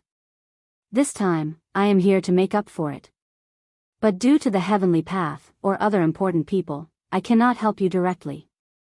I can only add some additional destiny to Beiliang. But this can only offset the additional destiny that Beimang has from the heavens. The celestials have their own rules. No one can truly cover the sky with one hand. After all, there are more people who do not think highly of Beiliang. This time, we have deceived the heavens. This is the limit of that person, you and I know that person. Su Fengnian was relieved. This is already very good. Zhao Changling shook his head and said, but Tuoba has the body of a great Vajra realm celestial, and his comprehension of the profound finger and celestial phenomenon realms is astounding. The profound finger is the profound finger of the Daoist great longevity, and the celestial phenomenon is the celestial phenomenon of the scholarly saint. What kind of celestial is he? He will rarely meet a match in the heavens. Su Fengnian made a sound of acknowledgement, but said, Tuoba may not be flawless. I have to look at the timing. Zhao Changling said in surprise, why do you say this? I am curious. Su Fengnian blinked. The mysteries of the heavens cannot be revealed. Zhao Changling laughed joyfully. Of course. Zhao Changling's smile faded. Let's wait and see tonight. Before Su Fengnian could speak, Zhao Changling's figure flashed and disappeared. I will walk around and take this chance to say some inhumane things to Ishan. Su Fengnian did not return to the study. Instead, he went straight to the backyard. Wuxia Xianxia was teasing the big cat. The so-called big cat was different from the stray cats in the streets. In fact, this cat was still young. It liked to eat bamboo, but it was not a vegetarian. The war was imminent. Whether it was for public or private reasons, Su Fengnian could not use the spies of the Fu Shui chamber and the soldiers within his borders to transport it to the north resisting city. Su Fengnian's intention was simple. If the situation became worse, the girl Wuxia Xianxia should not die here. He hoped that she could leave the north resisting city, leave the Guanyi, and even leave the northern Liang for the sake of this big cat. She could go to western Shu, which had not been affected by the war, and take the big cat to a place where the bamboo was as dense as the sea. Su Ying's whereabouts were unknown. She should have left the city. Jiang and I sat on a small stool in a daze. Even when Su Fengnian walked in front of her, she did not come back to her senses. Su Fengnian smiled and waved his hand in front of her eyes. She finally woke up and glared at him. Su Fengnian sat next to her. I know you will not leave, but I hope you can do one thing. Only if you agree, will I let you stay in North Resisting City. Jiang and I nodded. Speak. Su Fengnian grinned. I will take it that you have agreed. Jiang and I widened her limpid eyes, her face filled with resentment. Su Fengnian put his hands behind his head and said softly, It is good to be alive. Jiang and I said in exasperation, Nonsense. Su Fengnian solemnly retorted, That's not nonsense. Jiang and I turned around and asked curiously, You just went out and floated here and there. How carefree. Don't tell me you accidentally hit your head on the ground and became stupid? Su Fengnian leaned forward and said with a smile, Why don't you touch it? Jiang Ni's face flushed red and she spat out 2 words with difficulty, Pervert. Su Fengnian sat up straight and rested his chin on his hands. He looked at the courtyard and sighed. In North Resisting City, Xianyuan Qingfeng found Su Yanbing and said that he wanted to fight. Su Yanbing was unwilling, and Xianyuan Qingfeng was even more unwilling. Su Yanbing was familiar with this crazy woman's personality. He did not give her a chance to attack and directly ran to the study of the manner to cultivate. Outside the North Barbarian city, a red robe swept across the sky, like a splendid red cloud that landed in the mortal world. 30 li east of North Resisting City, a woman in a veil hat stood beside a man in white. The former had a valiant appearance that made people forget about the difference between men and women. The latter had a graceful figure, but under the veil hat was a terrifying face covered in scars. Her eyes were dull and lifeless. Su Ying was overjoyed when she saw the man in white. Her red robe flew around the man in white. The man in white reached out and pressed his hand on Su Ying's forehead. The latter's body suddenly stopped in the air. After the man in white withdrew his hand, he glanced at the woman beside him and said indifferently, Among the 3 of us, you are the most miserable. That vixen and I have never even seen you as an opponent, but you think you have a place in that person's heart. After waiting for so many years, you finally divined that he would come to the human world, but you still did not have the time to meet him. Once again, you will be separated forever. Why did you come? The man in white suddenly laughed. It's better if you don't see him. He will only be sadder if he sees you. In that case, this little idea of yours in the princess tomb is not extremely miserable. I only hope that you did not reveal your background to the Beimang before leaving the princess tomb. Otherwise, with those treasuries, it would be equivalent to letting the Beimang barbarians conquer half of the central plains in advance. Su Ying landed on the ground with a charming smile. The man in white, who was the #1 demonic cultivator in Beimang and Liang, rubbed Su Ying's head.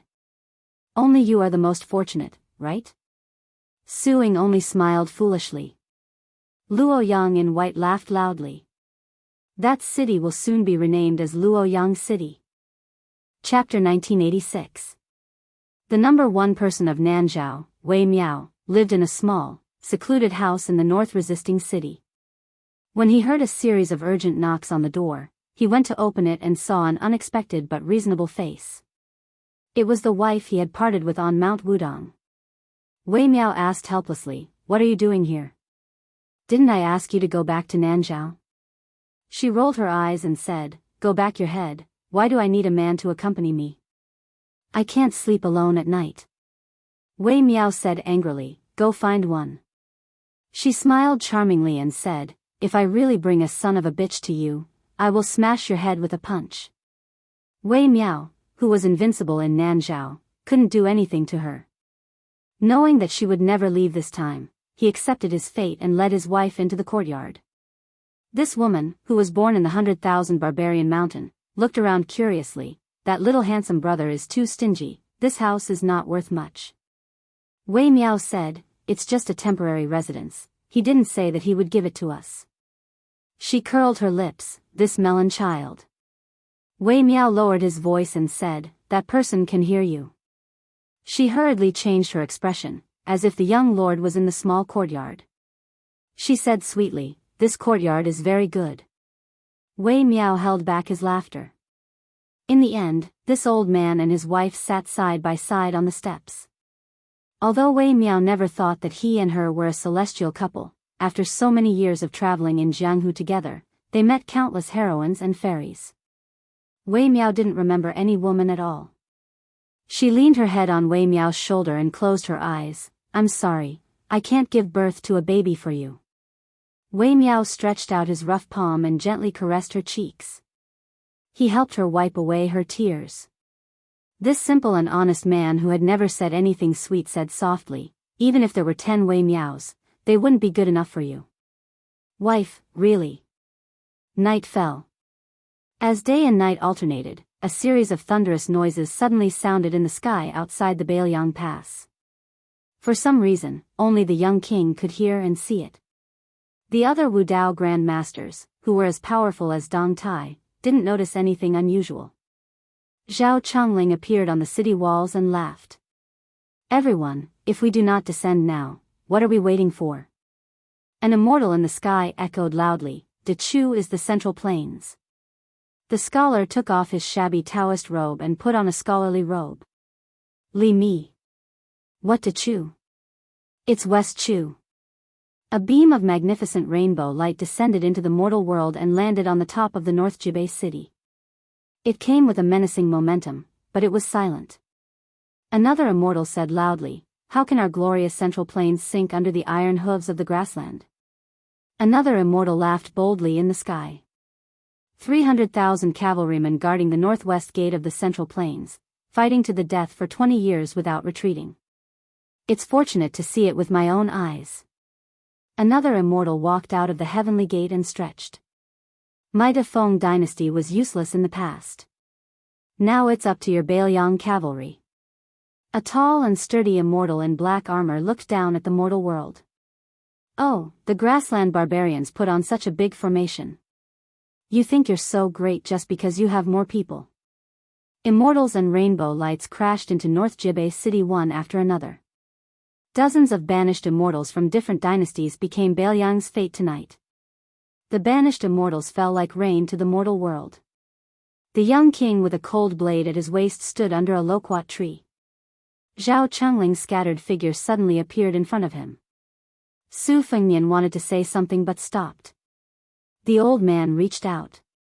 While he could not touch Su Fengnian's body, it was like he was patting the young king's head. There is meeting and there is separation. Fate comes and goes. Do not be sad. Su Fengnian raised his arms and cupped his fists. He pursed his lips and did not speak. The old man said regretfully, It is a pity that I cannot help you more. Su Fengnian kept his back straight and cupped his fists like a common poplar tree in the northwest desert. Living and not dying for 1,000 years, dying and not falling for another 1,000 years, dying and not falling for another 1,000 years, dying and not falling for another 1,000 years. The old man's voice was erratic and unclear. He glanced at the new cold blade at the young king's waist and was gratified. Good blade. Su Fengnian's lips trembled. The old man smiled. The general told me to pass a message to you. He said that Su Zhao's greatest achievement in his life was not marrying your mother, but giving Bailiang to you. But he felt sorry for you and made you suffer. Su Fengnian shook his head. The old man said softly, Xiaoyan, princess consort said that in the past, she always advised you not to get into conflicts with others easily. She hoped that you could be like a gentle and refined scholar. However, if someone makes you angry in the future, it would be a waste not to beat them up. Speaking of this, the old man looked helpless. In his impression, the princess was not such a woman. The young man nodded gently with tears on his face. The thin old man closed his eyes and seemed to be listening attentively. He said sarcastically, Huh? It seems that I heard the sound of the horses of my Su family's iron cavalry. And it is quite loud. The old man opened his eyes and asked Su Shao as he did when he was in his prime. He asked with a smile, What should we do? Prince Su Fengmian loosened his fists and reached out to hold the hilt of his blade. He laughed loudly, What should we do? It's very simple. Kill them. In the end, only the sound of the horses of my Su family's iron cavalry will be left on the battlefield. The old man finally closed his eyes. Before his soul dissipated, this strategist seemed to be reminiscing about the past and imagining the future of peace and prosperity. He said softly, Xiaoyan, that's right. Chapter 1987. Year 3 of Jianghu, Autumn. The yin energy grew heavier, and the dew turned white. The coldness of the central plains was the heaviest at the northwest border. In the twilight, 400,000 grassland cavalry troops set up camp outside of Jubei city, endless and endless. The war horses neighed, gathering like thunder. From time to time, there were dozens to hundreds of small groups of cavalry coming out of the battle formation and approaching the North Rejection City quickly. Then, when they were at the edge of the shooting range of the crossbows, they raised their heads and looked up, pointing their horsewhips and sabers at the top of the city wall in an arrogant manner.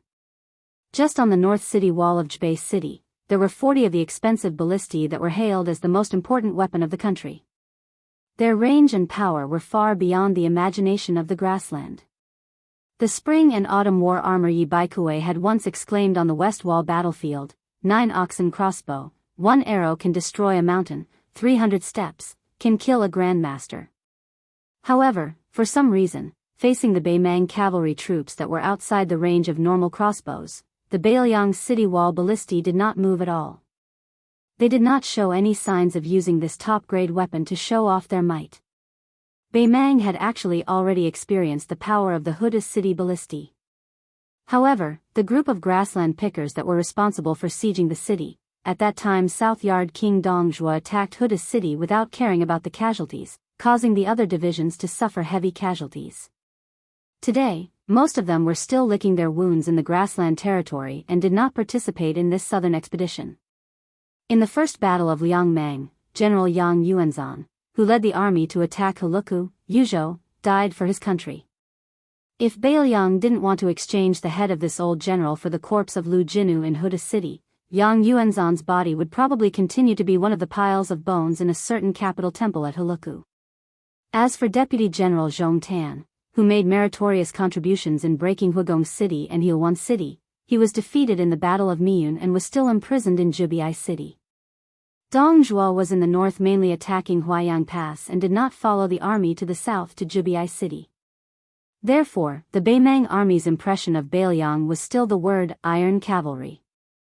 Of course, this was all thanks to Dong Zhuo, who used a stratagem to break Huda City. Even though Dong Zhuo had resigned as the king of South Courtyard, he had reminded his colleagues in the southern imperial court that Huda City, the first town in the northwest border, was extremely difficult to attack.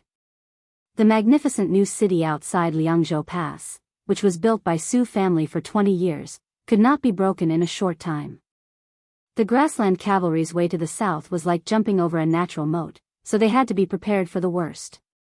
It was a pity that Dong Zhuo had already lost his prestigious title as the king of the southern courtyard, so his words carried a lot less weight.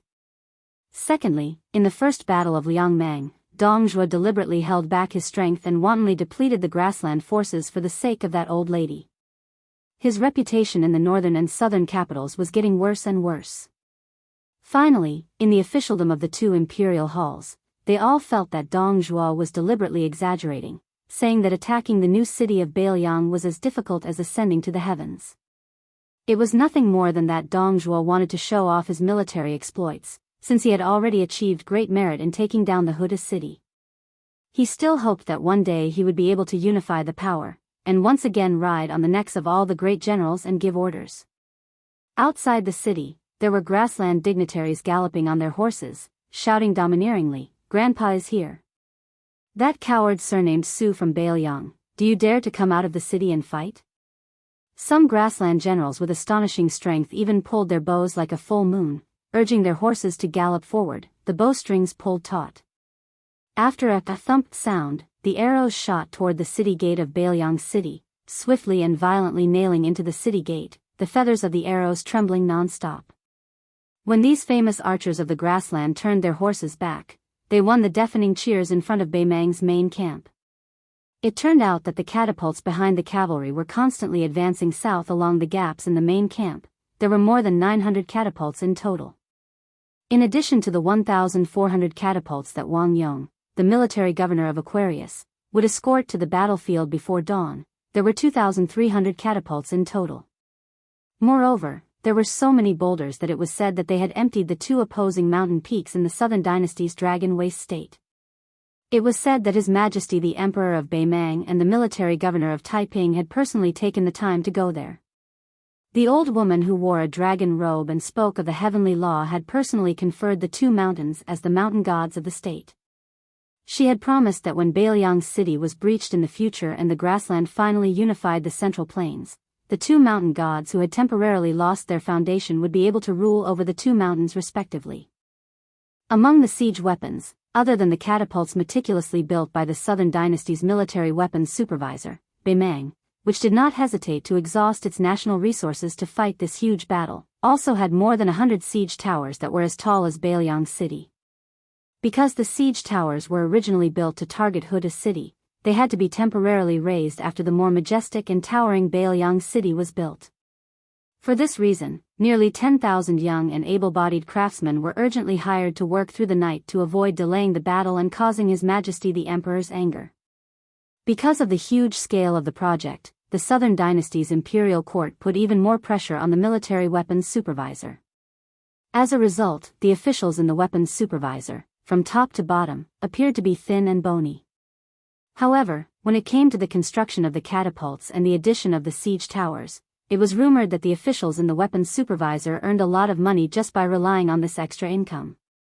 This was ridiculed by a depressed Hongjia remnant who wrote a poem, in which there was a line, "Skinny and bony with a bulging purse, two sleeves originally not a clear breeze," which was widely circulated. It was specifically used to ridicule the officials in the weapons supervisor for stuffing their own pockets and profiting from the national disaster. The Southern Dynasty's military weapons supervisor in Beimang had three departments: armors, crossbows, and siege towers. The siege weapons such as the siege towers all belonged to the siege towers department. The supervisor did not expect this matter to be spread so widely both inside and outside the imperial court. He was on tenterhooks and almost wanted to resign and apologize. Unexpectedly, His Majesty the Emperor, who had always been lenient to the Southern Dynasty's aristocratic families, actually issued an order to arrest the scholar from the Southern Dynasty's Ding clan and execute him for the crime of misleading the public with his lies. What really made the supervisor feel relieved was a private conversation with the supervisor of the military weapons supervisor. The supervisor said that His Majesty the Emperor had personally seen the items made by the supervisor and believed that there were no flaws. The materials were of excellent quality. Since this was the case, it was already a great contribution to the grassland and a little windfall was not a big deal. Apart from this, the Southern Dynasty, which had always imitated the Central Plains in opening up courier routes on a large scale, built 3 more courier routes within half a year to transport grain and fodder. Although the provinces to the north of the Dragon's Waste Prefecture did not exhaust the national treasury's financial resources like the Dragon's Waste Prefecture, they also opened up a courier route to the Dragon's Waste Prefecture. On the fertile grassland in the north, there were easily hundreds of thousands of cattle and sheep that followed the soldiers of the grassland down south. All of this was undoubtedly to pave the way for the Battle of Beijua City. At the same time, almost all the resources of the Southern Dynasty were tilted toward the Dragon's Waste Prefecture that bordered the Liangzhou Pass. This was also the reason why Dong Zhuo was able to easily obtain a large number of grassland youths to besiege the Huayang Pass. Before the first battle of Beimang, Tuoba had purged the forces of the grassland and the North Court. A large number of refugees and sinners who had lost their protection had to go to the battlefield and rely on military merits to regain their identities. At that time, because the main force of Yang Yuanzhan's southern expedition was unexpectedly annihilated, the middle army of Beimang also failed to break through Huda city. This gave the Beiliang frontier army some breathing room. It was believed that this time, Beimang would not retreat so easily.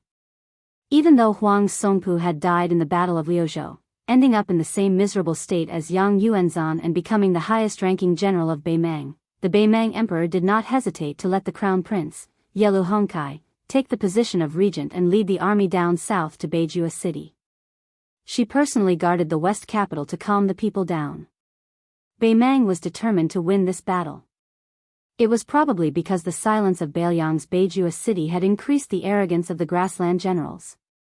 In addition, the crown prince, who personally led the expedition, did not give orders to restrain the valiant generals under his command. Leading the elite cavalry out of the camp seemed to have become an unwritten rule of the Southern Dynasty's border army and the grassland's North Court. It was as if not going to Beijua city was an act of cowardice. In the beginning, not to mention the silent and ferocious large arquebulistas, even the ordinary city-guarding bows were nothing. They rode their horses forward, hating that they could not ride their horses up to the top of the city wall. Some young generals from the North Court wore gold and silver armor, dazzling under the setting sun. To these young grassland dignitaries who had been promoted from the cowardly Shui to the centurion or even chiliarch of an army, they had been tired of hearing about the independent Liang border army since they were young. Calluses grew in their ears. They even had a lot of silent criticism. They felt that among the people whom His Majesty valued in the South Court, other than Fatty Dong who had some ability, Huang Songpu, Yang Yuanzhan, and Lu Gui were not worth mentioning.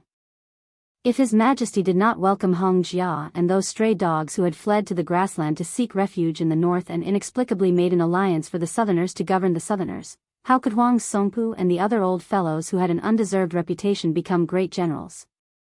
After two riders left the camp, they did not go straight to the north resisting city, but instead rode slowly along the outskirts of the camp. These two riders were young. They wore ordinary armor and sabers, but one of them had a Xianbei buckle jade belt on his waist, which allowed them to travel unimpeded. This young man was none other than Yelu Dongchuang, a member of the king's tent of Beimang. Yelu Dongchuang's Xianbei buckle was also divided into high and low ranks, according to the number of gems embedded on the jade belt. Most of the children of Yelu and Murong could embed 2 or 3 gems, and then the number of gems would increase according to their military exploits.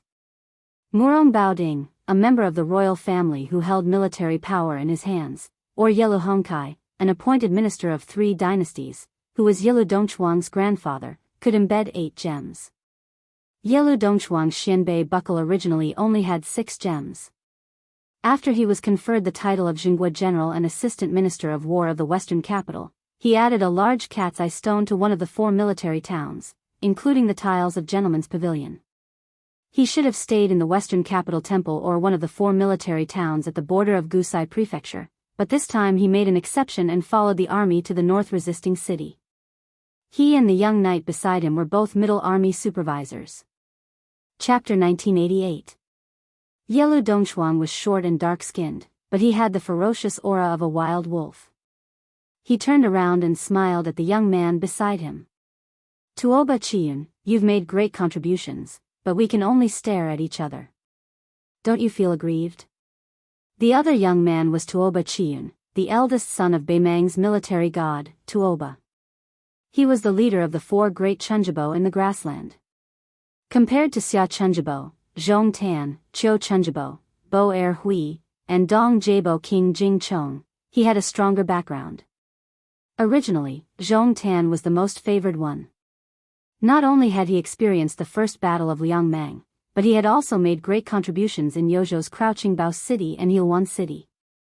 As long as he could successfully recruit the Buddhist forces in Beimang's Lantua Mountain, he would have a meteoric rise in the Southern Dynasty. In addition, his family had a strong foundation. His father, Zhong Shentong, was one of the 14 great generals of Beimang. Zhong Tan was even expected to become the next general without the title of king, Dongjua.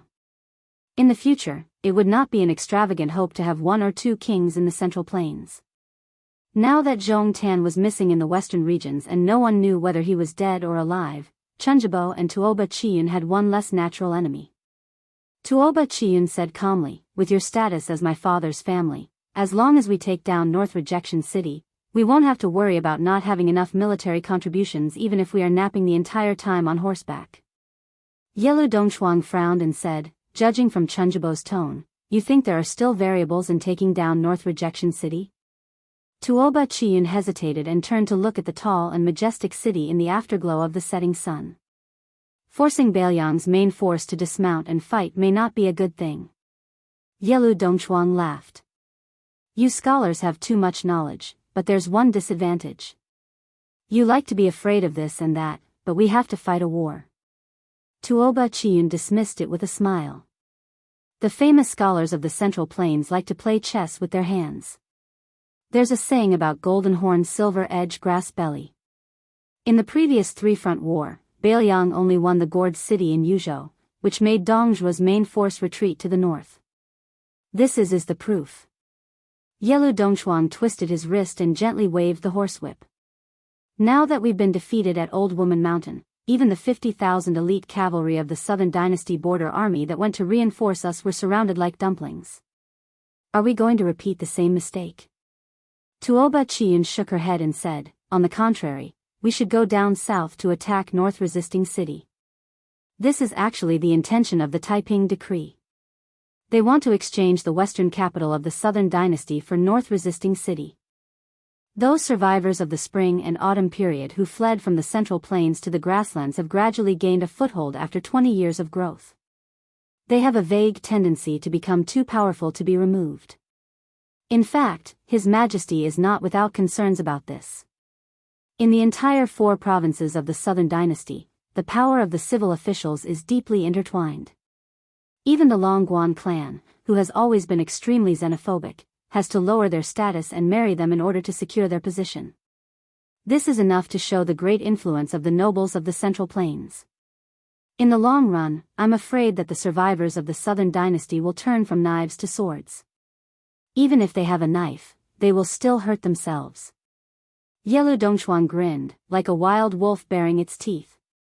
It was especially creepy. In this case, as long as Bailiang has the courage to mobilize the main force of Liangzhou in the Qingyuan region and rush to Liuzhou, we can let them invade the hinterland of the Southern Dynasty. After all, those who die are inextricably linked to the survivors of the spring and autumn period. We can just take it as helping the grasslands to eliminate some hidden dangers. It's fine if they kill by mistake. In the end, the western capital's temple will be completely clean. It's equivalent to the cavalry of Bailiang helping His Majesty to be the executioner. The Taiping Decree is really ruthless." Tuoba Chiyun sighed with emotion in a low voice. This kind of method, maybe he learned it from the people of the Central Plains. Yelu Dongchuang curled his lips. "When we take over the Central Plains, I'll definitely make those scholars suffer and make them disgrace themselves." Chun Jibo did not answer. He only glanced at the majestic and silent silhouette of North Resisting City. It was like a mainstay standing before the flood of the grassland cavalry. It quietly gathered the vigorous fate of the Central Plains in the past 800 years.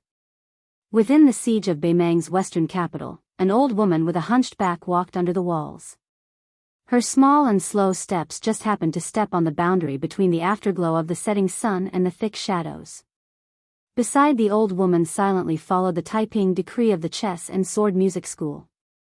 He was an imperial tutor and an old man whose ambition did not lie in North Resisting City in the northwest but in Great Peace City in the Central Plains. The old man suddenly said, "Why does His Majesty not allow Yelu Dongchuang to stay in Gusai to stop the cavalry of Liuzhou?" Dong Jibo King Jingchong pulled back 10,000 cavalry from the border of Liang and Liao. Before the defeat at Old Woman Mountain, it was enough to deal with Yu Wandao's Yuzhou cavalry. But now, it is inevitable that it is beyond their power. Although the collapse of the Southern dynasty does not affect the overall situation, it is still for His Majesty's sake. Even if the older generation of Hongjia people have retired from the officialdom, there is no lack of smart people. Perhaps they will be wary because of this. The old woman who did not have anyone to support her staggered forward.